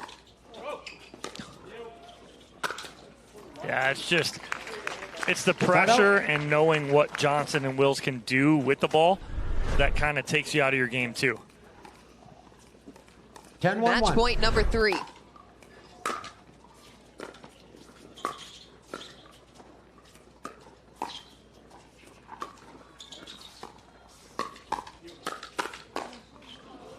Off the paddle and Long as Howells and Johnson in a rout of the 3-seed Long and Mick. They take it 11-4, 11-1. They are moving on to the gold medal match. We will hear from Will Howells and J.W. Johnson when we come back here on Championship Court. It's the 2024 APP Sacramento Open. The Pro XR pickleball paddle answers the age-old question of how to get paddle speed and control with the same paddle and one grip, and this is it. Pro XR gives you more spin, greater control, and quicker reloads on every shot in the game because you always have that constant feel for that leverage and control and paddle speed that we're all looking for. Pro XR is the most revolutionary technology in pickleball.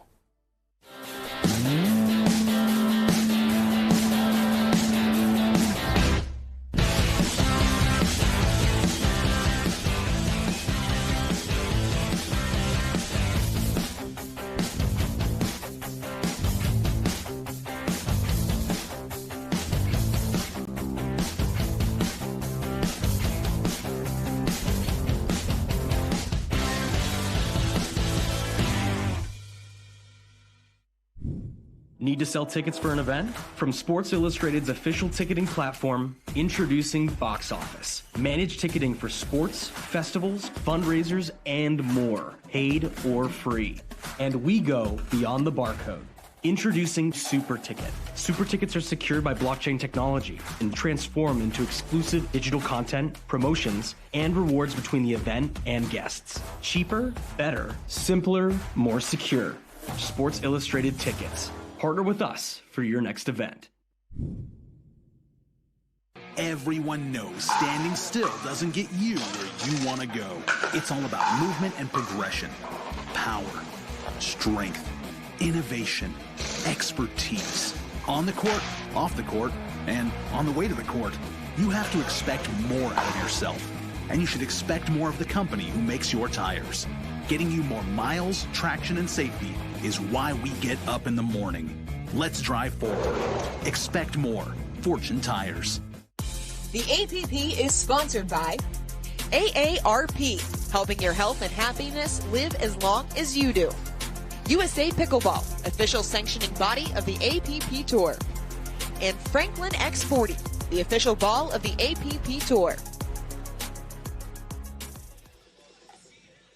And we'll take another look at match point for Will Howes and J.W. Johnson, continuing their dominant run today, moving on to men's gold championship match. They're courtside with Dominic Catalano and our Franklin post-match interview. All right, Will, looked out there like this match for you guys was a business trip. You guys were calm, cool, and collected the whole time. What's with that? Yeah, we just stayed disciplined at the start, and we were kind of firing on all cylinders. Hands were great and felt super confident throughout the match. And now moving forward into the gold medal match, two players that you guys are both familiar with, Andre Deescu, Gabe Tardio. What's the game plan going into that one, JW? Being pretty consistent because they both got really good hands. They both like to speed up a lot.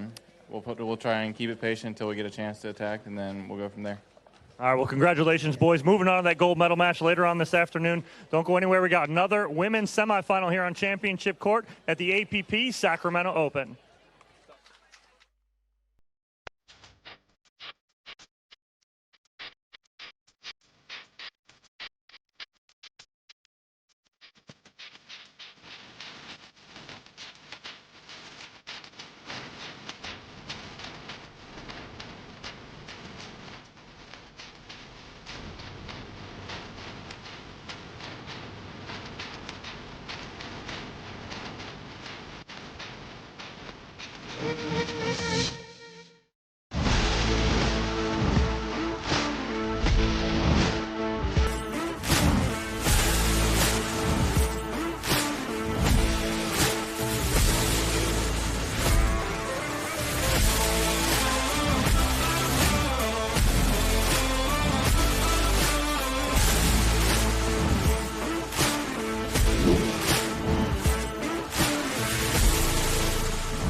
When I have pain from arthritis, I grab BioFreeze. Unlike Voltaren, BioFreeze provides fast-acting relief. I can apply it to more areas of my body, and it's NSAID-free. Cool the pain, so I can get back on the court. Everyone knows standing still doesn't get you where you want to go. It's all about movement and progression, power, strength, innovation, expertise. On the court, off the court, and on the way to the court, you have to expect more out of yourself. And you should expect more of the company who makes your tires. Getting you more miles, traction, and safety is why we get up in the morning. Let's drive forward. Expect more. Fortune Tires. The APP is sponsored by Fulfill. We swear it's a protein bar. Good Idea. Primes metabolism, balances blood sugar. And USA Pickleball, official sanctioning body of the APP Tour.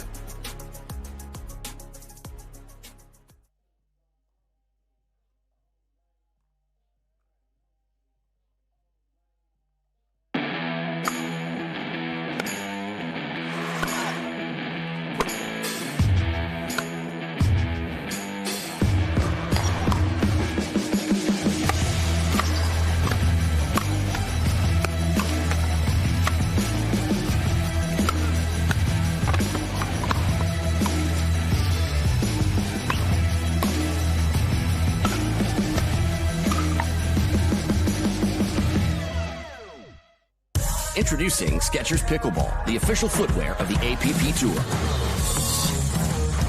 They're ultra lightweight and responsive for incredible speed. They have Goodyear rubber outsoles with a specialized pickleball design for increased side-to-side stability and agility. Plus, they feature shock-absorbing foam and Skechers' famous relaxed fit design for incredible comfort game after game. Conquer the court in comfort. Skechers Pickleball, the official footwear of the APP Tour.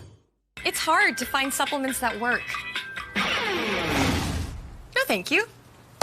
You need supplements that are backed by science with natural and plant-based ingredients and that are third-party tested. Because cleaner is better. Like Ora Organic.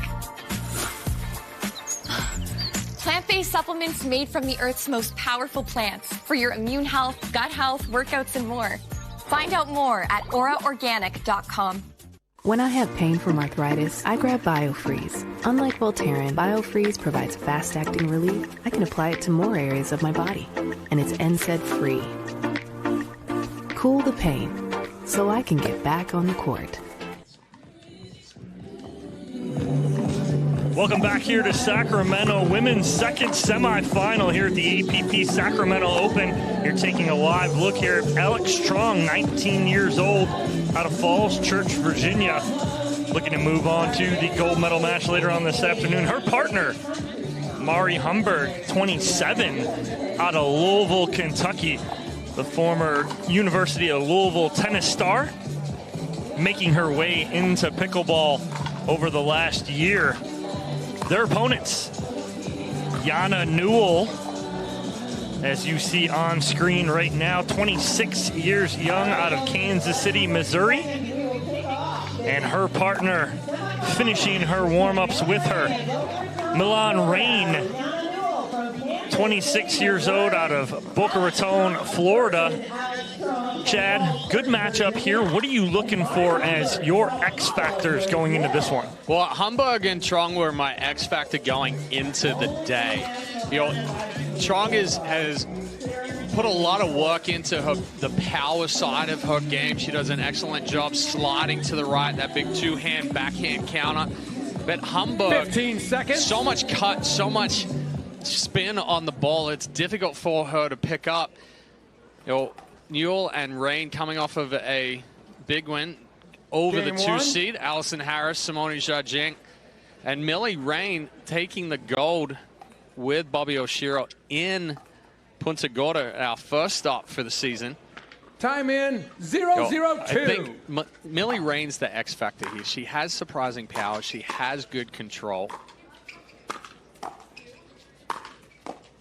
Good start right there. You have Alex Strong and Mari Humberg on the near side of the court in all black. Millie Rain and Yana Newell in the black and white on the far end of the court.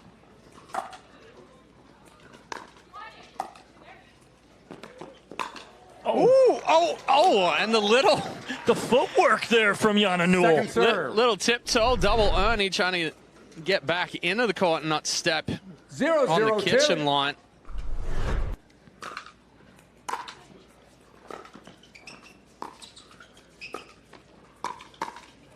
So my X factor here, Chad, is going to be Mari Humberg. Doesn't like to play with too much pace, likes to hit a lot of chips, put a lot of spin on the ball. How can Rain and Newell handle the spin is going to be my question.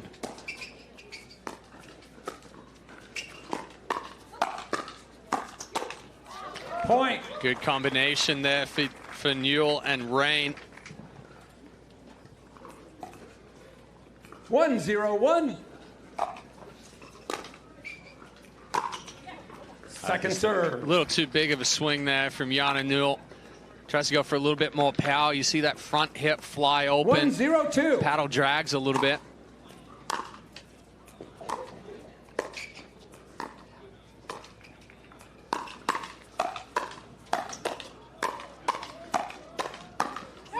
Alex Strong getting big in the middle, and Chad, she loves that right side because of that two-handed backhand. Is that something that we need to look for here in this match? Yeah, absolutely. I mean, that's her bread and butter right there, the two-hander. She's put a lot of work into it. We're seeing more power coming out of that.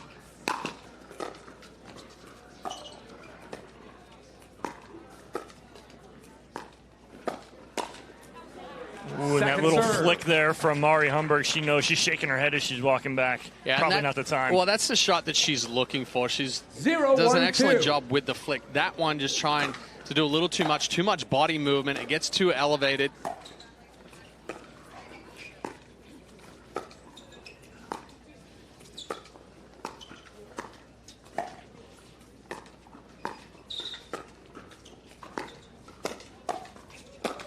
Oh, and Billy Rain playing it Side right out. off of her stomach, basically. Paddle in the right spot at the right time. Yeah, much better flick there from Humberg. She had a little bit of hesitation going to that forehand side, whether she was going to bump it back or try to attack again. 1-0, and the 1. defense there from Rain just able to get that ball down below the net. Ooh, that was close.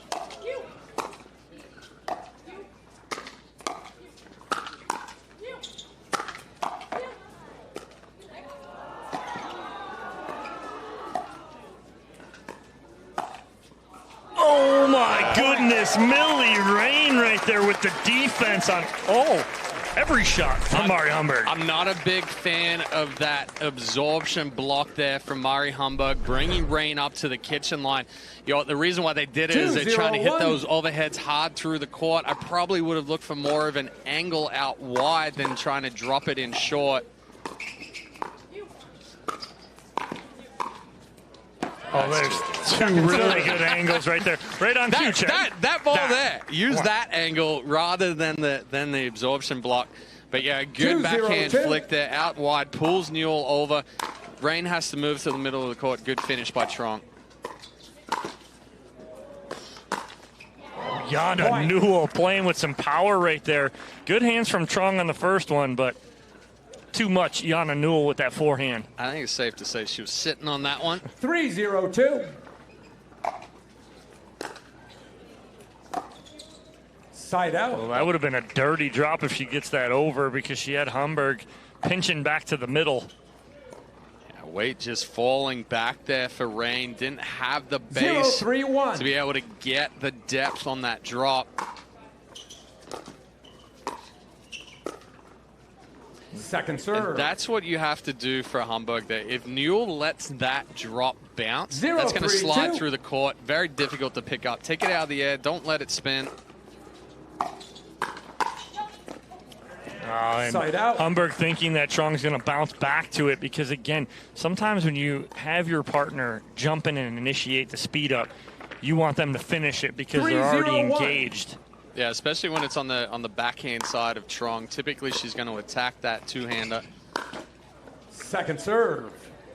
A little too low there for Yana Newell to get enough of. 3-0-2.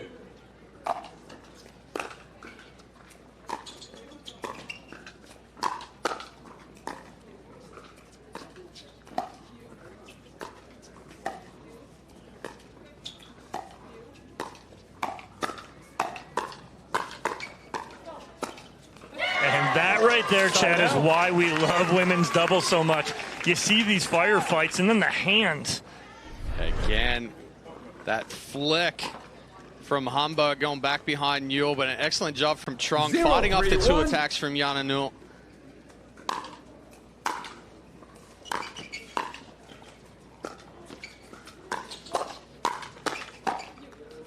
Nice hands right there in the middle from Mari Humberg, getting that ball down. Humberg and Trong on the board now. 1-3-1.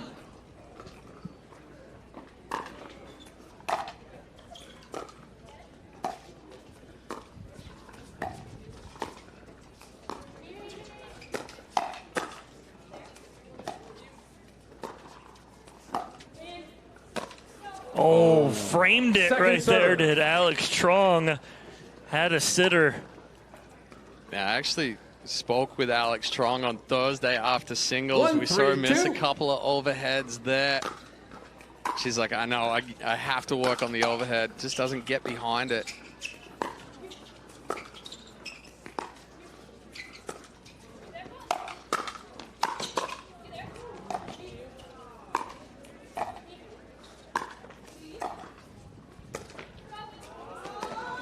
Oh, that's a better drop right there from Humberg.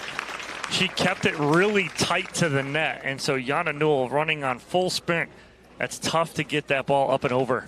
But that ball is also, she's taking that below the net, right? So it's just a bump up and over.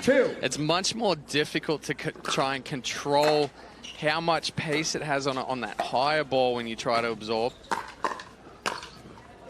Side out. And a nice finish there from Jana Newell, but Mari Humberg and Alex Trong do get on the board, get back within 1.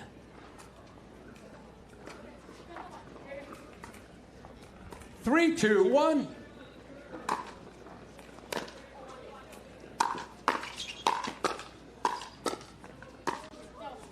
Second serve. Nice leave there from Trong. Yeah, Newell's going on the attack. Humberg's looking back at us, shaking her head. She's like, I'm in a war zone right now. We're being attacked, and we're just holding on. Holding down the fort here through transition. Point. A little too much cut there on that one. You saw a whole lot of body action. 4-2-2.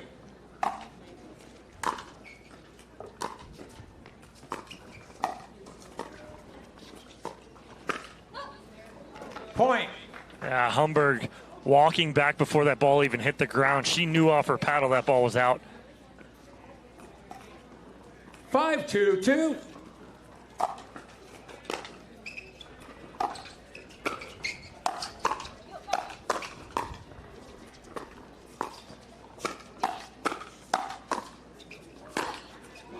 Just too good. I mean, it's relentless. The power once Newell and Rain get a ball elevated, they're just attacking, and they're getting on top of those balls, and each attack is going down. Humberg and Trong, they're trying to block it, they're trying to absorb it, but with that downward angle, it keeps coming back elevated more and more.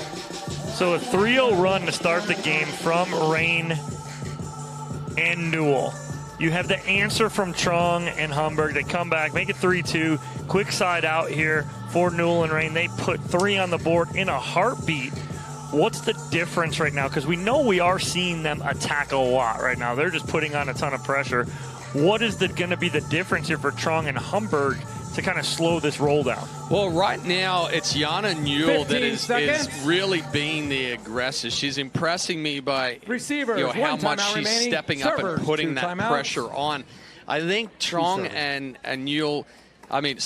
Humberg need to isolate Millie Rain a little bit, make her work, make Newell kind of feel like she has to step into the middle. Then we can go behind, make those balls bounce.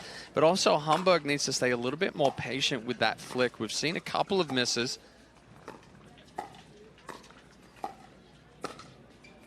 There it is right there on cue. She doesn't miss that one, Chad. But there wasn't as much body movement. She stayed, there was extension, and she just let the hands do it. When she gets those balls too elevated or pushes it too deep, there's too much body movement with it.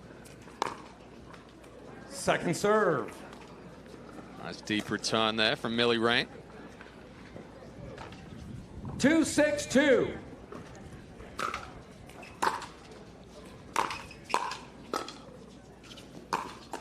Oh, and a little love off the tape right there. Trong had that dialed up. She was coming right back at Newell with a counter. But that's right now. Newell's not afraid to take chances. She's not afraid to speed balls up. Anything that's close to net height, she's getting underneath and she's cranking on that top spin. 7-2-1.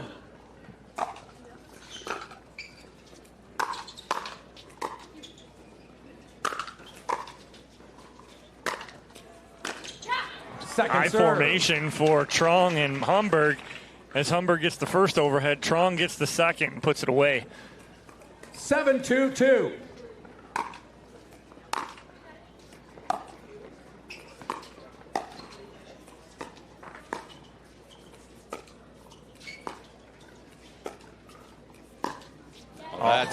That's good. Too good right there. Cut. I'm going to cut, throw second hand on, roll through the middle. Right here, set. 8-2-2. Strong sit goes to that forehand ever so slightly.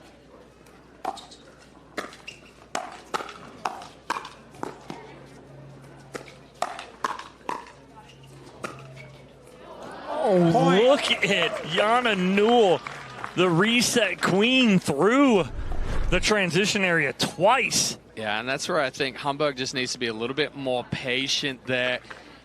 Yes, be aggressive with the dink. Push that out wide. Pull Yana Newell out off the court. Open the middle up rather than trying to hit through.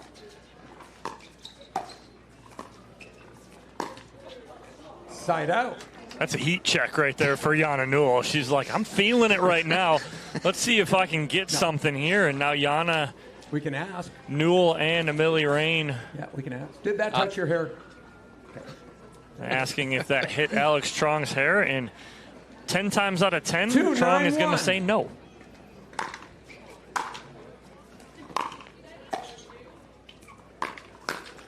Nice spot right there. She held that on her paddle long enough to get Yana Newell leaning to the sideline. Well, it was also the way she set up her body. She set up the body like she was going to go down the line. Newell bites. Point. Rain never really got into position there. She kind of just slowed down, sat a couple of feet behind the kitchen line. 4-9-1.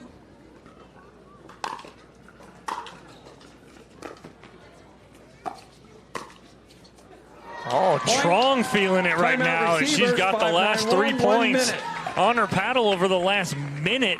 And now all of a sudden they are right back in this one at 5-9-1, forcing the timeout here from Newell and Rain. Good timeout here, Chad. Yeah, I mean, they're on a 3-point run. You want to slow the momentum down that Humberg and Trong have just picked up. But the last few points, Newell and Rain not able to get that ball below the net, not able to make it bounce. And on that last one, you see it float, and then Rain takes a step to the sideline. When she's going cross-court there, she probably thought Trong was going to take it out of the air and roll it. But Newell stepping to the sideline because that ball's going wider. She has to cover the line. And then Rain needs to hold that middle position. Yes, if we float it, we look for the attack, we look for the counter. And if that ball does go out wide, then we have to scramble and go. But don't give up the middle. 5-9-1 as we resume play after the timeout.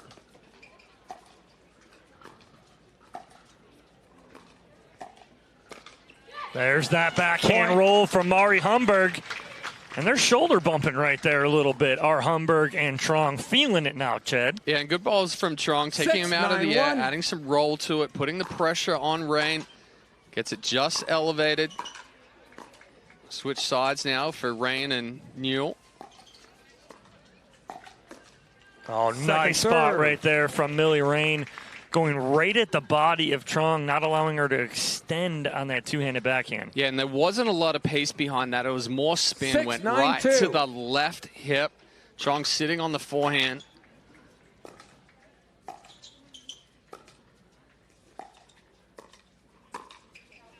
Hesitation from Newell. The ball floated.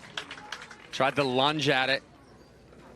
Neither one of these teams have dropped a game yet today, so after this game, one of them will have a loss.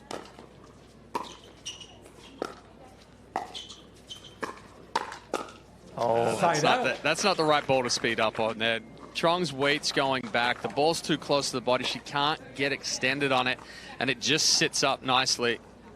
9-7-1. Nice 4-0 run there for Trong and Humberg to get back within 2.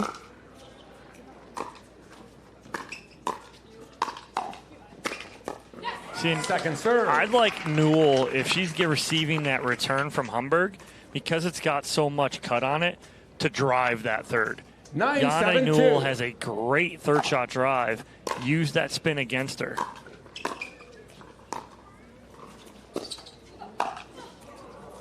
Point.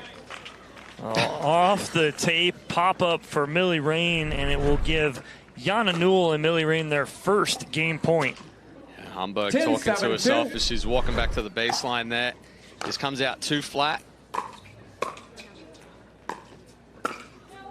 Too much. A little wide there for Mari Humberg. And game number 1 goes to Newell and Rain by a score of 11-7 here in our second semifinal. We'll take a commercial break. When we come back, game number 2 on the other end here at the APP Sacramento Open.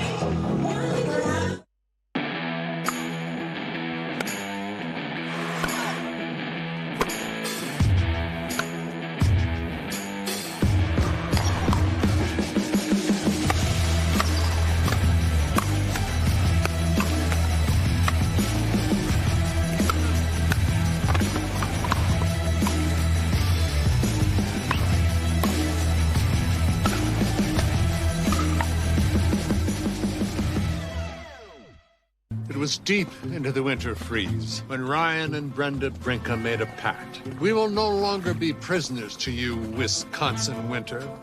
We shall fly south to where the courts are eternally bright, and we will do so with a new phone plan, one with the same coverage, up to half the cost. They may call us snowbirds, but we're phoenixes.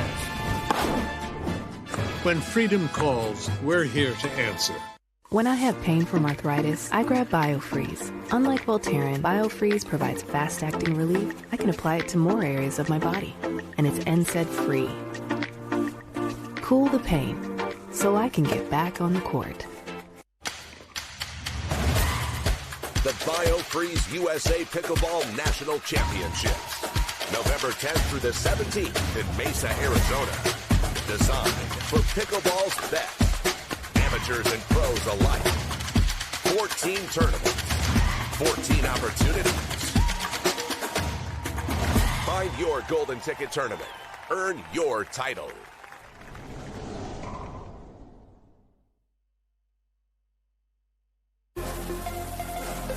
Paris Todd partnered up with Georgia Johnson, taking on Bobby Oshiro and Millie Rain in this women's doubles gold medal match.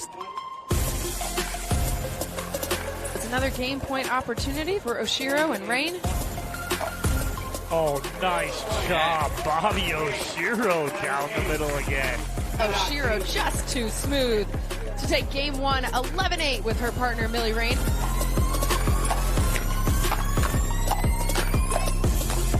Ooh, starting out strong here in game two.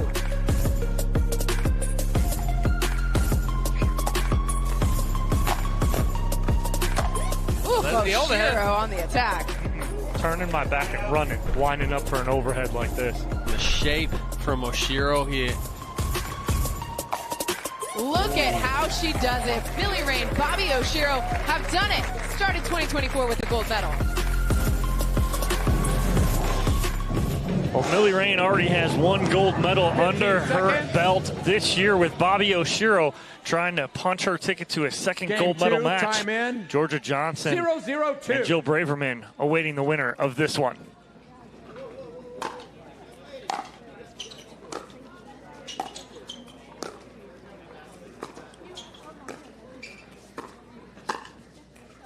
Much better construction there from Hamburg and Trong. Move the ball around, put a little bit of pressure on with the dinks, a little bit deeper dinks. We saw Newell get pushed back from the kitchen line there, floats it, and a good finish.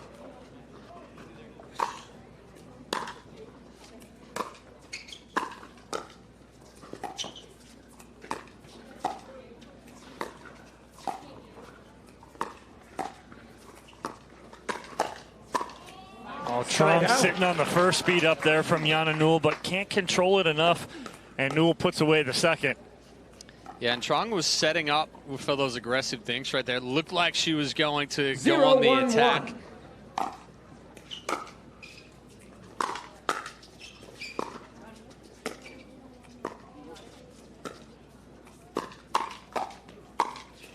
Nice Second job serve. of moving her body and getting at least a little space there. Does Alex trying to get on top of that forehand. Yeah, rather than sliding to the 0-1-2. backhand like she typically does, she recognizes that Jana Newell is going to pull that cross court or cross body. Oh, Millie Rain getting big in the middle. You combined Jana Newell. 1-1-2. Yeah, Yule. We do hey, that. we were doing that with Kalka and Wolchek with Kalchek. Kalchek, yeah. Sometimes it's just easier.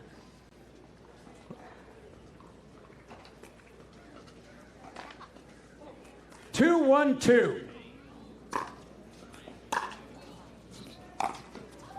Side out. Millie Rain on her back heels trying to hit that drop third. 1-2-1. 1 point lead for Rain and Newell.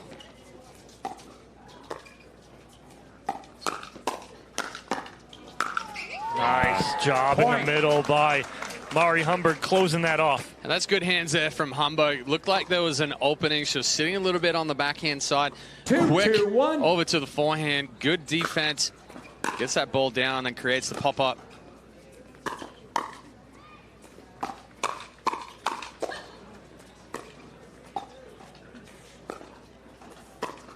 Ooh, that's pretty. That's so good. She made it look easy, but that ball is very easy to pull wide. Why does she keep that, and how does she keep that in? Well, it's all about the rhythm right there. It's same timing, going back and forward. She doesn't rush it.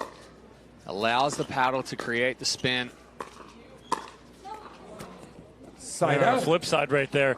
Alex Trung, not a bad speed up, but she's trying to go sideline right there. You need to go opposite hip to keep that ball in instead of trying to pull that wide.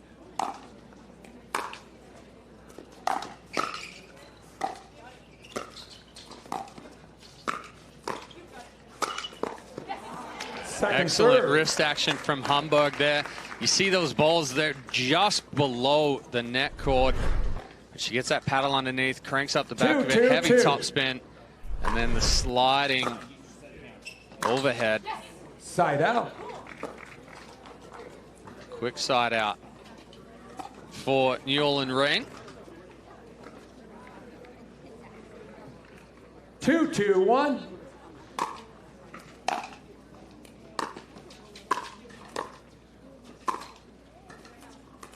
No love there for Newell off the tape. Goes wide. 3-2-1. Hamburg and Trung regain the lead. Second serve. That might be close. I think Hamburg may challenge that one. Call stand. Or not. Hamburg 3-2-2. She shrugs her shoulders. It's like, it's fine. I'll serve. We're good.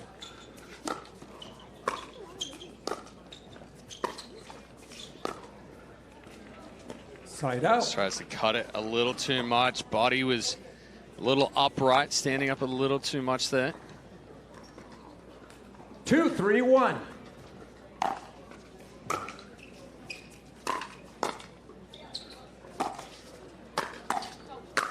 Oh, man. That first ball, though, on that first drive was ridiculous, but great hands from Trung and Hamburg. 2-3-2.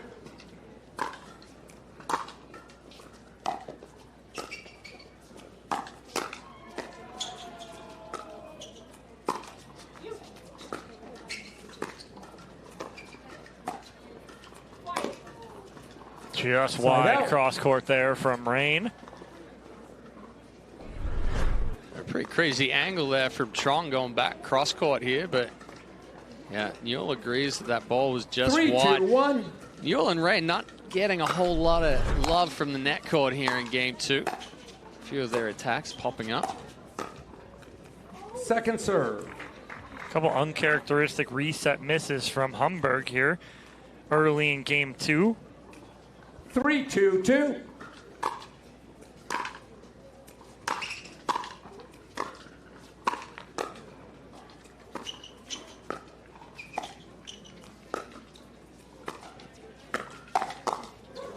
Side out. Nice D there from Rain on the speed up from Hamburg.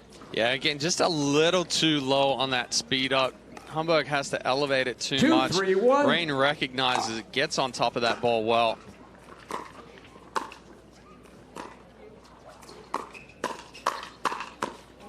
That's quick hands there from Jana Newell.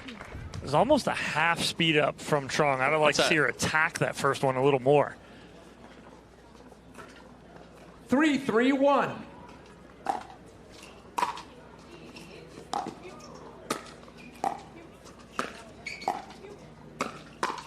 That roll is so nasty. Like, how does she control that so well? Yeah, that you'll see it right 3-3-2. Paddle head is actually above the wrist, and then it's just a quick drop down and snap up, coming up the back of the ball.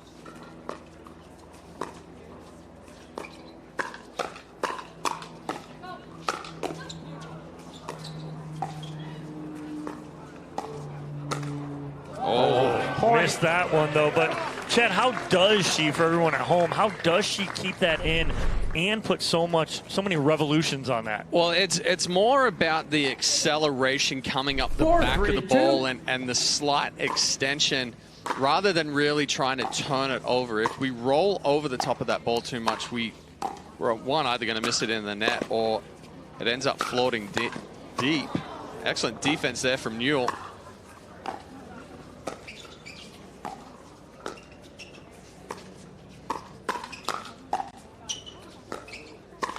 Oh, Newell had what she could handle, but in the middle of that, she almost ended up in the VIP section getting that ball out. Well, the last two speed ups from both teams, Hamburg and Newell, they've both been on the backhand side. We see that the paddle head doesn't quite get underneath that ball. It comes out flat and goes straight into the net cord. Just need to get the paddle head under it a little bit more. Like that. Wow, great Like hands that. in the middle of that point from Alex Trong. Ball off the tape right at her. She made the adjustment, reset it, and Humberg gets all the credit. 4-4-1. Second serve. That's tough. That ball's low already. To accelerate through that, you have to hit up on that ball, and if you do get that up and over, your opponents are hitting down on it. That's a tough speed up.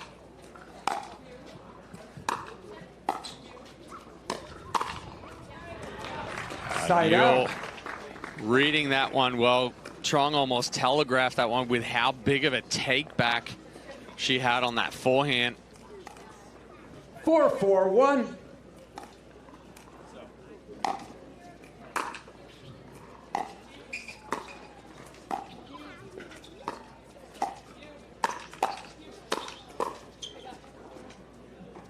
Just out. Trong and Hamburg are being much more patient here in game two. They're developing, they're working the point, moving that ball around. 4-4-2.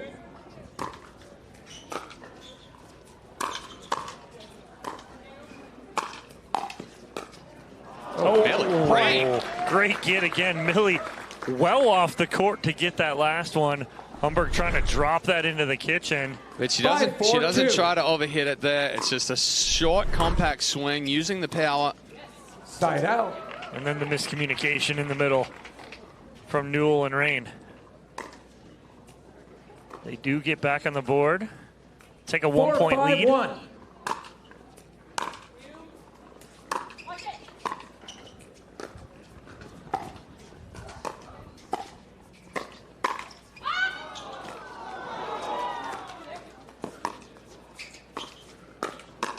There's a perfect time for it, Chad, as she had Newell to the sideline.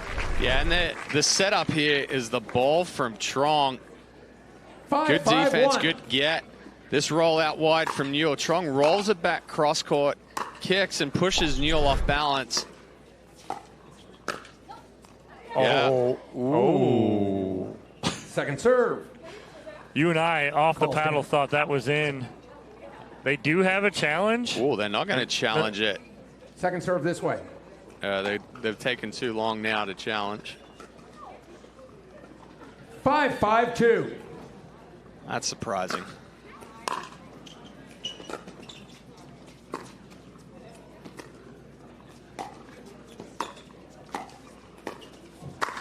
Oh, wow. Great setup there from Millie Rain, pulling Trong wide.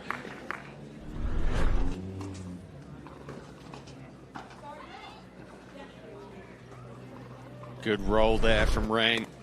All it takes is for Trong to take one step back to the middle. 5-5-1.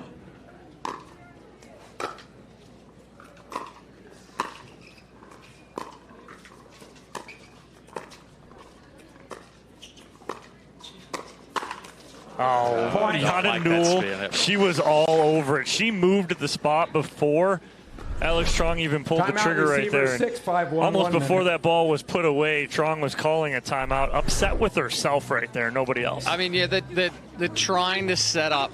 Chong's trying to set up that opening there. But Newell knows that once she's pushed back there and the ball floats a little bit, it's almost like a bait ball, that Trong's going to try to speed it up, and she instantly slides and sitting on that forehand. And that's where Newell has been so strong. I'd almost keep the speed up out of the middle there. Yeah, like, yes, you've pulled Newell out wide. Take that back into the left hip as she's moving back into it rather than trying to go through the middle. So 1 point lead here for Newell and Rain as we just inch along. No one's really had a lead bigger than 2 in this second game. As you have Humberg and Trong trying to force a third game here. What's going to be the difference, Chad, for Trong and Humberg here? As Newell and Rain playing really well, they've started to pull them really wide on these dinks. What's going to be the answer here for Trong and Humberg? Well, like I said, Humberg and Trong have done a better job staying more patient here in this one, but they can't try to rush this one. Like, yes, they have to pull Newell and Rain out wide, and it's potentially, rather than as soon as that opening happens, do another ball into the middle, press them, push them out wide again. Second serve. It's a good spot there from Humberg, though, and it wasn't as aggressive as typically she is with the rolls. It was just a little slide off the paddle. And right at the body.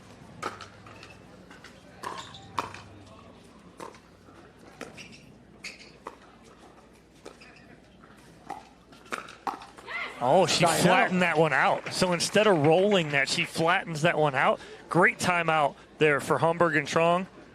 Get the side out. Well, and that one set up just a little bit higher from Rain. It was almost like she had some hesitation of whether she was going to speed it through the middle or just go back over into the kitchen.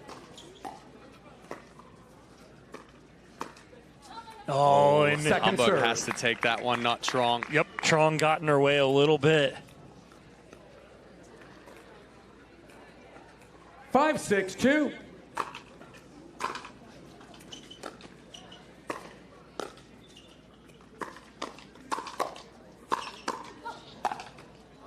Side out. Good defense from Trong, trying to get that ball back in the kitchen, but just too much pressure there from both Newell and Rain. 6-5-1.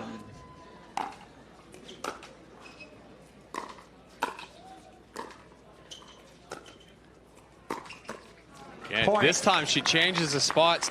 Newell has been rolling that ball cross-body on Trong, and Trong's been sliding to the forehand side. This time holds it a little bit longer, sneaks it down the line. Trong catches it off the end of the paddle. Good speed up there from Yana Newell. Oh, not going to get there. Second serve. Millie Rain anticipating a ball coming to the middle. Great volley here from Alex Trong, and again, the key there, she didn't do much with it. She created the angle, let the pace take over. Build the wall.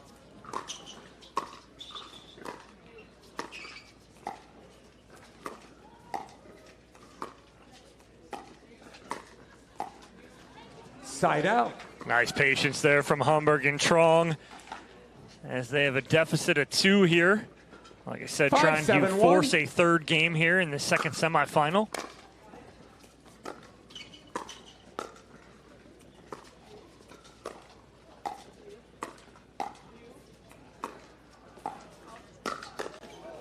That is a very good, aggressive dink roll there from Alex Trong.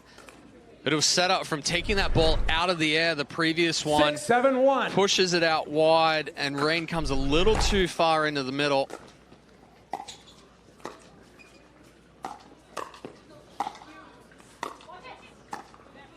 Oh, you got to attack it. Nice work there from Trong, just staying alive. Rain just shaking her head, upset with herself. 7-7-1. All square here at 7. Second serve. Oh, it slid. You saw her kind of slap the back of the ball there. We'll see the motion on it. And watch it. 7-7-2. Just slides outside the line. Started inside it. Point. Couple of errors creeping in now for Newell and Rain. Rain saying, let's take a timeout. Newell, no. 8-7-2.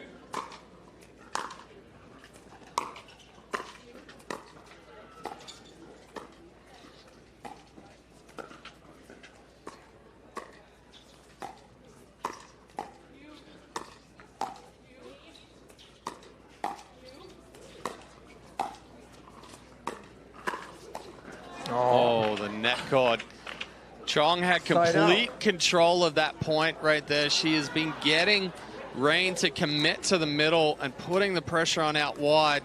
7-8-1.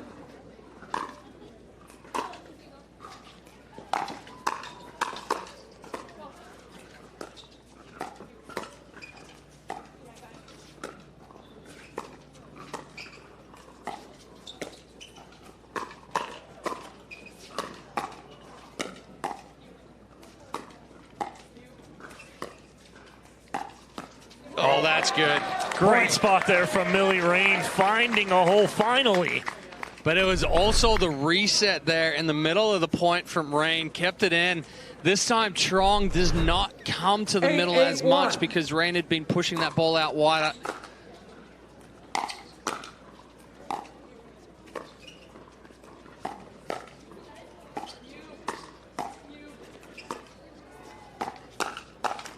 Nice close off in the middle there from Humberg. Tied at 8 here, game 2. 8-2.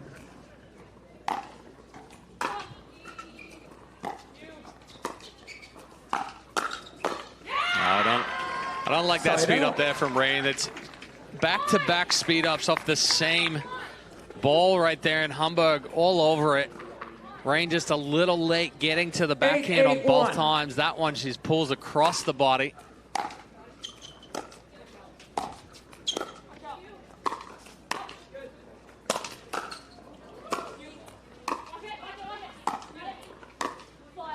Second serve. Great resets in the middle there from Humberg and Trong, but not able to gain any ground. Got pushed back behind the baseline. 8-2.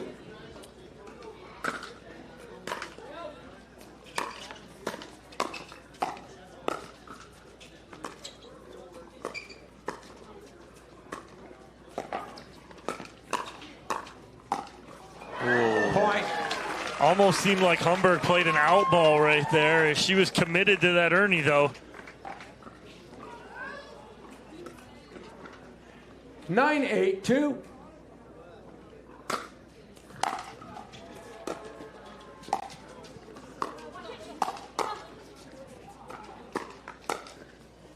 Good spot Side right there out. from Yana Newell in the middle.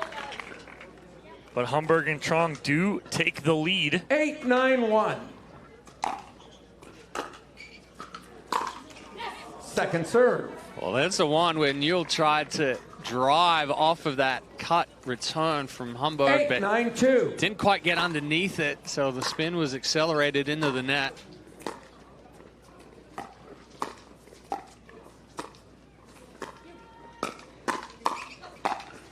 Oh, nice combo right there. Yana Newell playing great defense right there on the backhand side, and then allows Rain to step in there. 9-9-2.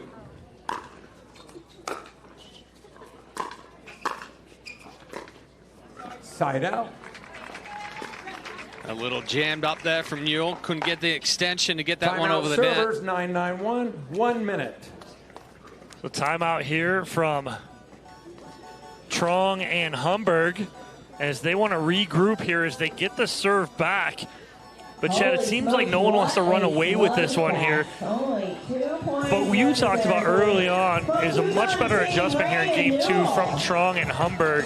What was the adjustment they made? Well, you know, right now, Trong has been having success with that forehand roll and really putting the pressure on Millie Rain. She's popped a couple of balls up down the line while she's tried to reset that aggressive dink. Humberg's had the quick flicks, but there have also been times where they've gone behind Newell and then trying to go through the middle. You know, 15 seconds. I'd like to see here with them coming out of this timeout, they've regrouped. You know, go big serve right here, get that drop down, put some pressure on Millie Rain, then go back behind Newell. Get her to pull out wide as well. She's going to put the pressure to come back middle, and then you can sneak one down the line behind her on the backhand side. All right, as we resume play here, Humberg and Trong 9-9-1. serving 9-9-1.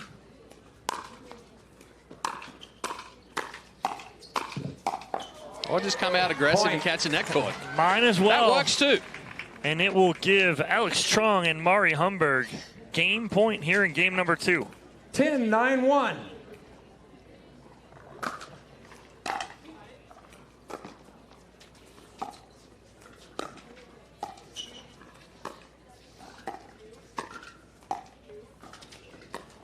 Oh, Trong thought about 3 different shots right there. Looked like she wanted to go ATP off the paddle, but did not have it. 10-9-2. And tries to roll that back hard. Game point number 2.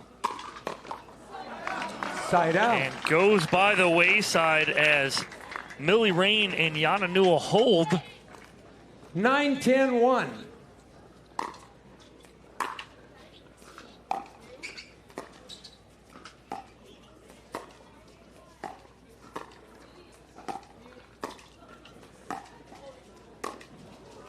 Oh, that's an excellent offensive lob there from Millie Rain off the bounce. Trong expecting her to go back middle. And Humberg had slid to the line. Squares it up at 10s.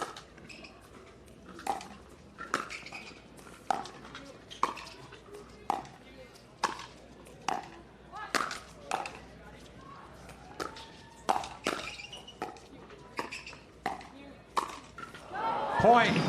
Oh, wow. That's a tough error right there. Wants that one back and now flip the script. Millie Rain, Yana Newell not only with a game point, but a match point. 11-10-1.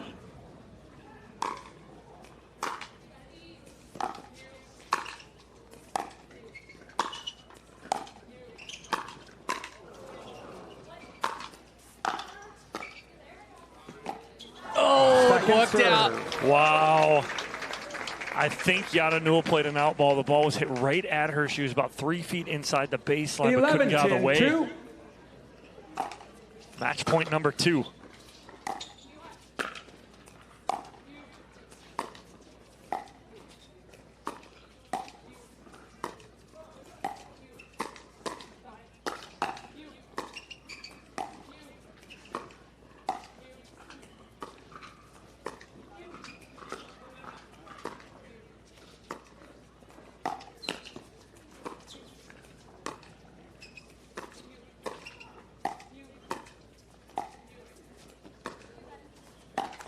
No, Millie Rain doesn't use the legs. No legs, low ball, trying to end it. And Mari Humberg and Alex Trong fight off 2 match points. 10-11-1.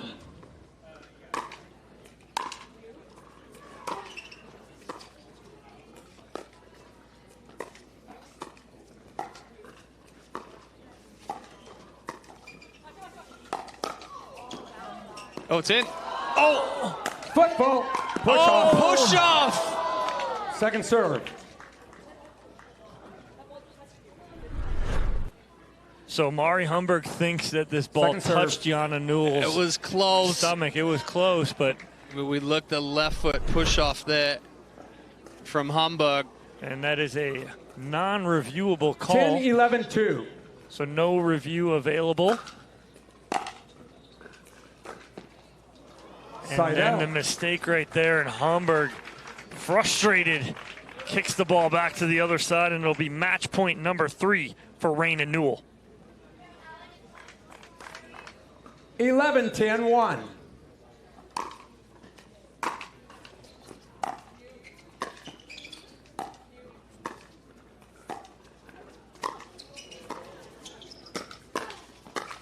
Point game. Too big on that last backhand there. And game number 2 goes to Rain and Newell by a score of 12-10, and they will move on to the gold medal match later on this afternoon. Congratulations to them. Alex Trong and Mari Humberg will play for bronze later on today. We'll take a break. We'll hear from Newell and Rain right on the other side. It's hard to find supplements that work. No, thank you. You need supplements that are backed by science with natural and plant-based ingredients and that are third-party tested. Because cleaner is better. Like Oro Organic. Plant-based supplements made from the Earth's most powerful plants for your immune health, gut health, workouts, and more. Find out more at auraorganic.com.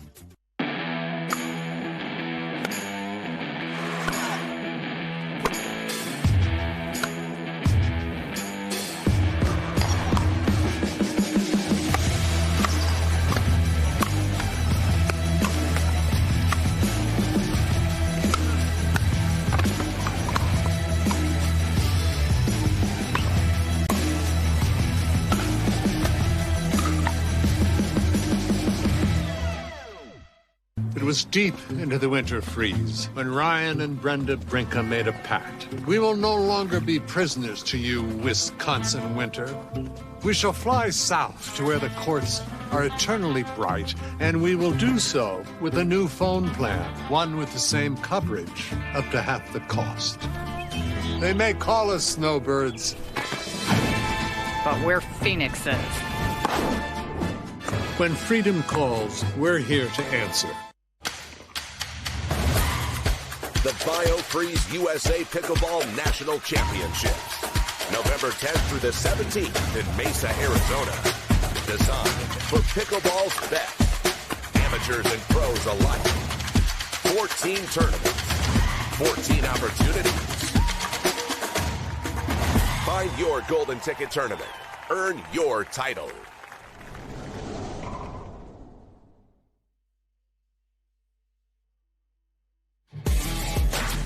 Taking a look at the push-off. Foot fault hit. Almost hits Newell. We see that left foot of Hamburg catch the kitchen line. Now we take a look here at match point. Just a little too big from Hamburg. Newell and Rain moving on to championship in women's doubles. And we have Dominic Catalano courtside with our Franklin post-match interview. All right, Millie, I'll start with you. It looked like Alex Strong was really trying to pull you sideline to sideline. What was your answer there? Because you really fixed that in game 2 and really were under control. Yeah, I just started, I guess, trying to do the same thing to her, and then kind of get Mari more involved and just kind of make him scramble a little bit. And then Yana playing next to Millie, she was setting you up nicely. You're able to come in. You like to play fast. You like to play with some power. How is it playing next to her and now going into the gold medal match? Oh, Millie's amazing. On and off the court, we have a great chemistry. It's our first tournament together, but it's such a blessing playing next to each other. We move well, and whatever she does, I know we're going to do great. All right, well, congratulations, ladies. Moving on to the gold medal match later on this afternoon. We'll take a break, be back here on Championship Court at the APP Sacramento Open.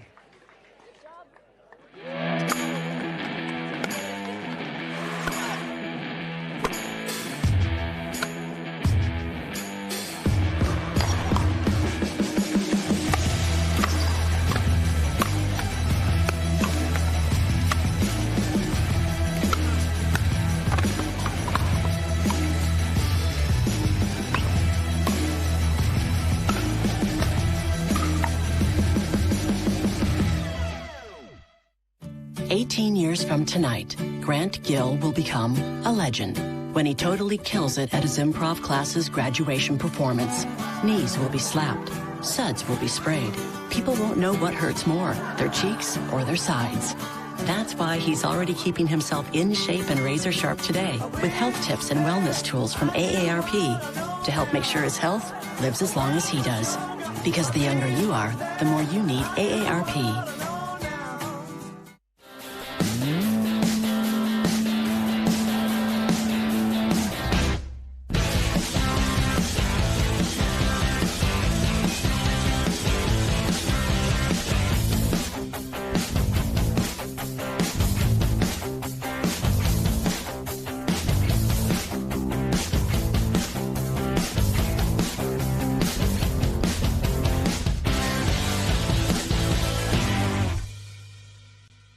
My name is Chef Jamoke Jackson. I'm here with Vlasic Pickles, and I'm putting the pickle back in pickleball. In pickleball, a chop is a slice from high to low to put a backspin on the pickleball. I'm chopping up Vlasic Pickles to make this sweet and savory chopped pickle salad. Feta cheese, Kalamata olives, olive oil, red wine vinegar, lemon juice, sugar, black pepper, toss the mix. sweet, heat, and full of flavor. The APP is sponsored by AARP, helping your health and happiness live as long as you do. Power Plate, official warm-up and recovery partner of the APP Tour. And Tervis, the original insulated tumbler.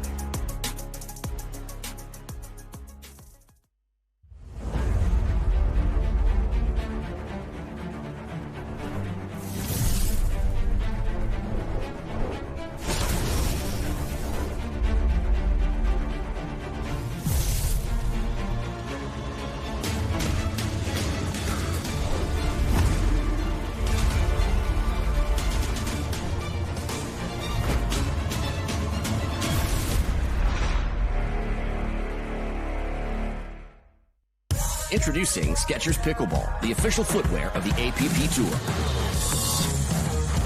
They're ultra lightweight and responsive for incredible speed. They have Goodyear rubber outsoles with a specialized pickleball design for increased side-to-side stability and agility. Plus, they feature shock-absorbing foam and Skechers' famous relaxed fit design for incredible comfort game after game. Conquer the court in comfort. Skechers Pickleball, the official footwear of the AP.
Nothing brings us together like Eggland's best eggs. We love the taste, always so fresh and delicious, plus superior nutrition. For us, it's eggs any style, as long as they're the best. Eggland's best.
Years from tonight, Grant Gill will become a legend when he totally kills it at his improv class's graduation performance. Knees will be slapped, suds will be sprayed. People won't know what hurts more, their cheeks or their sides. That's why he's already keeping himself in shape and razor sharp today with health tips and wellness tools from AARP to help make sure his health lives as long as he does. Because the younger you are, the more you need AARP.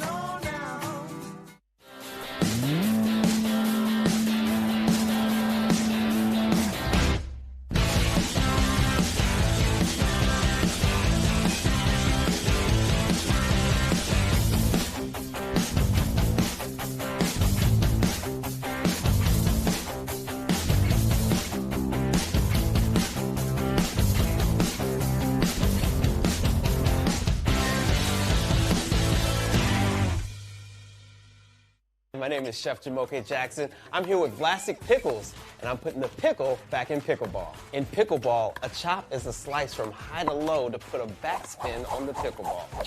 I'm chopping up Vlasic Pickles to make this sweet and savory chopped pickle salad.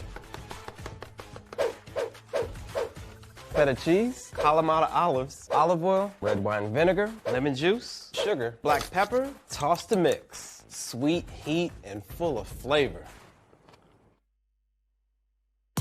The APP is sponsored by AARP, helping your health and happiness live as long as you do. Power Plate, official warm-up and recovery partner of the APP Tour. And Tervis, the original insulated tumbler.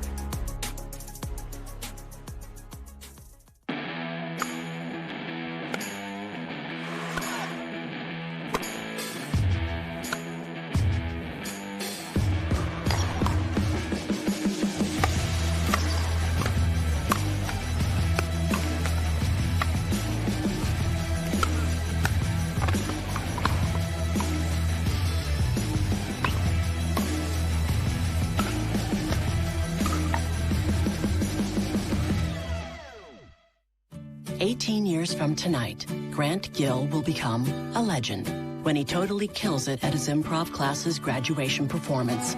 Knees will be slapped, suds will be sprayed. People won't know what hurts more, their cheeks or their sides. That's why he's already keeping himself in shape and razor sharp today with health tips and wellness tools from AARP to help make sure his health lives as long as he does. Because the younger you are, the more you need AARP.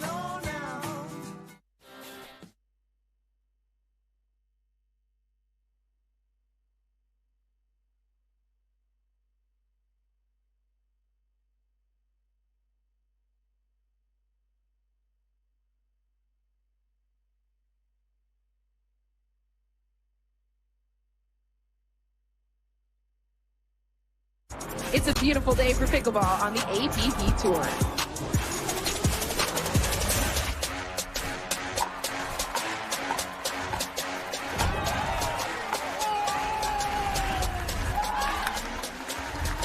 Are you kidding me? Here we go.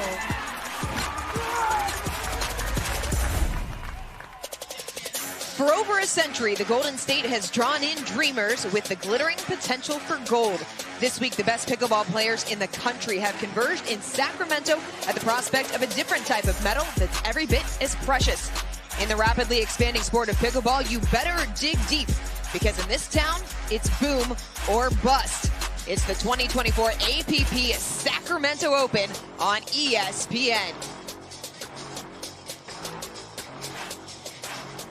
Welcome to Championship Court at the Johnson Ranch Pickleball Complex alongside Next Gen National Team head coach Chad Edwards and pro pickleball coach Dominic Catalano. I am Dorian Kraft. Our tournament has culminated in this men's and women's doubles gold medal match. We have got phenomenal matches coming up on deck as we take a look at our gold medal match menu. In the men's doubles, it's going to be the top two seeds, Andre Diescu, Gabriel Tardio, going up against Will Howells and J.W. Johnson. Dom, these are four players that train together. They know each other so well. When you are this familiar with each other, what is going to be the difference maker in a match like this? The key is execution, and can you find something new that they don't know and don't see every day? But that's going to be very tough. So you have Diescu and Tardio, a newer team together, but they're familiar with each other. Diescu is that rock. He's going to keep everything in play. He's going to let Tardio play free, play loose, and play fast. On the flip side, you have J.W. Johnson and Will Howells. J.W. Johnson is that rock on that side. He's going to keep everything in play. Will Howells is going to be active. He's going to play fast. So look for him to be very, very active. And if they can expose Will Howells, it's with him jumping to the sideline, trying to get to his two-handed backhand. So that's going to be the key, what I want to see if Tardio and Diescu can expose that. If they can, Brendan Long has done that before to him. We'll see if they can do it again here in this matchup. Meanwhile, in the women's doubles gold medal match, a little bit of a surprise. The 4 seed and the 7 seed knocking off the top seeds on their way to the final. Chad, what did these two teams do to get here that they need to continue? Well, Millie Rain making her second consecutive final in women's doubles, took the gold in Punta Gorda. She's been steady, she's been stable, and that's allowed Newell to be more aggressive and really put the pressure on. On the flip side, Georgia Johnson, Jill Braverman. It's Braverman that's being able to take a couple of more risks because Georgia Johnson is so steady. So I think the X factors for both teams are going to be Braverman and Newell. Who can pull the trigger at the right time, who can speed it up, and who can get that ball down and get it elevated coming back. The sun is peeking through the clouds here in the suburbs of Sacramento. It is mid-60s, and we have got 2 gold medal matches on deck here at Championship Court. It's the 2024 APP Sacramento Open.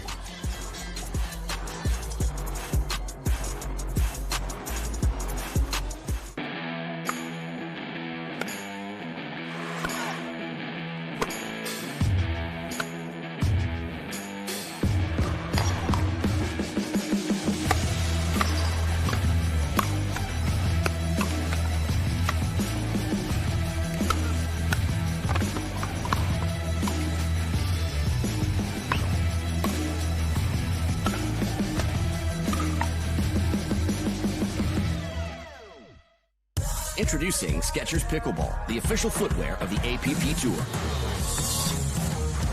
They're ultra lightweight and responsive for incredible speed. They have Goodyear rubber outsoles with a specialized pickleball design for increased side-to-side stability and agility. Plus, they feature shock-absorbing foam and Skechers' famous relaxed fit design for incredible comfort game after game. Conquer the court in comfort. Skechers Pickleball, the official footwear of the AP. Sebring here with Vlasic Pickles, and we're putting the pickle in pickleball. In pickleball, the term pickled is when you don't score any points in a game. This grilled Vlasic pickle recipe will score you all the points. Slice them in half long ways. Skewer your pickles, put those babies on the grill. Now we're gonna make our ranch.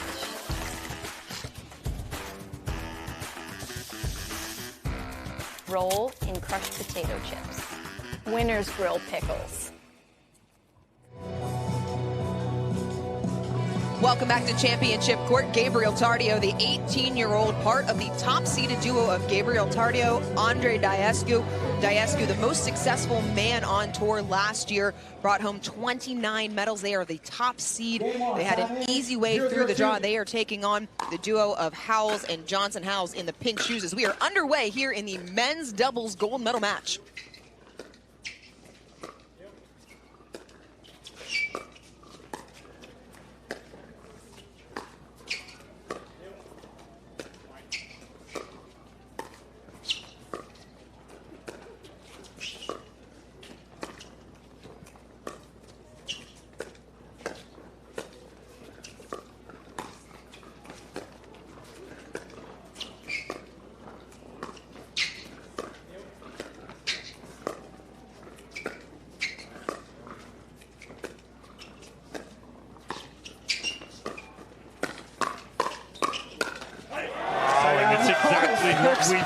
Exactly what we talked about and thought about is that it's going to be Johnson 0-0-1. and Diescu being patient, waiting for the right time.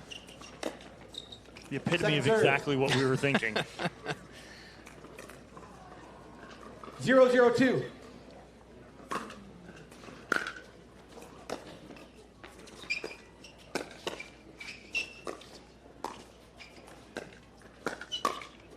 That's his strength right there. The reach in, back in roll from Johnson. 0-0-1. Defense at the beginning of that point with the speed up from Tardio. Second serve. Missed serve. Will Howells going for a little heavy, a topspin serve there, rolled it into the net. Howells has one of the bigger serves on tour. You've seen that on display throughout the tournament.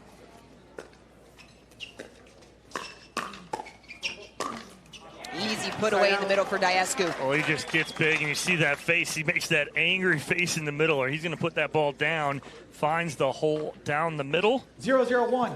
Diescu, the 6'4" Romanian with that big wingspan. Great hands from Johnson. Yeah, call came a little late there from Tardio, telling Diescu to let it go. Tries to counter it, get on top, but Johnson quick flick again on the backhand side.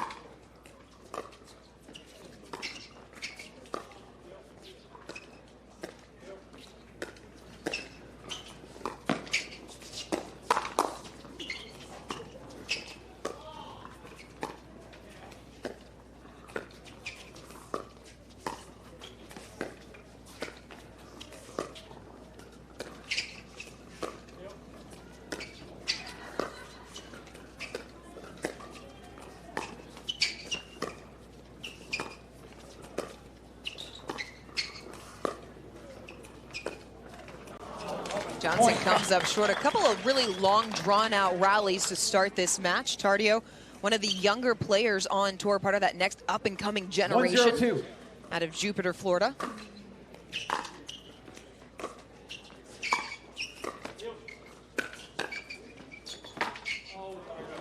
Point miscommunication in the middle there between J.W. Johnson and Will Howells. 2-0-2. Johnson, blue hat, white shoes, 21 years old, out of Boynton Beach, Florida.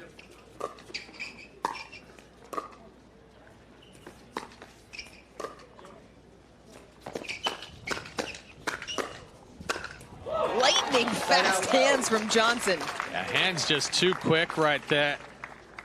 So you go right in the body, but he gets a paddle on it, gets on top of it, keeps working that ball down, gets the final one to pop up.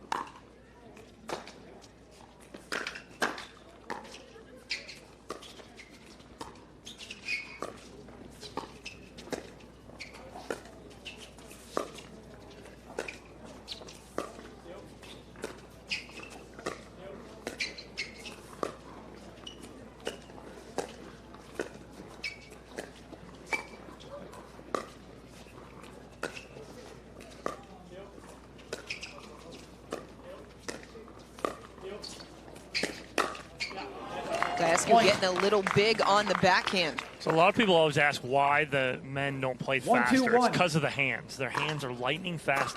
They know that that's going to come back. They don't like testing each other too much. But right there is what we talked about pregame, is that Daescu got Will Howells a little bit leaning to the sidelines, bodied him up, and got a ball that he can handle.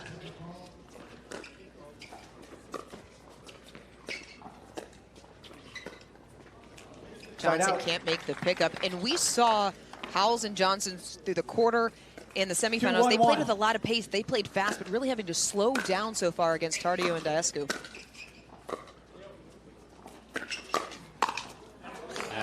That one's not coming back. Good call. Good call. No, definitely, and it's part of what Don was talking about with the respect for each other's hands. But I do think that the miscommunication in the middle of the court now from Johnson and Howells is coming from that slower pace. Daescu not able to get on top of that. He had the ball he wanted as he motions right there. I got to get on top of that. 1-2-1. Chad, going back to your point, how do Johnson and Howells speed this pace up?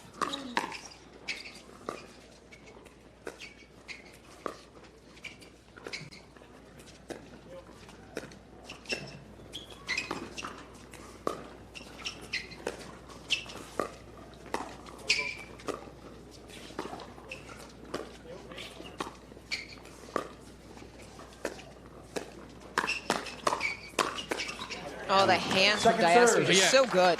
Answering your question right there, I think we're going to see them start taking a couple of more chances. I'll look for a big serve here from Howells in the drive.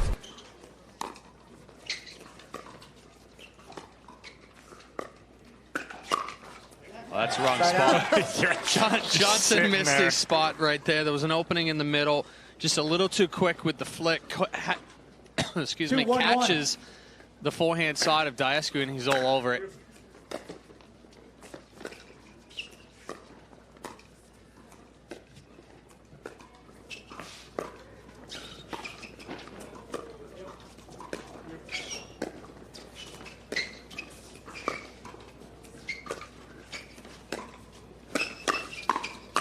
Daescu right back through the middle for the winner. I mean, a 3-1 lead seems like it's huge right now for Daescu and Tardio, but it's methodical of their game plan. Even from Tardio, he is not speeding balls up. He respects the hands of both players.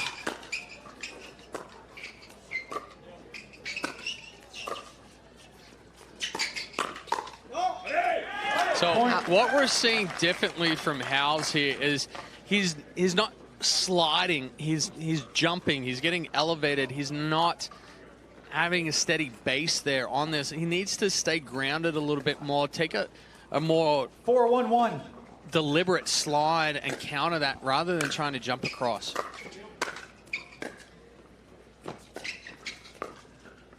Second serve. How does Howell's jumping instead of sliding change the dynamic of his shot? Well, there's not as much on the counter now because all it is all arm. There's no base to be able to push off with or generate any power from you know, hip movement or the pressure that's actually generated through the body. And for Howell's, power is his game coming off of that paddle. Right, when he's jumping, he's not sliding and moving. He's losing contact with the ground, so like Chad said, he's losing that power. And he's also not clearing his body, too, when he's jumping. His body's staying in the same place. He's got to slide and clear the body and give himself some extension. 1-4-2.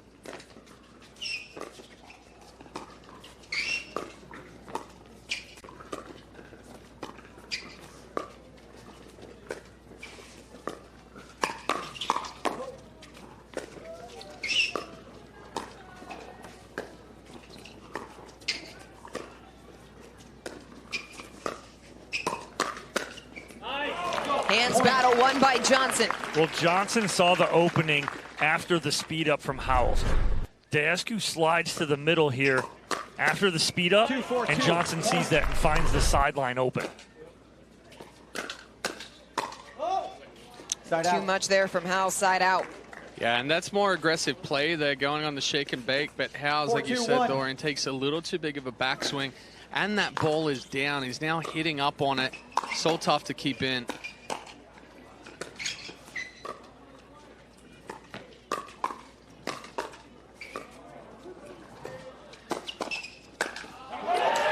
Tardio body bag on Howells. Well, beautifully done, but it started with Daescu with his punch volleys on the backhand. He just kept that in play right there, and then Tardio, perfect. Timeout on the court. Now it's time for a message from our proud partners.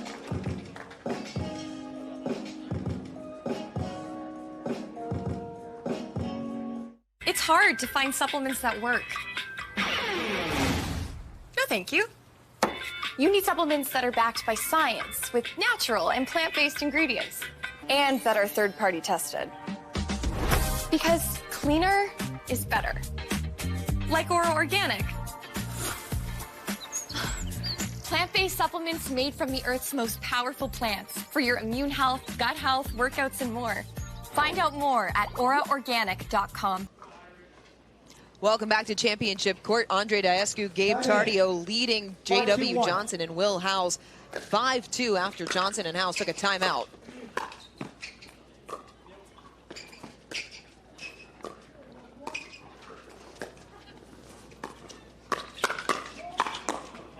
Better hands there from Howells at the kitchen line. Yeah, and it's an excellent counter from Johnson off of that first speed up. Gets on top of it, gets it down, pops up again for Howells.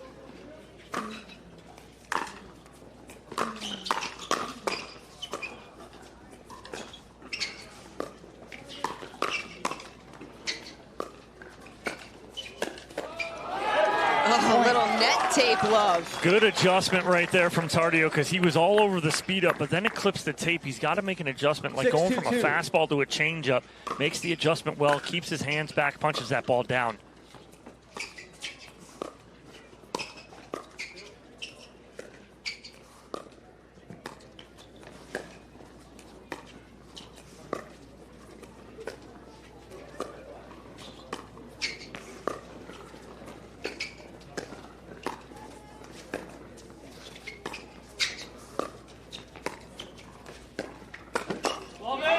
Beautiful Ernie there from Johnson. Good read, good move there from Johnson. That was good control from Howells. Just takes that ball inside, pushes it on the backhand side with a little bit of spin to kick out. Second serve. That's two missed serves for Howells here. He wasn't even trying to go for anything on that one. Really uncharacteristic, especially for a player like Howells who has started to make himself a staple in gold medal matches. He won a gold alongside CJ Klinger in Punta Gorda. He'll be playing in the gold medal match in singles as well as that ball sails long. Yeah, it just looks a little tight right now. Not as fluid as we saw throughout this draw.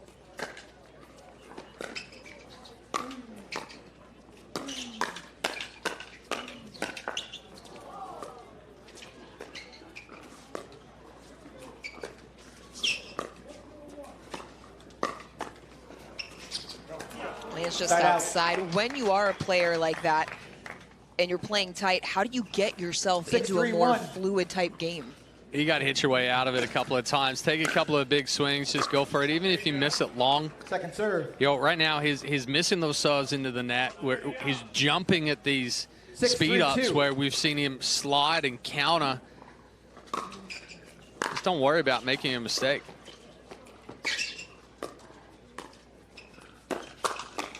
Well, that's side out. See, it's just ridiculous. Self-defense right there, but right now what I'm seeing more out of Johnson and Howell is aggressive dinking. Now they're actually picking up the pace of their dinks. They're putting pressure on Daescu and Tardio.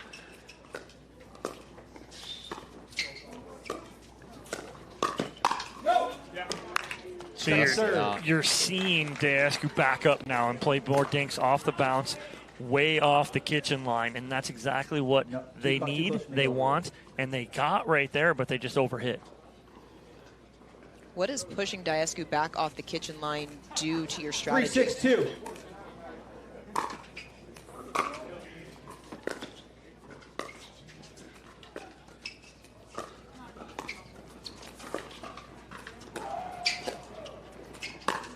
Oh my gosh. That was all body. He was attempting to body up Daescu right there. There was no chance. That was a red dot on the center of the forehead right there. No chance of him keeping that in.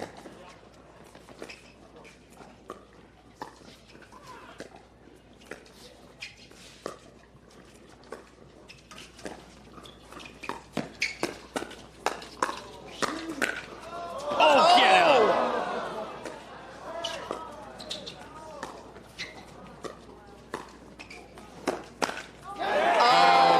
Johnson, it was there. Elevated ball on the backhand side. Yeah, go ahead. 7-3-1. They did the hard work. It almost got behind him just a little bit too much.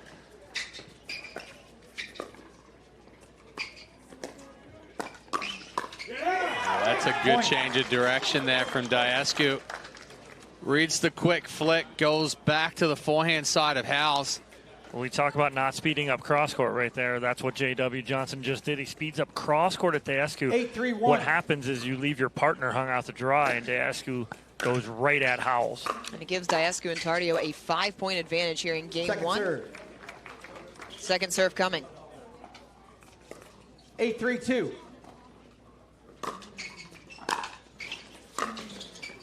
Oh, ran into it. Point.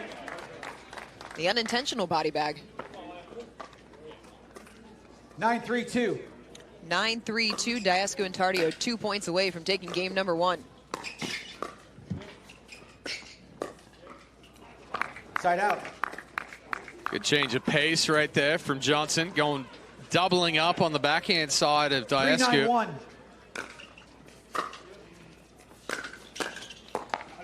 Right at the feet of Howells. He got caught in the transition zone. See that drive there from J.W. Johnson, it's them trying to speed something up. Johnson's typically, he was moving to the sideline. Typically, he will not speed that ball up, but he's trying to make something happen. Side out. Was Johnson just picking the wrong spots to try and make something happen? On that one, yes. He was just sliding to the side. Usually if he's going to speed up, he's 9-3-1. moving through it and moving forward.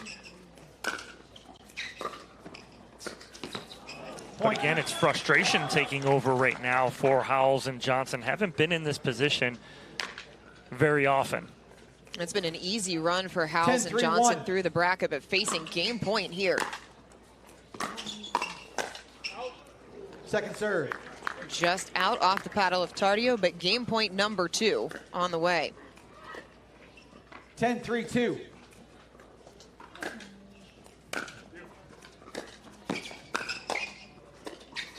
Point game 11-3. Johnson comes up short. Game number 1 in our men's doubles gold medal match goes to the top seeds, Andre Daescu and Gabe Tardio. They take it 11-3. We will be right back here on Championship Court.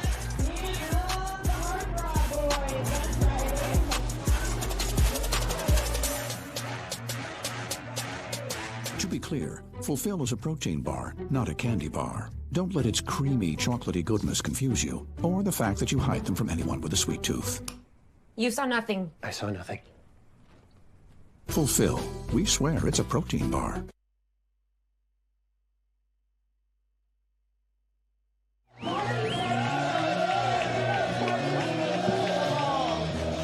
Welcome back. The AARP Match Spotlight this week was the Masters Mixed Doubles Bracket. Kelly Ojeda, Will Muno took home gold over Reagan Ferguson and Mike Pazarak in an epic that went to a championship tiebreak. Congrats to Kelly and William. Let's take a look at some of our other AARP Masters and Champions gold medalists.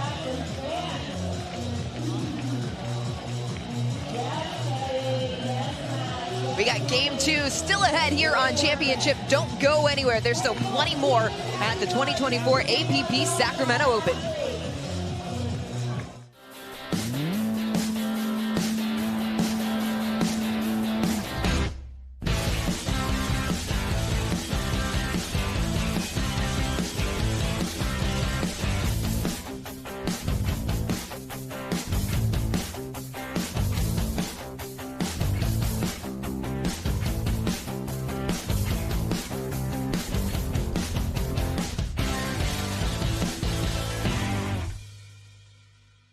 No, since I've been using Leo Rubber, I've had way less problem on my AT band and hips.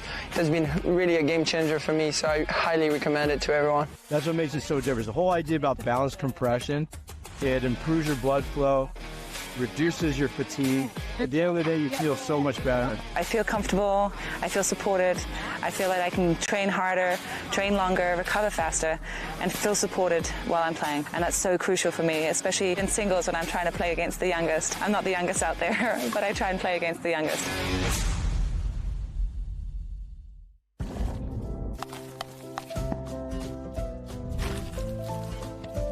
Nothing makes a gathering great like Eggland's best eggs. They're just so delicious. With better nutrition, too. For us, it's eggs any style, as long as they're the best. Eggland's best. The Pro XR pickleball paddle answers the age-old question of how to get paddle speed and control with the same paddle and one grip, and this is it. Pro XR gives you more spin, greater control, and quicker reloads on every shot in the game, because you always have that constant feel for that leverage and control and paddle speed that we're all looking for. Pro XR is the most revolutionary technology in pickleball. Welcome back to Championship Court. Andre Diescu and Gabe Tardio taking game 1 handily over Will Howes and J.W. Johnson, 11-3 in this men's doubles gold medal match as we get set for game 2. 0-0-2. Tardio to serve first.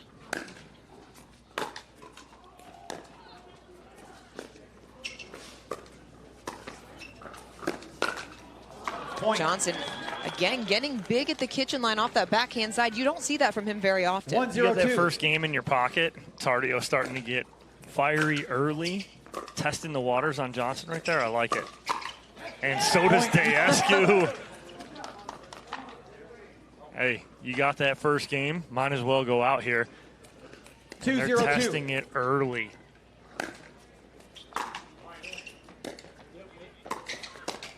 Oh, he was there. He was all over it. Tried to rush it. Saw the feet still moving. Little flimsy on the wrist a little bit. Catches the bottom of the paddle.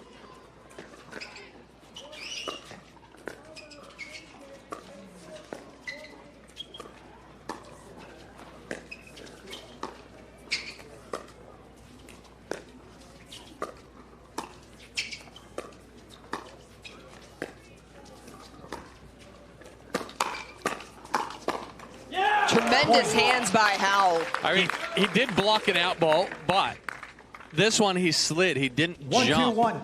He cleared himself a little bit more. Got on top of it.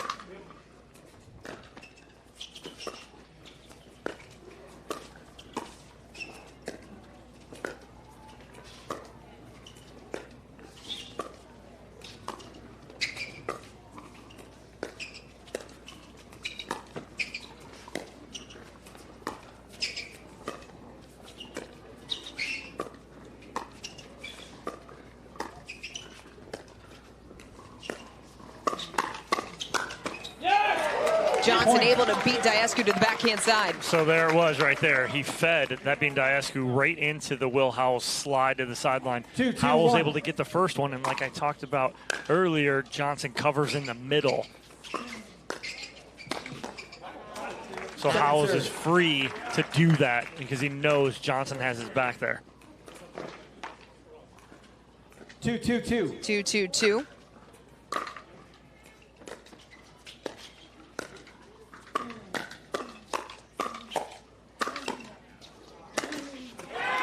Side out. It's a big swing from a big man to the kitchen line. Hard and hardest. Keeps getting on top. It was a good block from Howells, but even with the pressure 2-2-1. and pushing him back, when you block from down there with that hard, it's going to pop back up. There's no lack of firepower on display here on Championship Court.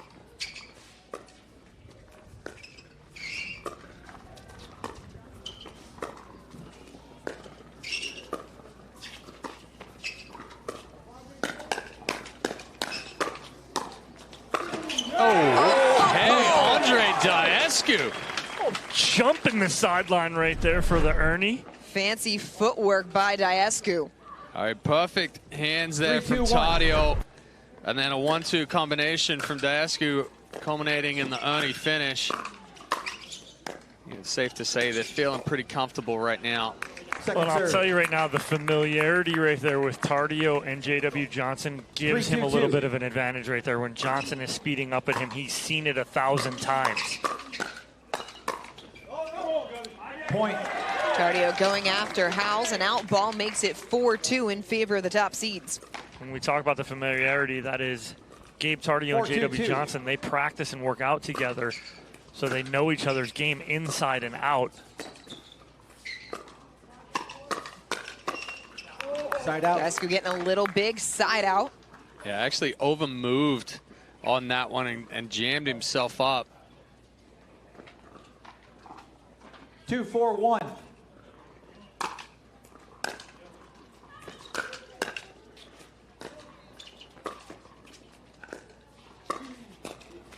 Second serve. A little help from the net cord right there, but it was still going to be an excellent ball from 2-4-2. Diascu. He's changing directions. He went back behind Johnson on the backhand side as he was moving middle.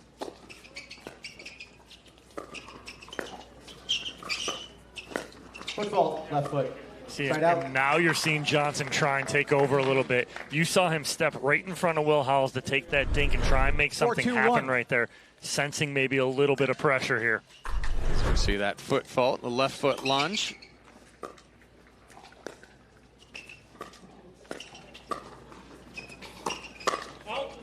Outball hit by Diascu. To go back to that foot fault for a minute, and talking to players around the tournament this week, they feel like it's been called more than ever before. We have seen a rash of foot faults called. In your opinion, is that something the officials are paying more attention to here?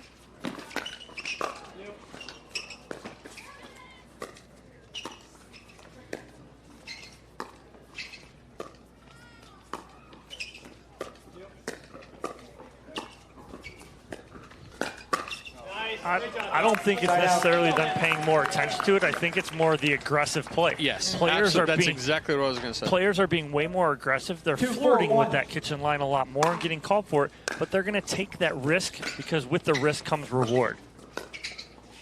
Ever increasing level of play across the game of pickleball.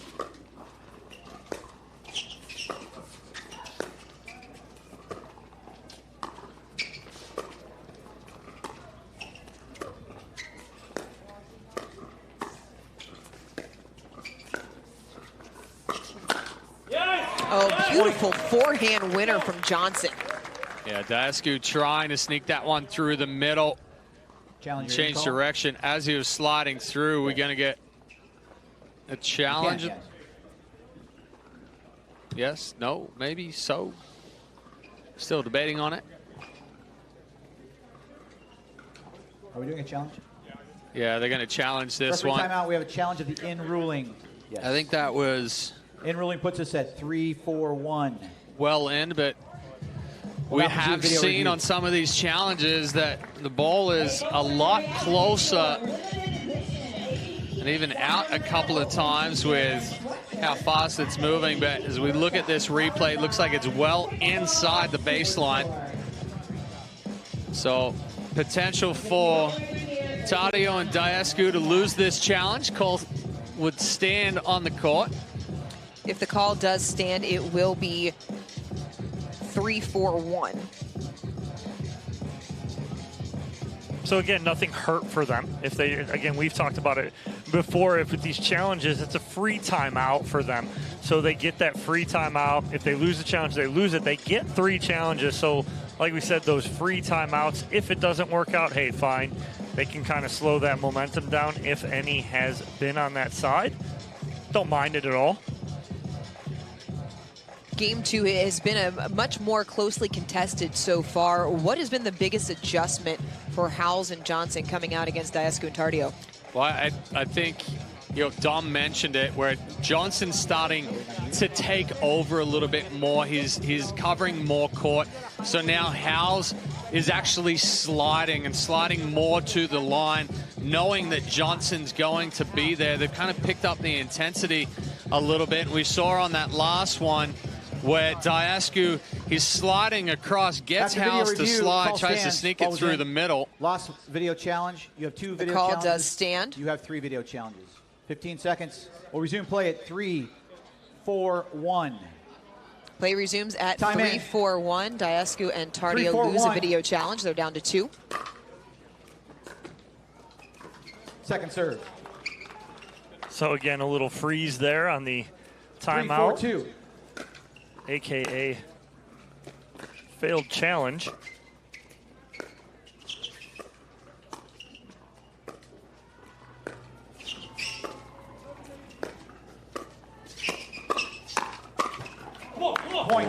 He read it well. It was a good change of direction there from Howells. Diascu, fantastic job getting a paddle on it.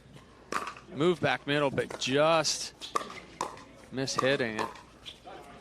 Side out. Howells can't make the shovel. Side out. Tied at 4-all. 4-4-1. A nice little run there from Howells and Johnson to even it up.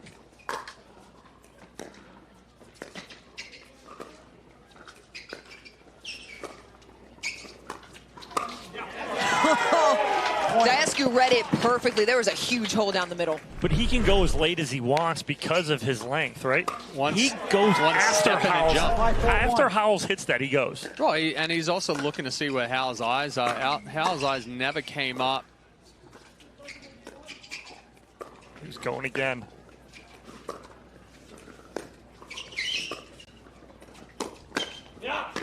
Second serve. Into the net. You can kind of feel how much Andre Diascu is feeling it by how often he goes to hunt those earnings.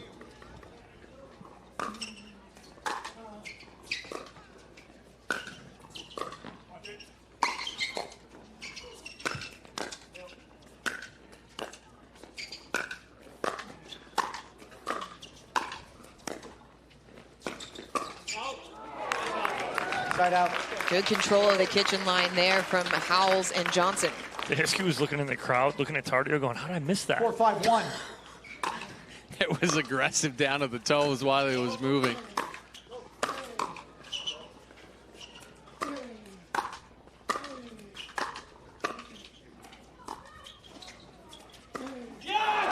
Oh, Diascu trying to speed up the forehand and catches the tape. And that's not his typical style of play right there. Yes, he'll reach in, take the ball out of the air, be aggressive with it, but once that ball bounces, especially with spin, he's usually a little bit more conservative.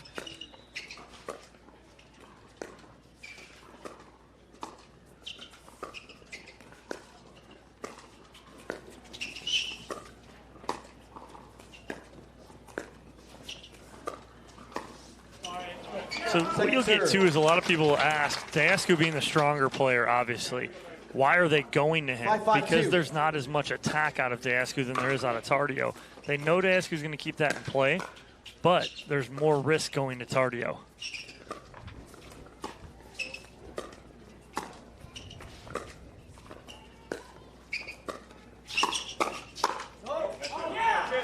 Side out.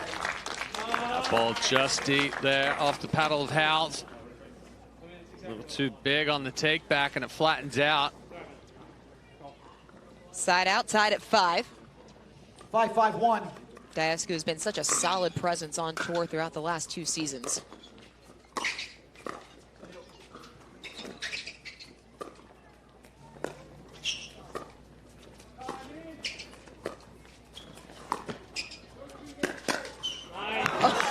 Five-hole on Tardio off the backhand flick. Johnson saying, not today. Doesn't. I mean, you talked about the familiarity. Johnson already knew what Tardio was going to do as soon as he tried to sell it with the body.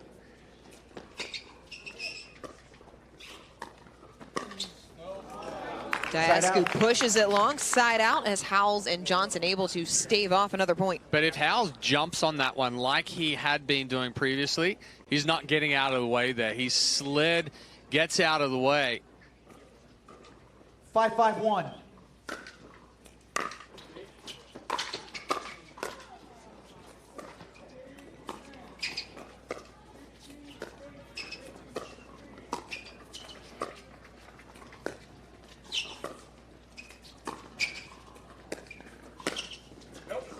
Second serve. Johnson missed the roll. That's good body control right there, as Diascu noticed where he was pulling that ball from. Knowing he's got to go up and over, he gauges the speed right away and knows that ball's going to go out.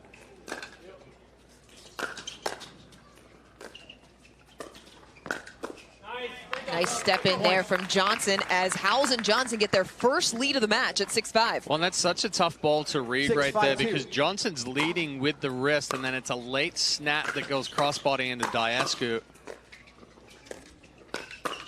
And again, right there, you're sitting, you know, even if you're sitting middle body right there and it's going cross, it's got so much pace on it that it's difficult to drop that hand back and catch up to it.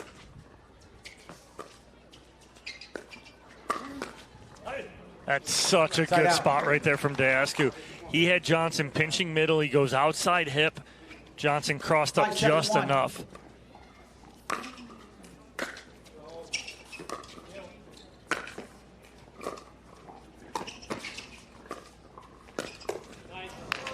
Changes the spot there. This time elevates it on Tardio. But again, it's Johnson and Howells getting more aggressive now.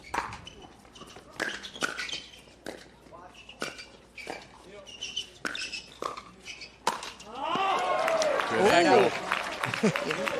little verbal aggression there from Will Howells. Had enough of that one.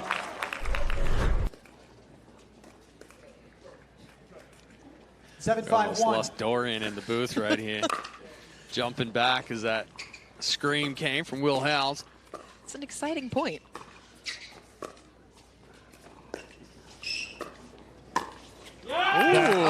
Joining in. That's all started from J.W. Johnson. He hits a very aggressive backhand dink. It backs Diascu off the line. Diascu pops it up just enough that Howells can pull that trigger. Timeout taken by Diascu and Tardio. We're going to take a quick timeout with them. We'll be right back here with the men's doubles gold medal match.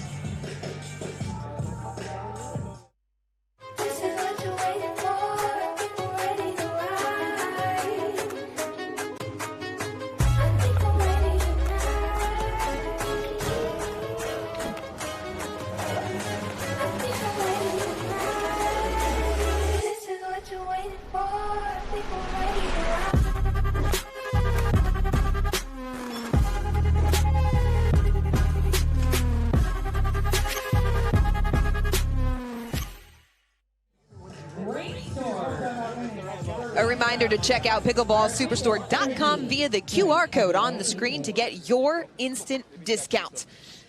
Plenty of great finds at pickleballsuperstore.com. This has been a great match so far. Dom, Chad, what has impressed you the most about the way Game 2 has played out? The aggressiveness right now of J.W. Johnson and Will Howells, that's given them an advantage. I like that. They need to keep that up if they want to force a third game.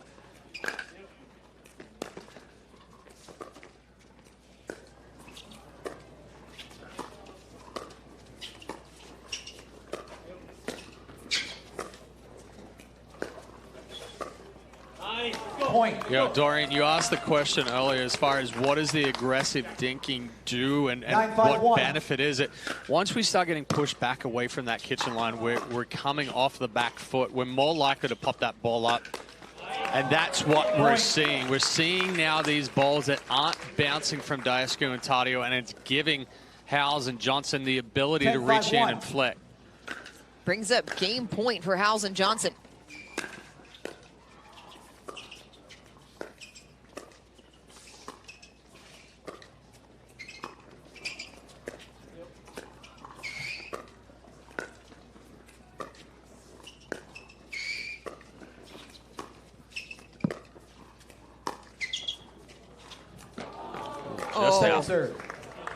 Good read there from Diascu. He was ready to hit the overhead.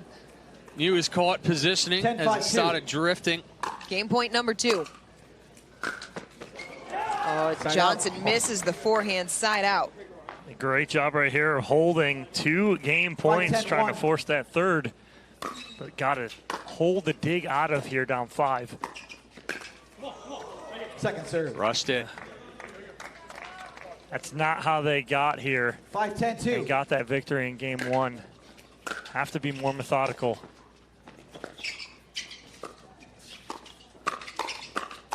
Backhand winner from Howes to get back on serve. There's the slide instead of the jump. Slide, clears the body, continues it, and double fires down the line there for the winner.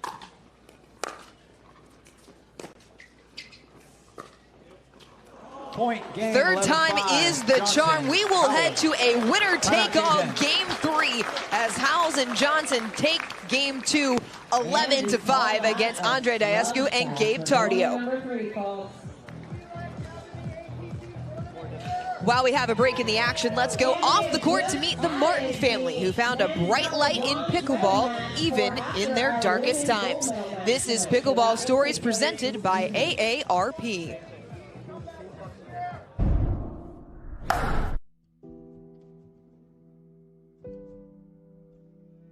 My name's Will Martin, but I grew up in Cincinnati, Ohio, in a little town called Madeira.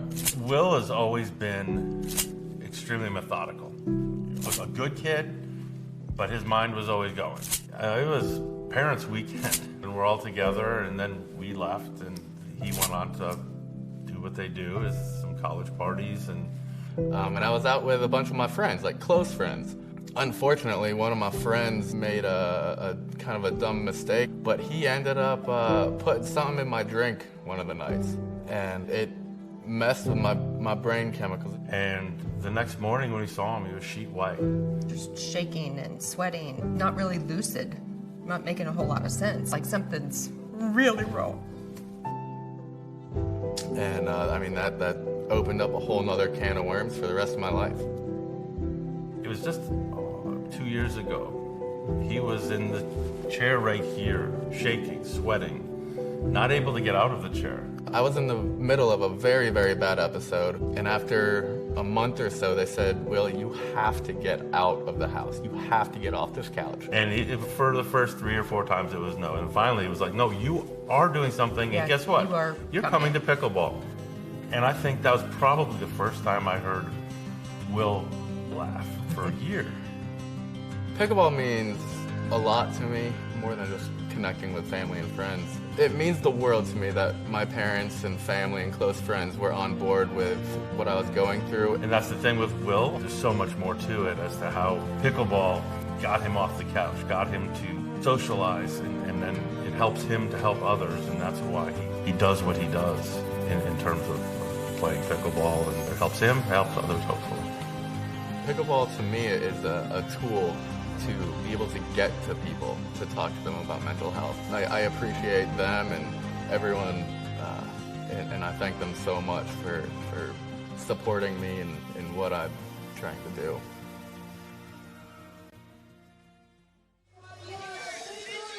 Such an important message there in terms of mental health. It's great to see Will and his family out on the court, and that is one of the big things about pickleball. You hear everyone talk about it, the community, and just the love that everyone has for one another. Yeah, and I've been teaching pickleball for almost 10 years now, and a lot of my clients we're using the sessions as therapy and as a way to be active. So we were talking about, you know, whatever issues that they were having in their life. Yeah, same. That's pickleball right there. That is the story of pickleball, and that's why people, and like us, we fell in love with the sport, is for stories like that. We're going to take one more quick break here on Championship Court. Coming up next, winner-take-all Game 3 in the men's doubles gold medal match at the 2024 APP Sacramento Open.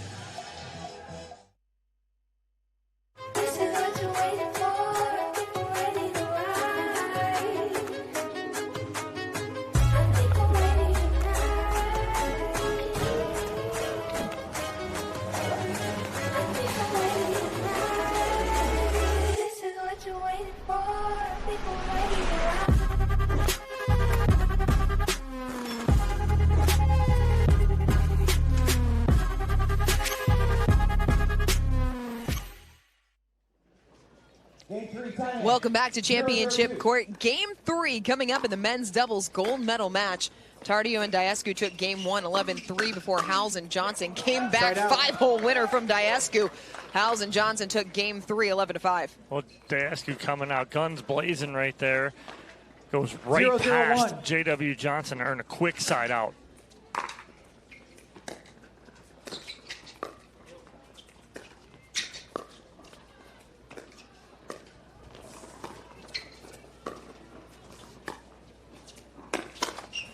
Point right at that left hip of Johnson. Johnson knew it was coming, but this time Tardio goes a little bit more body. Johnson has to slide over, gets jammed up.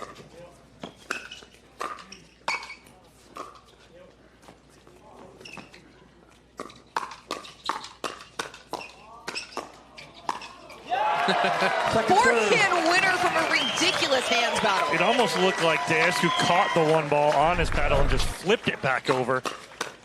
Yeah, that again, one. Again, though, it's the slide of Howells that started that one, allowed them to get on top after that speed up.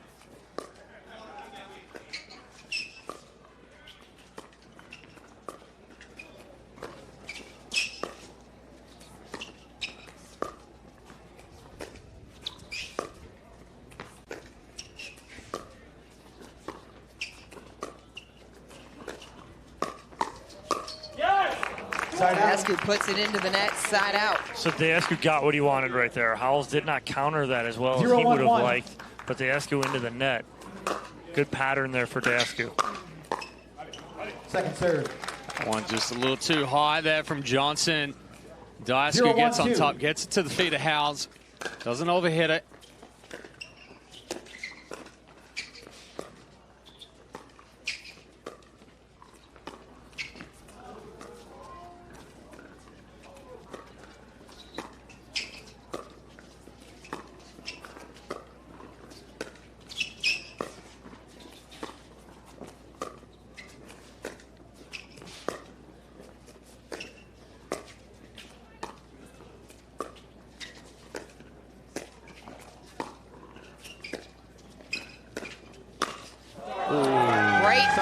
Body of Howells. He hit it into the slide. Yes, he did. So instead of feeding to the left hip, he hits it into the slide here. Watch Howells jump to the side, hits it right into it. Perfect spot from Diascu.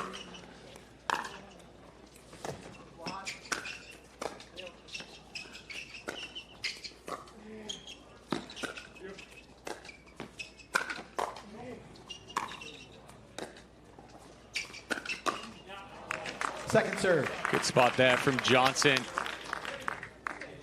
You know, one thing to recognize with this is it's not so much the power, but it's more the spot. No matter how hard these guys are hitting, if they're not hitting the spots they need, they're coming back.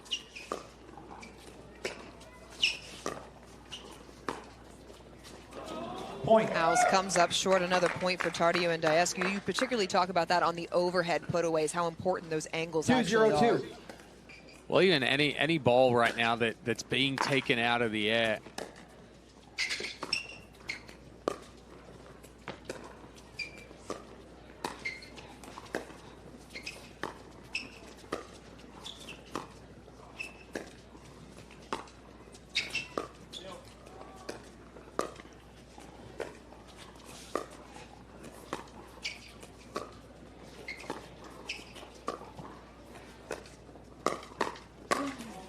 Elevated ball makes for an easy put away for Diascu. Again, it's not an overly hard hit ball, but it's a spot ball. It's elevated. You know, Howes goes to block and he goes through. I think that the problem that a lot of players, even especially amateur players, you know, they get away with hitting these hard balls, but then the skill level comes up, and you know, it's more about the spot. This time, Diascu hits into the slide of Howes. Again, he's now, instead of going straight ahead, he's hitting into the slide. He's jamming up Howes, and it's opening up that spot.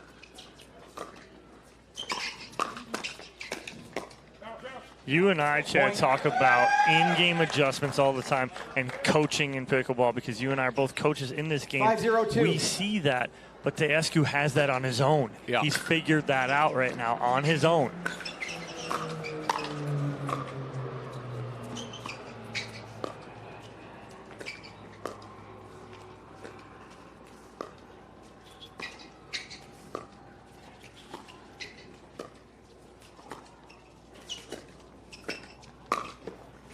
Diascu finding some space in the back of the court. Timeout receivers. If Diascu makes that adjustment, we'll talk about it on the other side of this. Let's take a look at how we got here before we answer that question, as Diascu and Tardio have taken a commanding 6-0 lead in game number 3. So game 1, it's all Diascu and Tardio, 11-3. They were playing clean. We talked about, Chad, how Howes was jumping up instead of out on that two-hander, trying to create room. It caused problems. They take game 1. Yeah, and then in game 2, we saw Johnson and Howes be a little bit more aggressive with their dinks, put a little bit more pressure on, push Diascu and Tardio away from the kitchen. It created the pop-up, and then they were able to attack. And we see a good counter-attack there from Howes.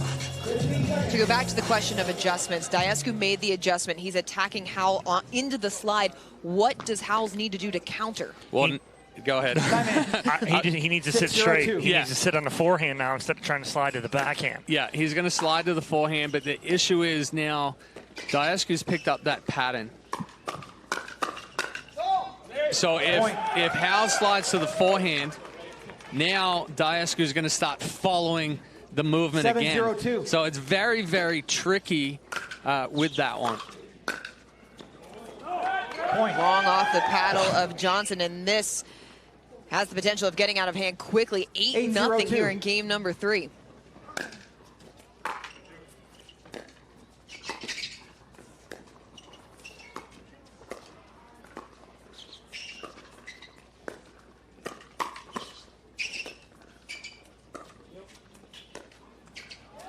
Point. Look at the bounce in the step right now of Diascu and Tardio.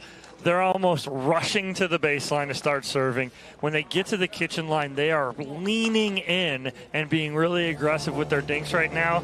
9-0, did not see this coming here in game 3. No, not at all. But, you know, again, it's all about momentum, and it's exactly what you're talking about. They cannot let off right now. You know, what has gotten Diascu and Tardio to this point is that they have been more aggressive. They've read Howes, like you said, Dom, and now it's putting Johnson in a tough situation because Howes isn't sure which way to go, so now Johnson doesn't know which way to go. You hit it right on the head, Chad, is that Howells doesn't know where to go right now, and so that's the issue of what he's going to do to make this adjustment here at 9-0. It's an 8-0 run for Diascu and Tardio. All 8 of the points have come on the second serve. All Howells and Johnson needed was one stop to get back on serve. Haven't been able to get it. 9-0-2. Wow, didn't realize that. That's huge.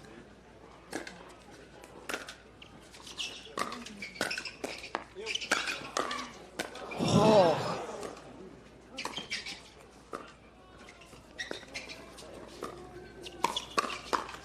The whole crowd went up in unison off of that drive from the overhead of Johnson by Diascu. 10-0-2. Brings up championship point.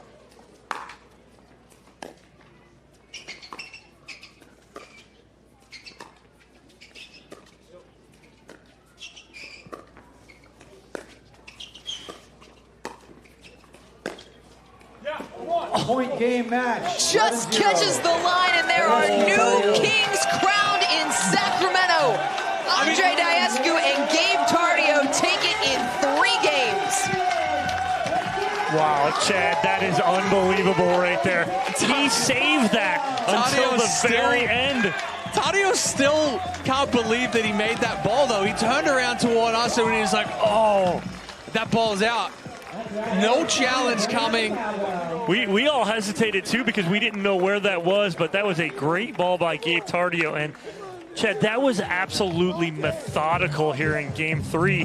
What was the biggest difference, though, for you in this third game that they changed it? We talked about the sliding in Daescu. To me, that was it, was hitting into the body of Howes on the slide. Definitely, but I think the other part of it was, Daescu and Tadio got in trouble in Game 2 when they allowed Howes and Johnson to dictate the tempo. In this one, now they came out in Game 3, dictated the tempo, put the pressure on, took the chances, and got the momentum flowing. And right here, this is how it was done. Andre Daescu, Gabe Tadio on top here in Sacramento. It was making in-game adjustments constantly from Game 1 to Game 2 to Game 3, Chad. Yeah, but, Daescu is just a picture of stability and consistency, right? That's why he has been on the top here at the APP, is that he makes the adjustments. He doesn't make a whole lot of mistakes, and if he does, it's an adjustment in 2 to 3 games. So we see the chest bump there from Tadio and Daescu. What a job from Daescu and Tadio. We're going to throw it courtside. The third member of our team, Dorian Kraft, is with both Andre and Gabe. Everyone, let's give it up for our men's doubles gold medalists, Andre Daescu and Gabe Tadio. That was a phenomenal match, guys. Andre, Gabe, I'm going to start with you. You train with JW. You know him so well. How did you use that to your advantage, especially there in game number 3? Yeah, I mean, I practice with him all the time. I know, a lot of his shots, so that definitely helps. But he knows my shots as well, so I don't know. It's kind of tough because, we both know our games pretty well, so yeah. It didn't look tough for you. You looked like you had it in control out there. Andre, you're a staple in the gold medal match. We've seen you out here so many times. What is it about this partnership with Gabe that was so successful this weekend? Well, you saw it on match point, how the guy, just went for it without any doubt in his mind, and that's the kind of competitive spirit that we need. And I think we're making a great thing together, and finally we got our first gold medal. Obviously, congrats to Will and JW on a great run. I also want to thank the people of Sacramento for coming out in such large numbers today, and especially the Romanian community that was always so supportive there. And last but not least, I also want to thank my family, especially my wife and my girls back home. I look forward to seeing them tomorrow. Well, guys, congratulations. Everyone give it up one more time for our men's doubles gold medalists, Andre Daescu and Gabe Tadio. A great job there from Daescu and Tadio coming out on top. They are looking good so far this season, Chad. Yeah, you want to talk about a dominant performance. It's about as dominant as you can get there in Game 3 with the adjustments they made and taking that one 11-0. Fantastic performance from them, and they're definitely a good partnership. Well, that has it. Men's gold medalist there. We'll take a quick commercial break. Women's pro doubles gold medal match here in Sacramento next.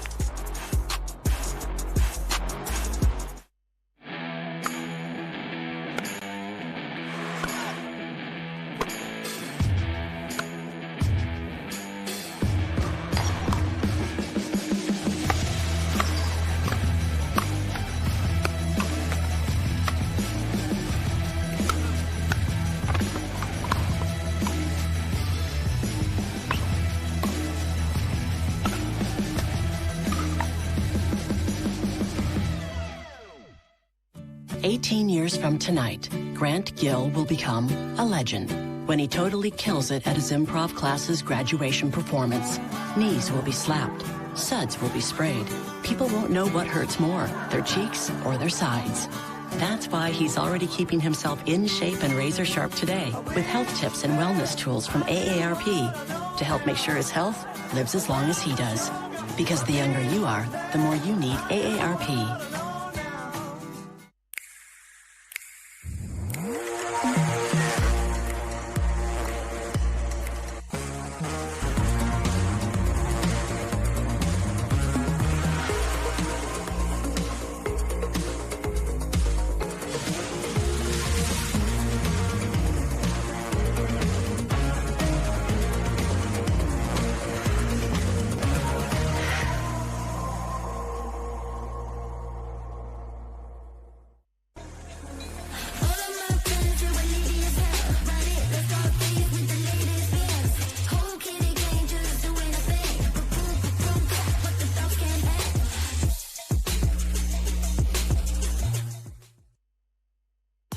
The APP is sponsored by SI Tickets, official ticketing partner of the APP Tour. Eggland's Best, better taste, better nutrition, better eggs. And Aura Organic, plant-based nutrition.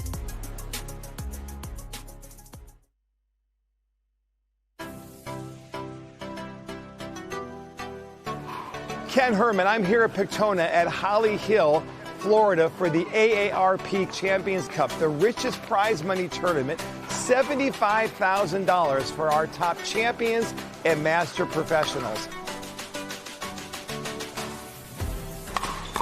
The AARP Champions Cup is the premier tour stop all year long for all these players. The players are competing in singles, doubles, and mixed doubles over the 4 days that we're here. This idea came about when AARP came on board as our title sponsor for the tour. We really wanted to have a unique event during the year that just really showcased a lot of the masters and champions professionals. AARP is so devoted to all levels of players, but really making an impact with those 50, 60, and 70 above players. For us that are getting older, to be able to continue to compete at 60s gives us an opportunity to do the thing that we've been loving to do all our lives and continue it and not have to retire so soon. Having a strong competition, this is really good for the senior pro, and having a tournament for us, it's unbelievable. Just because you're over 50, it doesn't mean that, you know, you can't compete.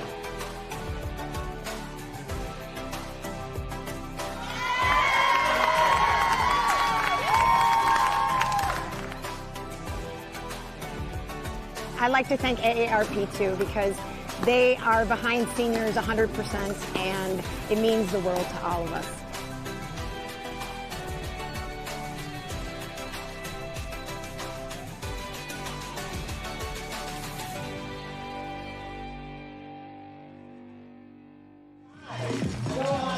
What a great event we had in Daytona Beach at our AARP Champions Cup.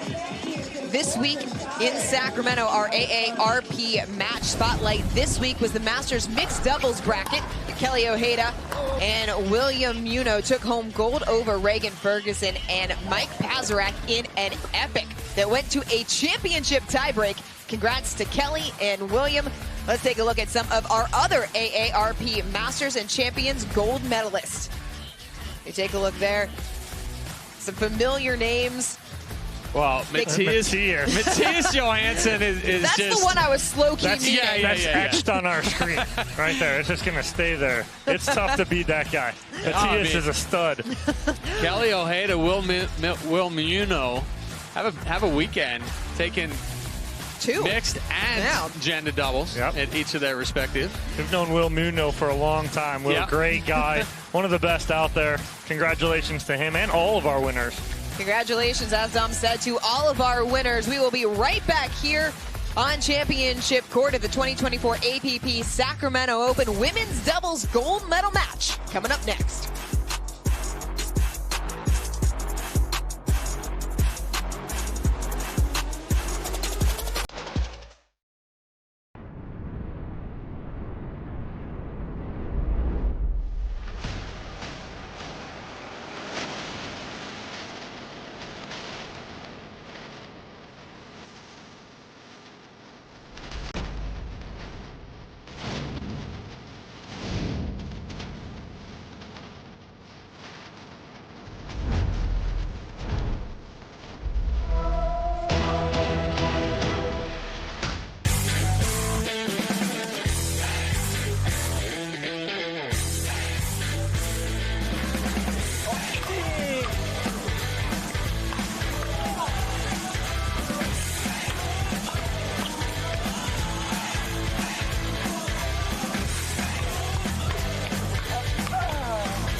Introducing Skechers Pickleball, the official footwear of the APP Tour. They're ultra lightweight and responsive for incredible speed. They have Goodyear rubber outsoles with a specialized pickleball design for increased side-to-side stability and agility. Plus, they feature shock-absorbing foam and Skechers' famous relaxed fit design for incredible comfort game after game. Conquer the court in comfort. Skechers Pickleball, the official footwear of the APP Tour.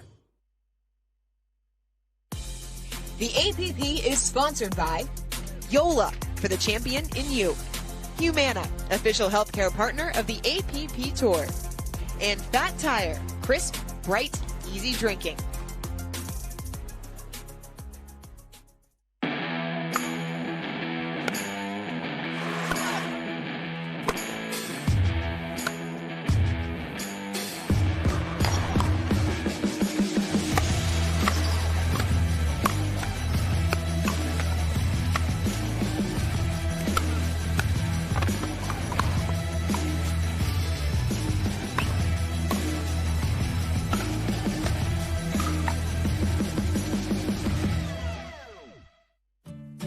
Years from tonight, Grant Gill will become a legend when he totally kills it at his improv class's graduation performance. Knees will be slapped, suds will be sprayed. People won't know what hurts more, their cheeks or their sides. That's why he's already keeping himself in shape and razor sharp today with health tips and wellness tools from AARP to help make sure his health lives as long as he does. Because the younger you are, the more you need AARP. It's hard to find supplements that work. No, thank you. You need supplements that are backed by science with natural and plant-based ingredients and that are third-party tested. Because cleaner is better. Like Ora Organic. Plant-based supplements made from the Earth's most powerful plants for your immune health, gut health, workouts, and more. Find out more at oraorganic.com.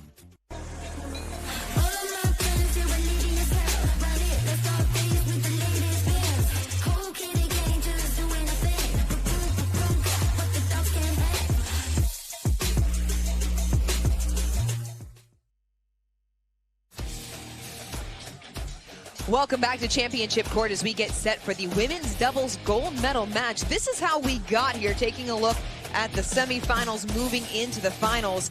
Braverman and Johnson took down the top seed Susanna Barr and Megan Fudge 11-6, 11-4. In the bottom half of the bracket, Jana Newell and Millie Rain, they dispatched the 2 seed in the quarterfinal, taking on the 3 seed Mari Humberg, Alex Strong. That game 2 was really back and forth there late, but Newell and Rain prevailed 12-10 in game number 2 to move into this women's doubles gold medal match. So we take a look at Jill Braverman getting the water in. She looks ready to go. The 34-year-old out of Newport Beach, California, a fiery one. We have seen a lot of action from her on the court alongside her partner, Georgia Johnson. Yeah, they're playing really well together. I talked with Jill Braverman yesterday and today. She typically plays the left side, but she played the right side yesterday in mixed doubles. And again, she played today with Georgia Johnson. It's great to see her kind of expanding her game, and she's been solid on that right side. Solid on the left side in that semifinal. Jana Newell, so many good plays. Millie Rain, so often she's the X factor. What could these two throw at Braverman and Johnson to throw them off their game? Well, in the semifinals, Jana Newell made really great choices as far as the ball she chose to speed up.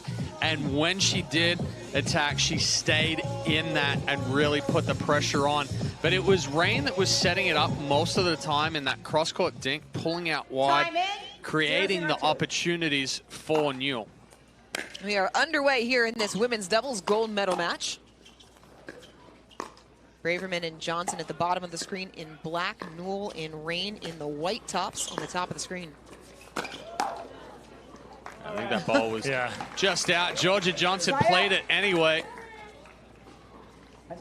Side out. Oh, wait. No. Yeah, I saw it in. Do you want to count? No, this one. That one. So a little confusion there from our head referee, Diane Anderson, as far as which ball Millie Rain is questioning right now.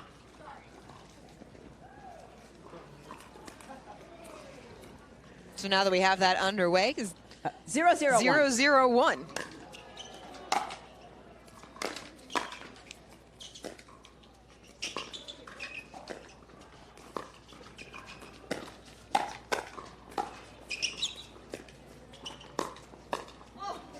So nice roll there from Newell. As we had in the men's match, this match, Georgia Johnson and Millie Rain very familiar with each other, just like Tardio and J.W. Johnson were, as they all practice together.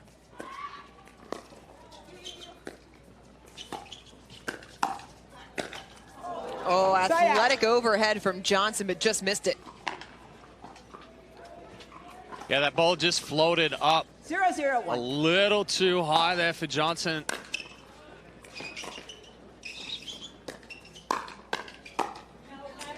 So that is not the spot on Jill Braverman. If you're going to speed up a ball on Braverman, it has to be left armpit to left hip. She's really good at that scorpion, that half overhead on the counter. Couple of service games, no score yet here in this women's doubles gold medal match. Missed it wide. Just like that, though. The speed up went right at her left shoulder. She pops it up. Jana Newell tries to put an exclamation point on it, but goes wide. Second serve. Can't make the return. Second serve. 1-0-2.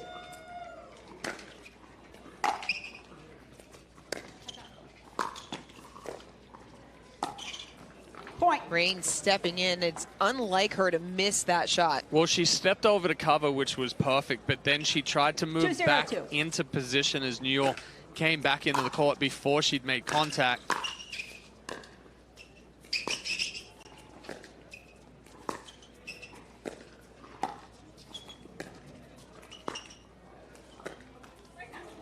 Side out. That's good ball movement right there from Newell and Rain, moving that ball sideline to the middle, not going to the same spot more than once right there.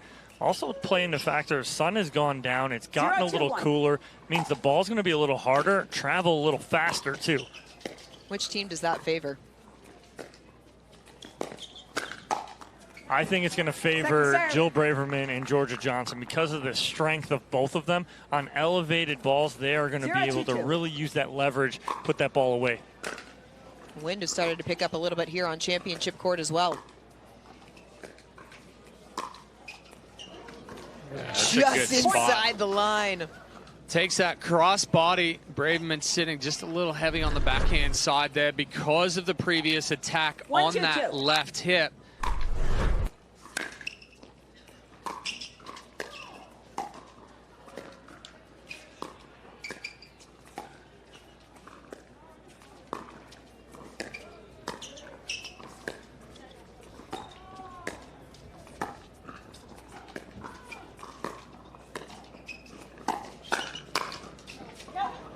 Side out. Just long side out. Well, both Georgia Johnson and Jill Braverman looking at each other right there, and they say good eye, but it was a yours. Breathe a sigh of relief that it went out. It was a I'm beat. I hope it goes out.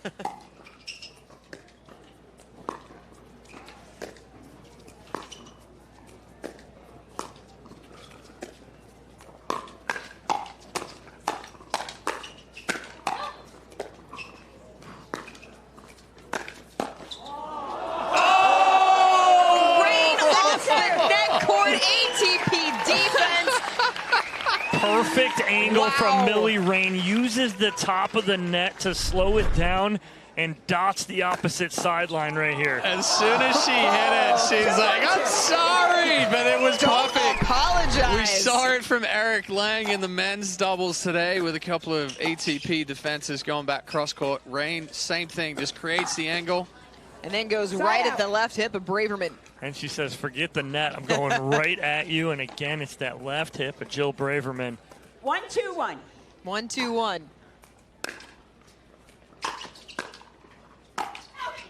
It was hesitation. It was an excellent drive from Newell to set up that pop-up. Rain let that ball drop a little too much, which meant that now she was hitting up on it, gets it elevated, misses it deep.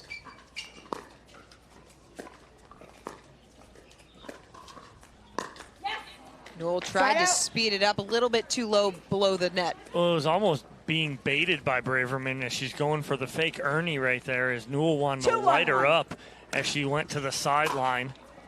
That's the high part of the net. Tough to do that.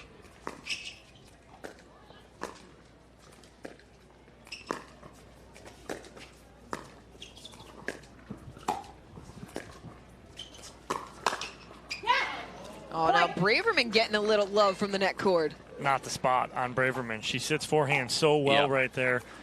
A lot of times you talk about if you're a right-hander going to the right hip, right shoulder. With her, Jill Braverman, it's opposite. You want to go left hip, left shoulder with her because she sets forehand so heavy. Point. Great hands from Georgia Johnson. Another point for her and Braverman. 4-1. 4-1-1. For the 4 seeds over the 7 seed.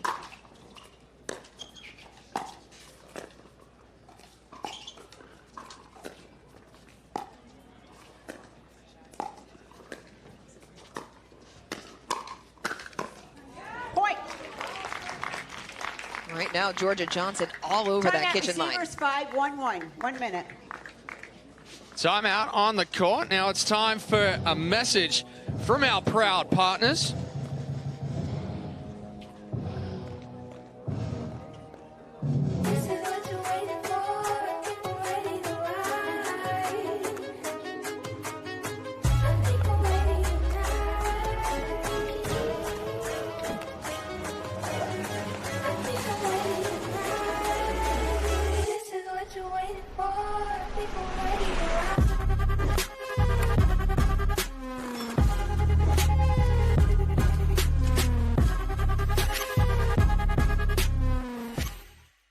Introducing Skechers Pickleball, the official footwear of the APP Tour.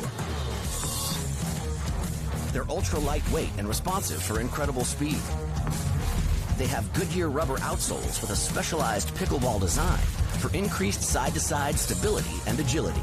Plus, they feature shock-absorbing foam and Skechers' famous relaxed fit design for incredible comfort game after game. Conquer the court in comfort.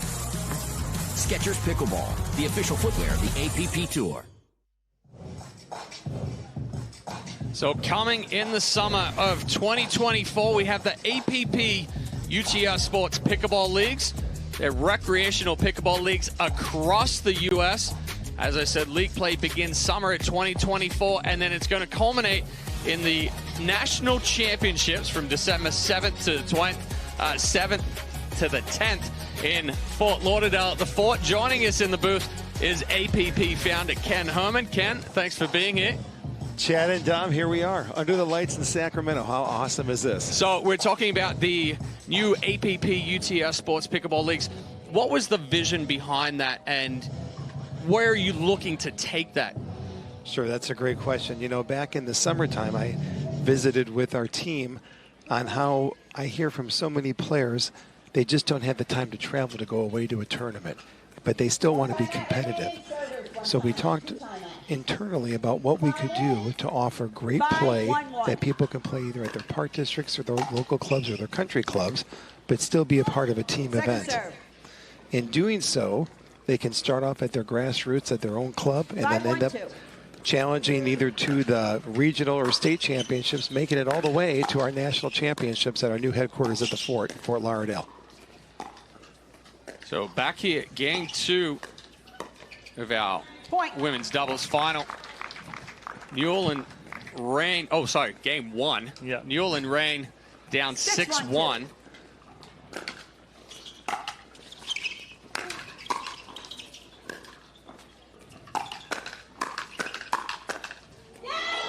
Wow, just missing the sideline right there is Georgia Johnson. But, Ken, we got lots going on in Miami. We got the Miami Open, our first major of the year, the Atlantic Cup, the first international team composition. How do we keep it all together there doing everything like that in Miami? Well, Coach Chad will be there coaching the American team, trying to do his best with all that. But this is very exciting for us heading to Miami, the first big pro event for pickleball down in Miami. And we're real excited to be working with USA Pickleball again as another golden ticket as a pathway to nationals for them in November at the national championships in Mesa.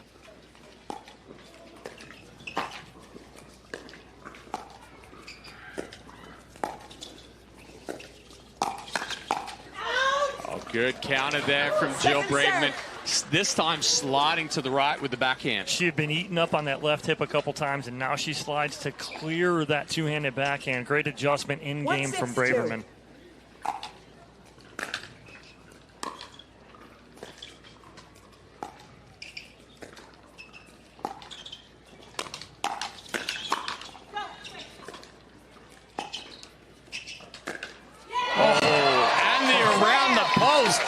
safe to say Braverman's feeling it right now. But we're playing at the Miami Convention Center for that major. What are we looking at as far as courts, people, competitors? Well, we've got a jam-packed field. Not only do we have an unbelievable pro field coming again, some of the best amateurs are vying for that golden ticket. This will be the only golden ticket for this spring that we're going to be offering with USA Pickleball on the pathway for nationals. Our top champions and master pros will be competing as well. And then this whole international event, the Atlantic Cup, Team USA versus the best from Team Europe. We've got the endorsement of both USA Pickleball and the European Pickleball Federation. They're saying over our best players for a Ryder Cup type competition, and we'll see who takes the title this year. Second serve. Well, Ken, thank you so much for joining us, giving us all that information. We don't want to keep you too much in here. We know you wear many hats around the APP, and with everything going on, we appreciate you just dropping in and giving us a little bit of your time. Great to be here.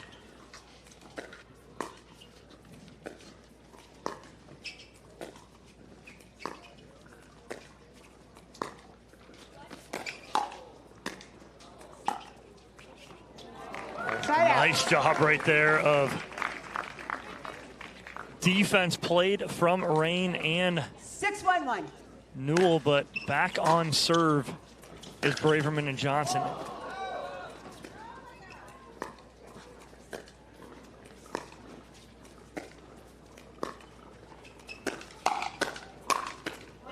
Newell able to get on top of that and drive it down towards Johnson. Yeah, Johnson started that, I don't think, for any apparent reason right there, other than they got a 6-1 lead, and let's try and do something here. But Rain and Newell all over that. A little late on that backhand there. So Millie Rain misses that one wide. Uncharacteristic miss on the return.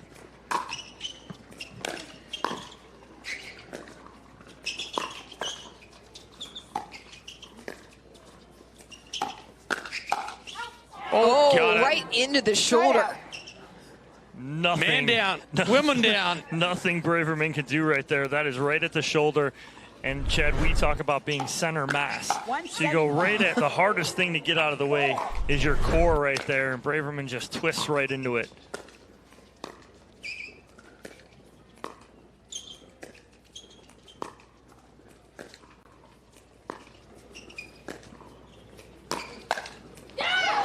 Nearly got her again, but Braverman made the adjustment. Braverman has now made the adjustment where Newell was going to the forehand a little bit. Now she's like, you know what? I know she's going to go to that left hip. I saw her doing it before. Now I'm going to slide, and I'm just going to tee off on that two-hand backhand.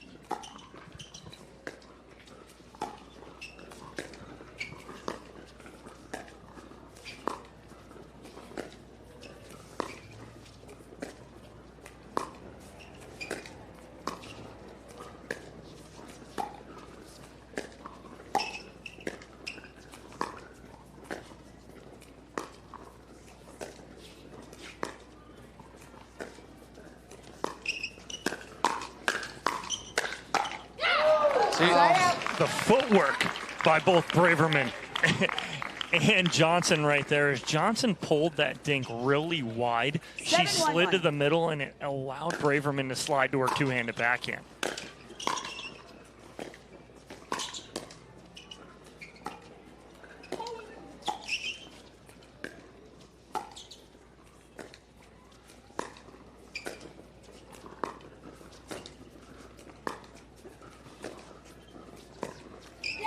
And it feels like, Dom, sometimes, especially in the women's game, we talk so much about how good the hands are that the footwork gets overlooked at times when it's just as important.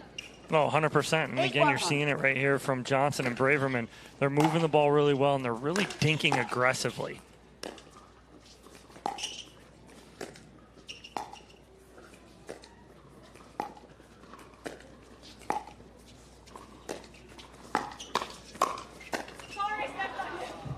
Side out. Second serve. Rain and Newell making the switch there just to get a different look. And we heard Braverman apologizing to Georgia Johnson. She stepped on a foot as she was coming over, but that was because she slid to the left this time to clear that forehand.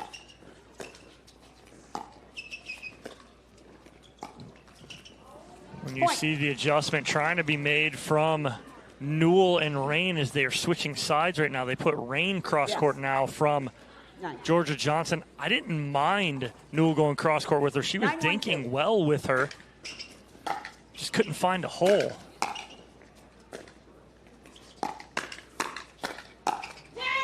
Point. Still nowhere for Rain and Newell to work, and now they are facing a game point with Braverman and Johnson up 10-1. 10-1-2.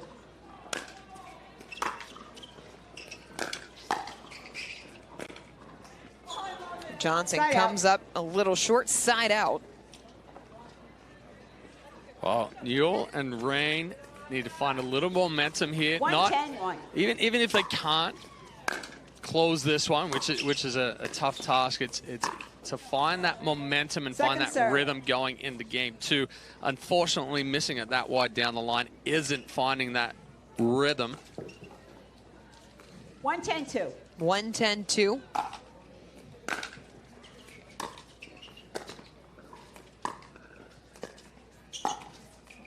Side out. Rain stepping in, puts it right into the middle of the net, and now game point number 2.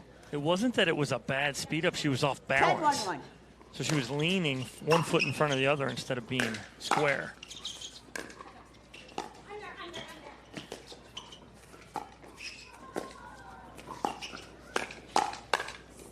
Braverman closes the door on a forehand winner through the middle of the court. She and Georgia Johnson take game number 1, 11-1 over Yana Newell and Millie Rain. They are one game away from taking home the women's doubles gold medal here on Championship Court. Don't go anywhere. We have game 2 ahead here at the 2024 APP Sacramento Open.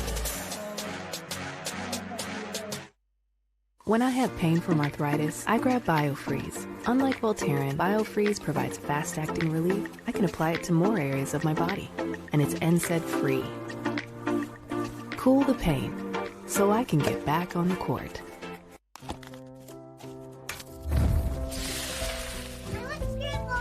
Nothing brings us together like Eggland's best eggs. We love the taste, always so fresh and delicious, plus superior nutrition. For us, it's eggs any style, as long as they're the best. Eggland's best.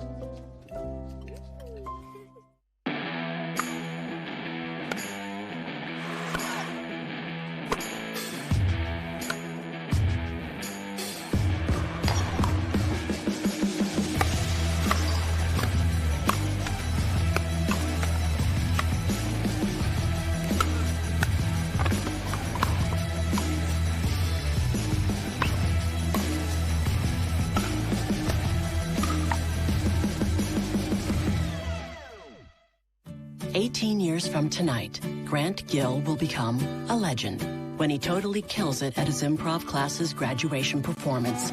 Knees will be slapped, suds will be sprayed. People won't know what hurts more, their cheeks or their sides. That's why he's already keeping himself in shape and razor sharp today with health tips and wellness tools from AARP to help make sure his health lives as long as he does. Because the younger you are, the more you need AARP.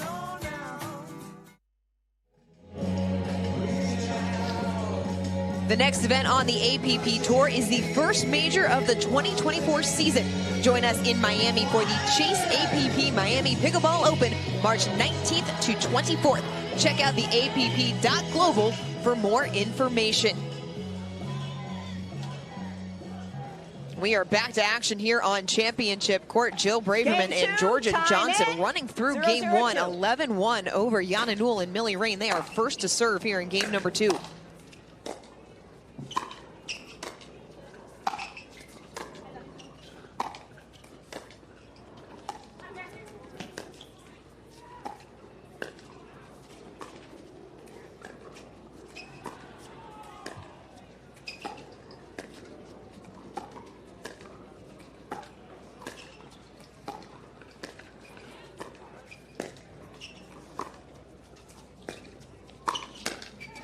Braverman, big backhand saying no with a finger wave. Well, it's the right move from Braverman. She slides to the backhand, very similar to what Will Howells was doing with J.W. Johnson.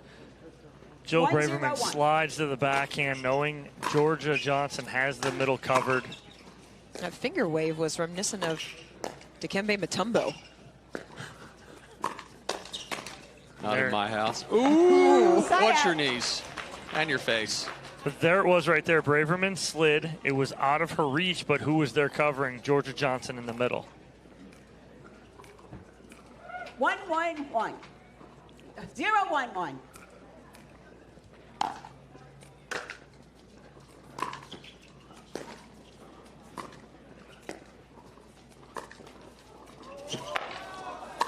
And another one. Couple of friendly net rolls there.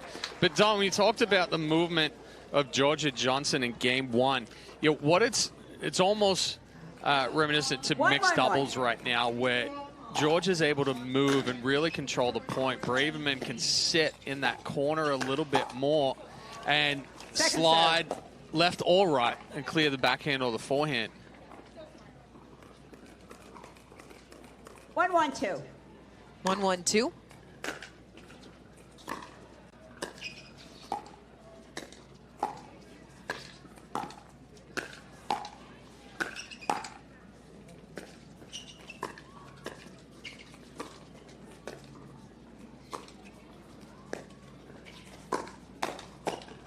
Yeah, again, Too good. It's Braverman just sitting, two-handed backhand right there, reading the speed up, knowing that if she can reach it, she can get it. She's going to put that down. Well, if you look at the number of steps that Rain and Newell are taking compared to Braverman and Johnson, it's just Braverman and Johnson aren't pressured right now. Second serve. Johnson went to speed it up. Yeah, no, not at all, Chad. You're exactly right. They're not moving much. They're putting the pressure on. They're making Rain and Newell move all over the court.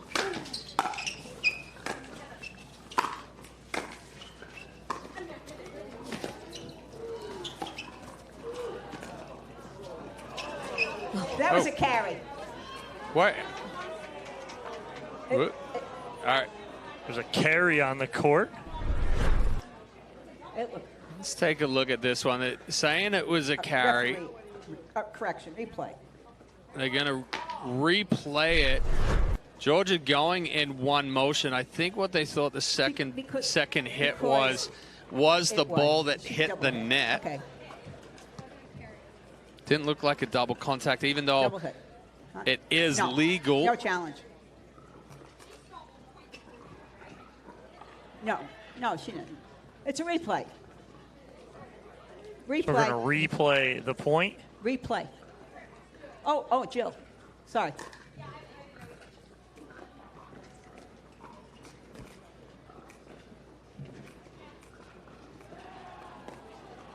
One, 1-2.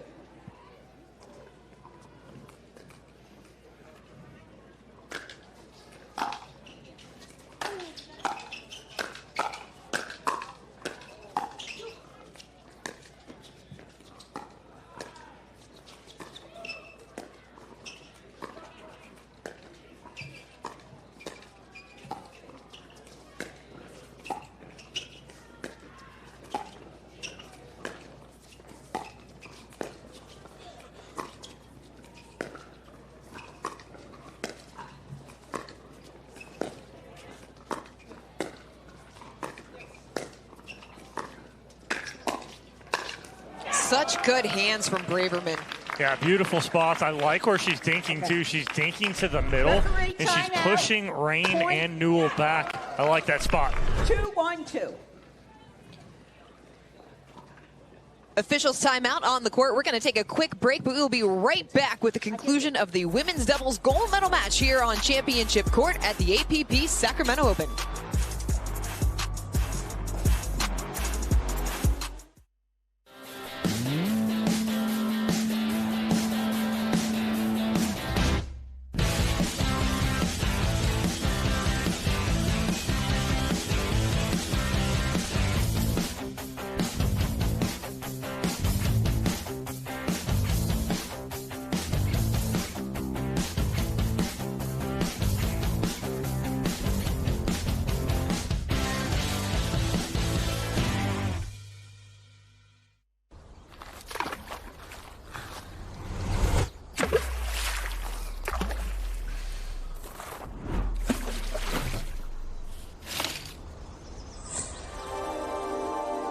less is more, unless it's less beer.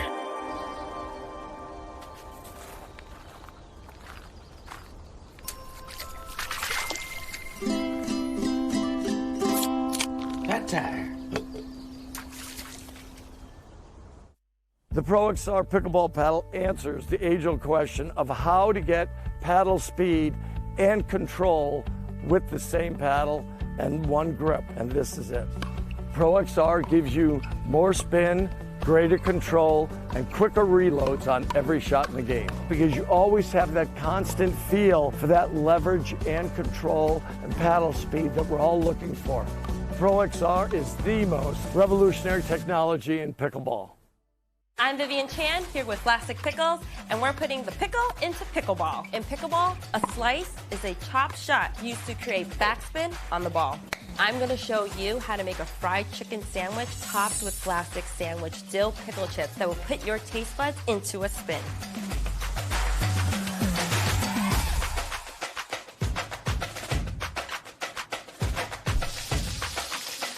Now this is a really big dill.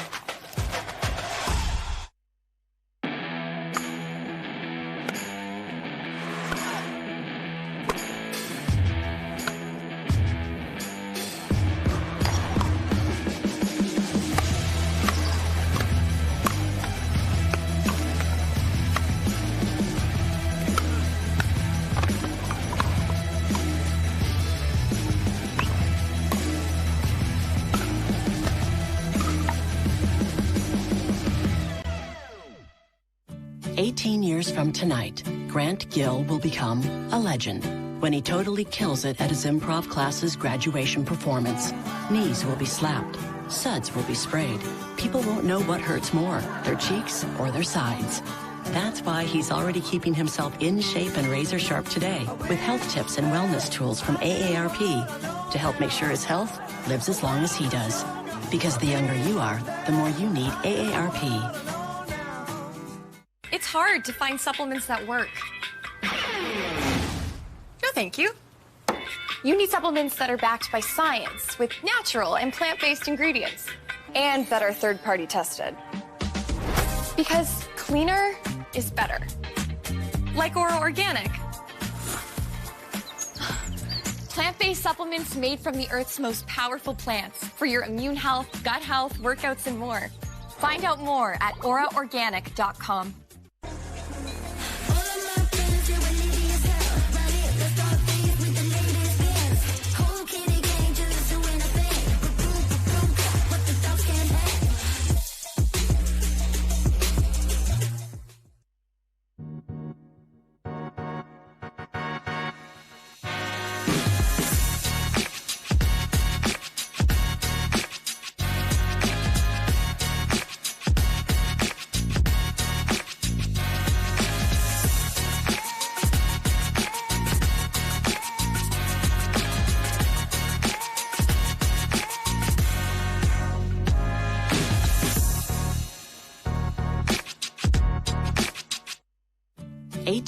From tonight, Grant Gill will become a legend when he totally kills it at his improv class's graduation performance. Knees will be slapped, suds will be sprayed. People won't know what hurts more, their cheeks or their sides. That's why he's already keeping himself in shape and razor sharp today with health tips and wellness tools from AARP to help make sure his health lives as long as he does. Because the younger you are, the more you need AARP.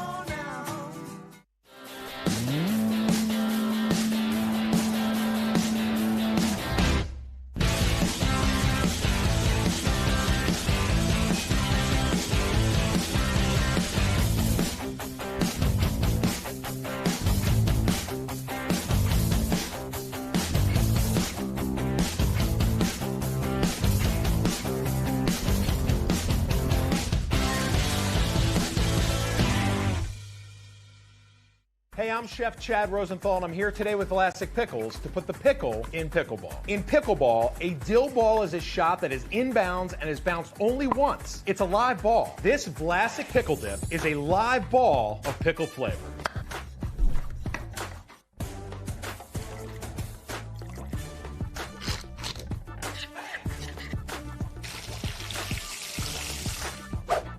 crunchy pickle perfection.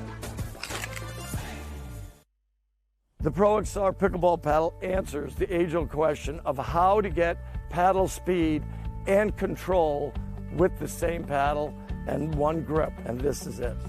Pro XR gives you more spin, greater control, and quicker reloads on every shot in the game, because you always have that constant feel for that leverage and control and paddle speed that we're all looking for. Pro XR is the most revolutionary technology in pickleball.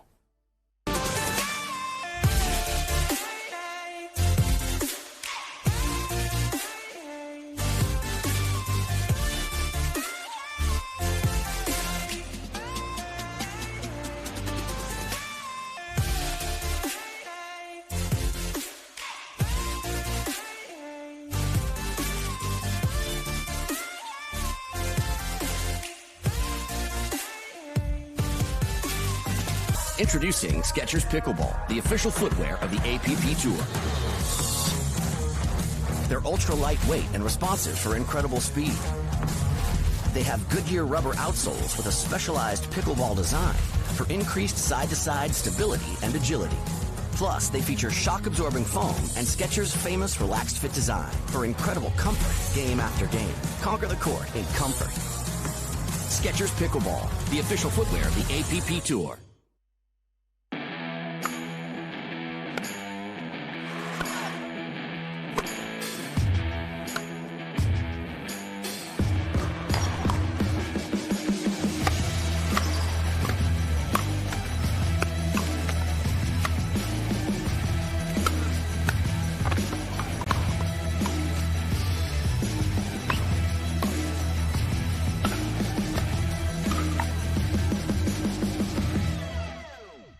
No, since I've been using Leo rubber, I've had way less problem on my AT band and hips. It has been really a game changer for me, so I highly recommend it to everyone. That's what makes it so different. The whole idea about balanced compression, it improves your blood flow, reduces your fatigue. At the end of the day, you feel so much better. I feel comfortable, I feel supported, I feel that I can train harder, train longer, recover faster, and feel supported while I'm playing. And that's so crucial for me, especially in singles when I'm trying to play against the youngest. I'm not the youngest out there, but I try and play against the youngest. 18 years from tonight, Grant Gill will become a legend when he totally kills it at his improv class's graduation performance. Knees will be slapped. Suds will be sprayed. People won't know what hurts more, their cheeks or their sides. That's why he's already keeping himself in shape and razor sharp today with health tips and wellness tools from AARP to help make sure his health lives as long as he does. Because the younger you are, the more you need AARP. When I have pain from arthritis, I grab BioFreeze. Unlike Voltaren, BioFreeze provides fast-acting relief. I can apply it to more areas of my body, and it's NSAID-free. Cool the pain, so I can get back on the court. The Pro XR pickleball paddle answers the age-old question of how to get paddle speed and control with the same paddle and one grip, and this is it. Pro XR gives you more spin, greater control, and quicker reloads on every shot in the game, because you always have that constant feel for that leverage and control and paddle speed that we're all looking for. Pro XR is the most revolutionary technology in pickleball.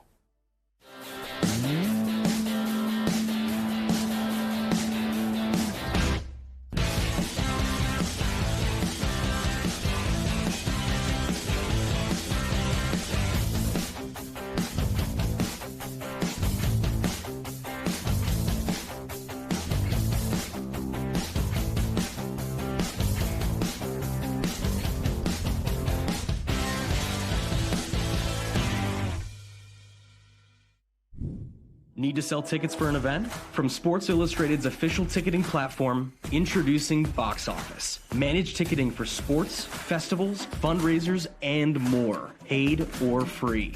And we go beyond the barcode. Introducing Super Ticket. Super Tickets are secured by blockchain technology and transform into exclusive digital content, promotions, and rewards between the event and guests. Cheaper, better, simpler, more secure. Sports Illustrated tickets. Partner with us for your next event. Everyone knows standing still doesn't get you where you want to go. It's all about movement and progression, power, strength, innovation, expertise. On the court, off the court, and on the way to the court, you have to expect more out of yourself. And you should expect more of the company who makes your tires. Getting you more miles, traction, and safety is why we get up in the morning. Let's drive forward. Expect more. Fortune Tires. Welcome back to Championship Court in our women's doubles gold medal match. Jill Braverman and Georgia Johnson took game one 11-1 over Yana Newell and Millie Rain. They are currently up 2-1 in game number 2.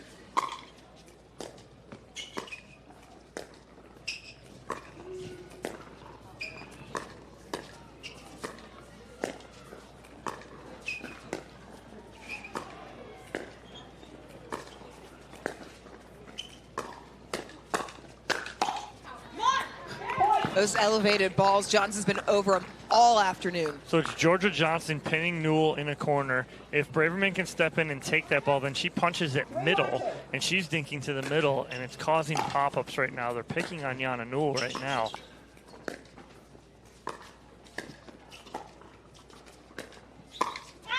Same pattern again. And it's so tough to speed up from that height. You know, Newell's fully extended, the ball's low. Difficult to roll. 4-1-2.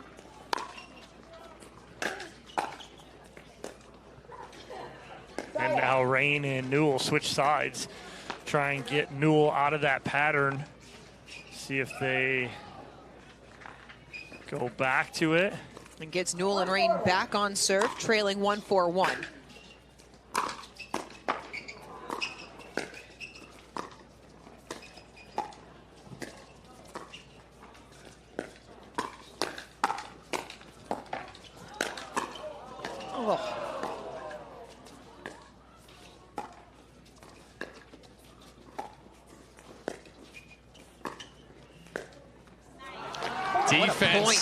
Defense right there from Newell and Rain. However, I do think that Johnson hit an out ball in the middle of that point.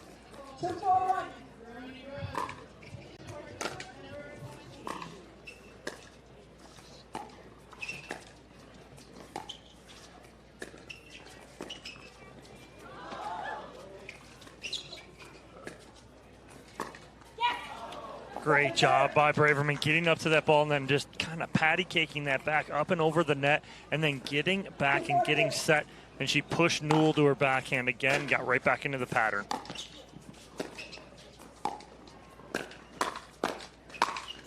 Nice step across from Newell and a big forehand winner. Big indeed. Gets extended on that one, gets on top. No missing the middle hit.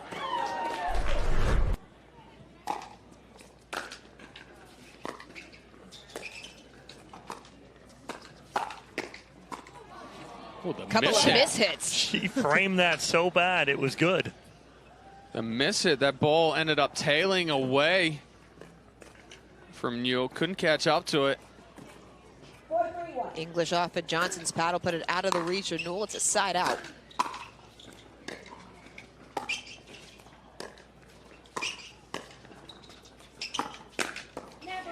I mean, right now, Johnson and Braverman aren't even having to be the aggressors or speed anything up. They're just looking at countering Newell and Rain. They're trying to do a little bit too much. They're trying to create the opportunity off of bad speed up balls. Better decision there from Rain. Yeah, I mean, it wasn't as hard of a speed up, but it was also out of the air, took away timing, went cross body on Johnson.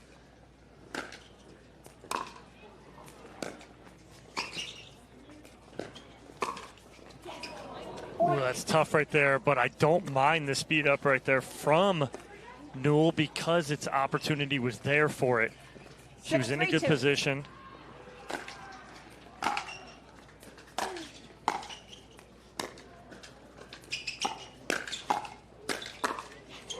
Point. All over the kitchen line are Braverman and Johnson, and it's earned them a 4-point advantage here in game number 2. Georgia Johnson's footwork so good.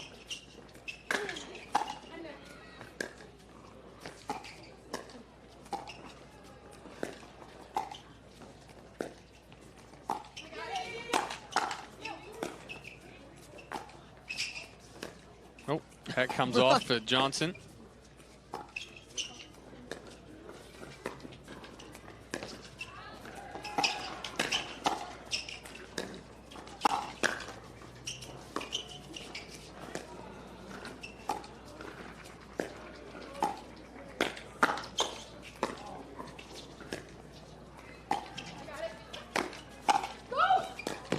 Oh. I was waiting for one of them to flip up a lob over and try and hit the hat in the back. Hat becomes part of the court once it's back there. But how hard did Rain and Newell have to work on that point? Oh, I mean, that's the longest point of the match by far right there. What you thought was They have three. a little kick of the hat back there for Georgia footwork. Johnson. Talking Thought about that the footwork. point was done a couple of times. And not only are Johnson and Braverman countering very well, they're defending very well. See, Braverman's turning around with it back to the court, watching Johnson hit the ball. That's a situation where, yeah, okay, Johnson's going back to get that one. Braverman needs to slide back into position. Scramble drill. Yeah.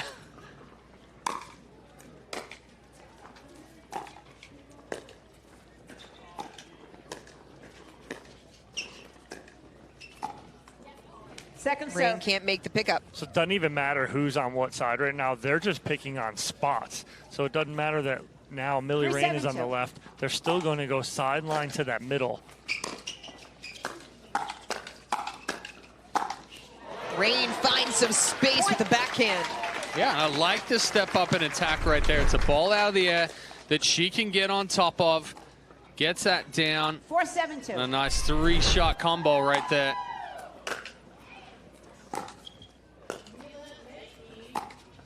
Woo! Dots the tee on the back line. Nice little run here for Newell and Rain. Back within 2. 5-7-2. 5-7-2.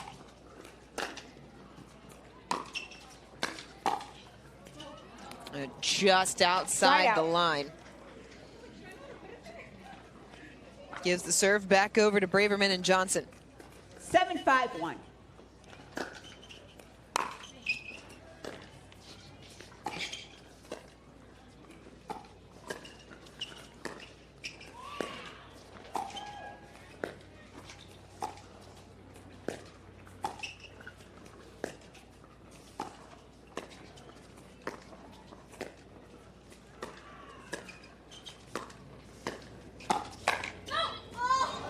Just long.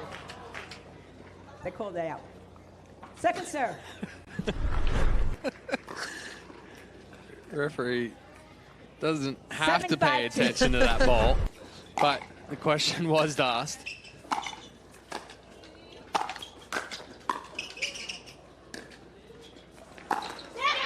Point. Way to turn that around by Georgia Johnson. She ripped that overhead. And that's what I was going to say. 8-5-2. The change and the adjustment. We used to try to reset those overheads. Now we're attacking the overhead because what's going to happen on the overhead, they're pushed back away from the kitchen on the overhead, and they've got a better swing. When we attack that overhead, we're more likely to catch our opponents off balance.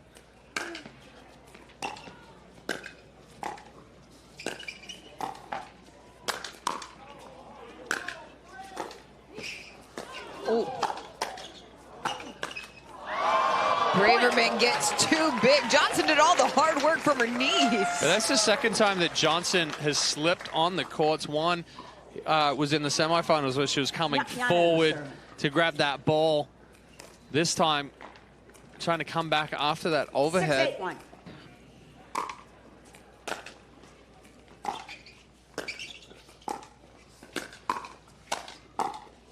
Second Wow, serve. great dig there from Yana Newell. As Johnson tries to body her up right there, she resets that back in. 6-8-2. What a good job getting that ball down at Rain's feet.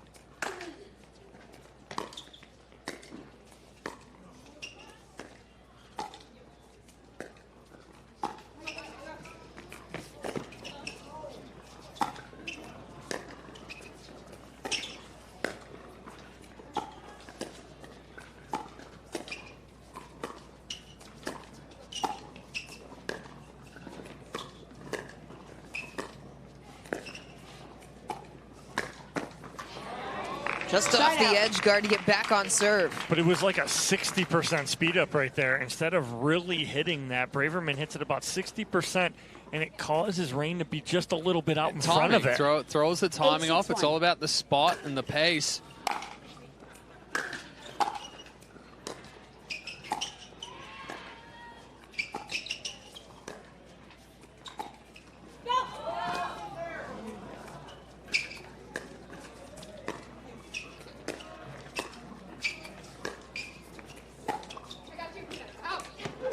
Ball's just out. Rain trying to use that offensive lob again. 9-6-1.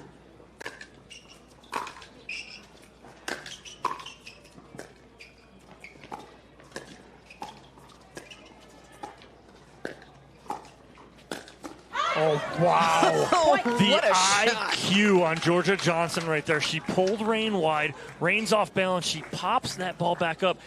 But Rain is leaning back towards the middle. She goes back outside hip. 10-6. Brings up championship point.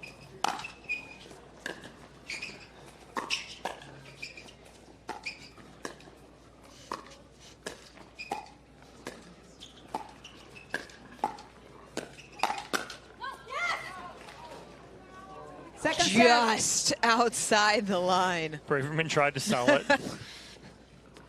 She's the only one in the building that said yes. The loudest one in the building for sure. Championship point number 2.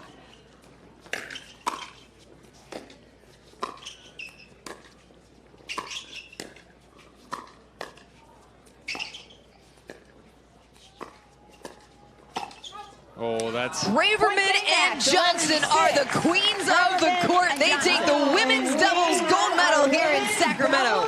Yeah, that's a tough way to end it right there for Rain and Newell. Just a casual reach-in flick, pushing that ball deep. And that was epitome of Jill Braverman. Worked their way through transition right there to end it. Beautifully done by Braverman and Johnson. We'll hear from Jill Braverman and Georgia Johnson when we return here at the women's doubles gold medal match at the APP Sacramento Open.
When I have pain from arthritis, I grab BioFreeze. Unlike Voltaren, BioFreeze provides fast-acting relief. I can apply it to more areas of my body, and it's NSAID-free.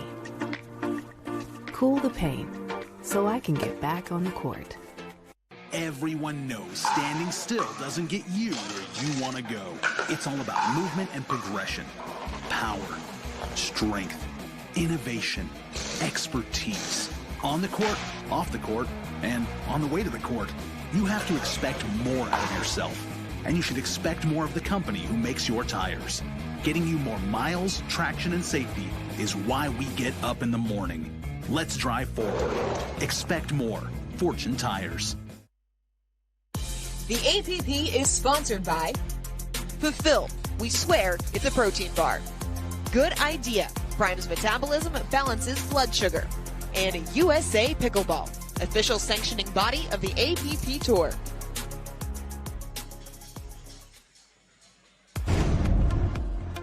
Jill Braverman and Georgia Johnson are your gold medalists here at the APP Sacramento Open, Chad.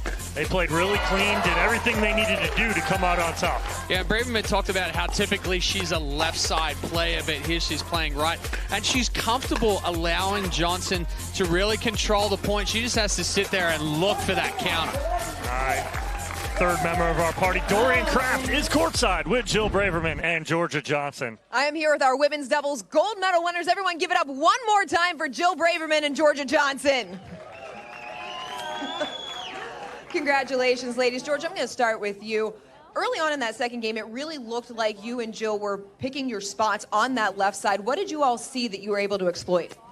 We're trying to stay in the dink. They have really good hands and really poppy paddles, and so we were just trying to, dink with them and stay consistent. And Jill, Georgia, her movement is so good. It allows her to really control the points. How does her movement free you up and allow you to go for those big winners? Oh, man, I think she was more the big winners than I was. But no, Georgia's a great mover, and I felt like we actually move really well together, which was super fun, and she makes it so easy. Well, you both are big winners. Give it up one more time for our women's doubles gold medalist, Jill Braverman and Georgia Johnson. Braverman and Johnson coming out on top here in Sacramento. Chad, again, played so good, so well. Congratulations to them. Yeah, definitely put on somewhat of a clinic as far as how it is to control the point, move the ball around, put pressure on, and not have the speed balls up, but just look for the counter. Yeah, congratulations, Jill Braverman and Georgia Johnson, your women's pro doubles gold medalists. Take a quick break. Be back here in Sacramento.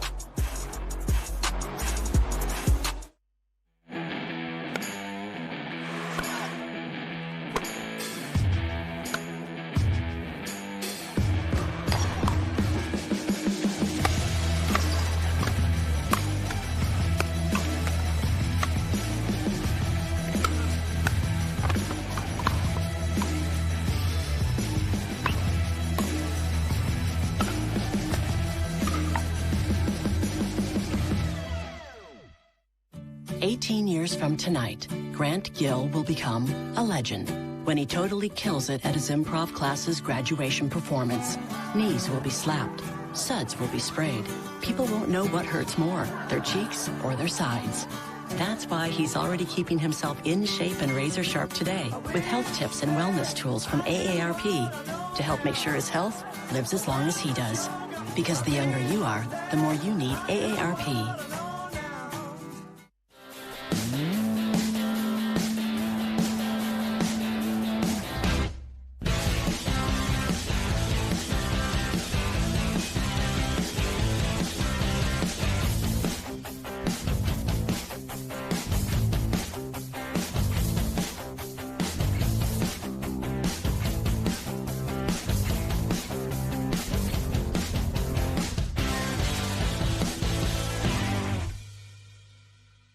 My name is Chef Jamoke Jackson. I'm here with Vlasic Pickles, and I'm putting the pickle back in pickleball. In pickleball, a chop is a slice from high to low to put a backspin on the pickleball. I'm chopping up Vlasic Pickles to make this sweet and savory chopped pickle salad. Feta cheese, Kalamata olives, olive oil, red wine vinegar, lemon juice, sugar, black pepper, toss to mix. Sweet, heat, and full of flavor. The APP is sponsored by AARP, helping your health and happiness live as long as you do. Power Plate, official warm-up and recovery partner of the APP Tour. And Tervis, the original insulated tumbler.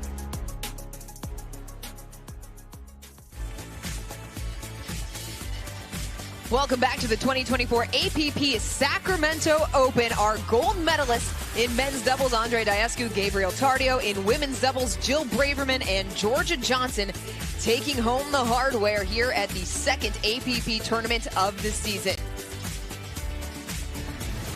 Welcome back into the booth at Championship Court, guys. This was a phenomenal day of pickleball. We saw some great matchups in the men's doubles. Diescu, Tardio, they were tested by Howells and Johnson, but they ended up pulling through. Yeah, Andre Diescu and Gabe Tardio were tested, but played really well. They stuck to their game plan, and in Game 3 really brought the pain to Johnson and Howells. So it was absolutely great to see them. Diescu wins another gold medal now with Gabe Tardio. On the women's side, Braverman, Johnson, they took down the top seed en route to the final and then kept up their winning ways. That was a clinic. Yeah, I mean, that final was just going to show how difficult the women's draws are right now. But definitely Johnson and Braverman, clinic on how to control the points, how to move the ball around, how to just be patient and wait for your opponents to speed it up and just look for the counter. You know, that was it. That was all they had to do, and it was phenomenal. You make it sound so simple. This is just the second stop on tour this year. There is still plenty more action here ahead on the APP Tour this season coming up. A ton of great tournaments, starting with the Chase APP Miami Pickleball Open coming up later in March, followed by Delray Beach, Cincinnati, New York City Open, and then the Southern California Open coming up over 4th of July weekend. So much good pickleball on deck. There is so much good pickleball throughout this tournament here in Sacramento. Andre Diascu, Gabe Tardio, the big man from Bucharest, getting the winner through the court, doing everything, chest bumps, lots of celebration to be had here on championship court. Gold medal winners around the post, Braverman and Johnson, the dynamic duo, taking home the gold medal, coming through as the 4 seed. So much to smile about here in Sacramento, the Golden City. And those duos were golden. We'll see you later.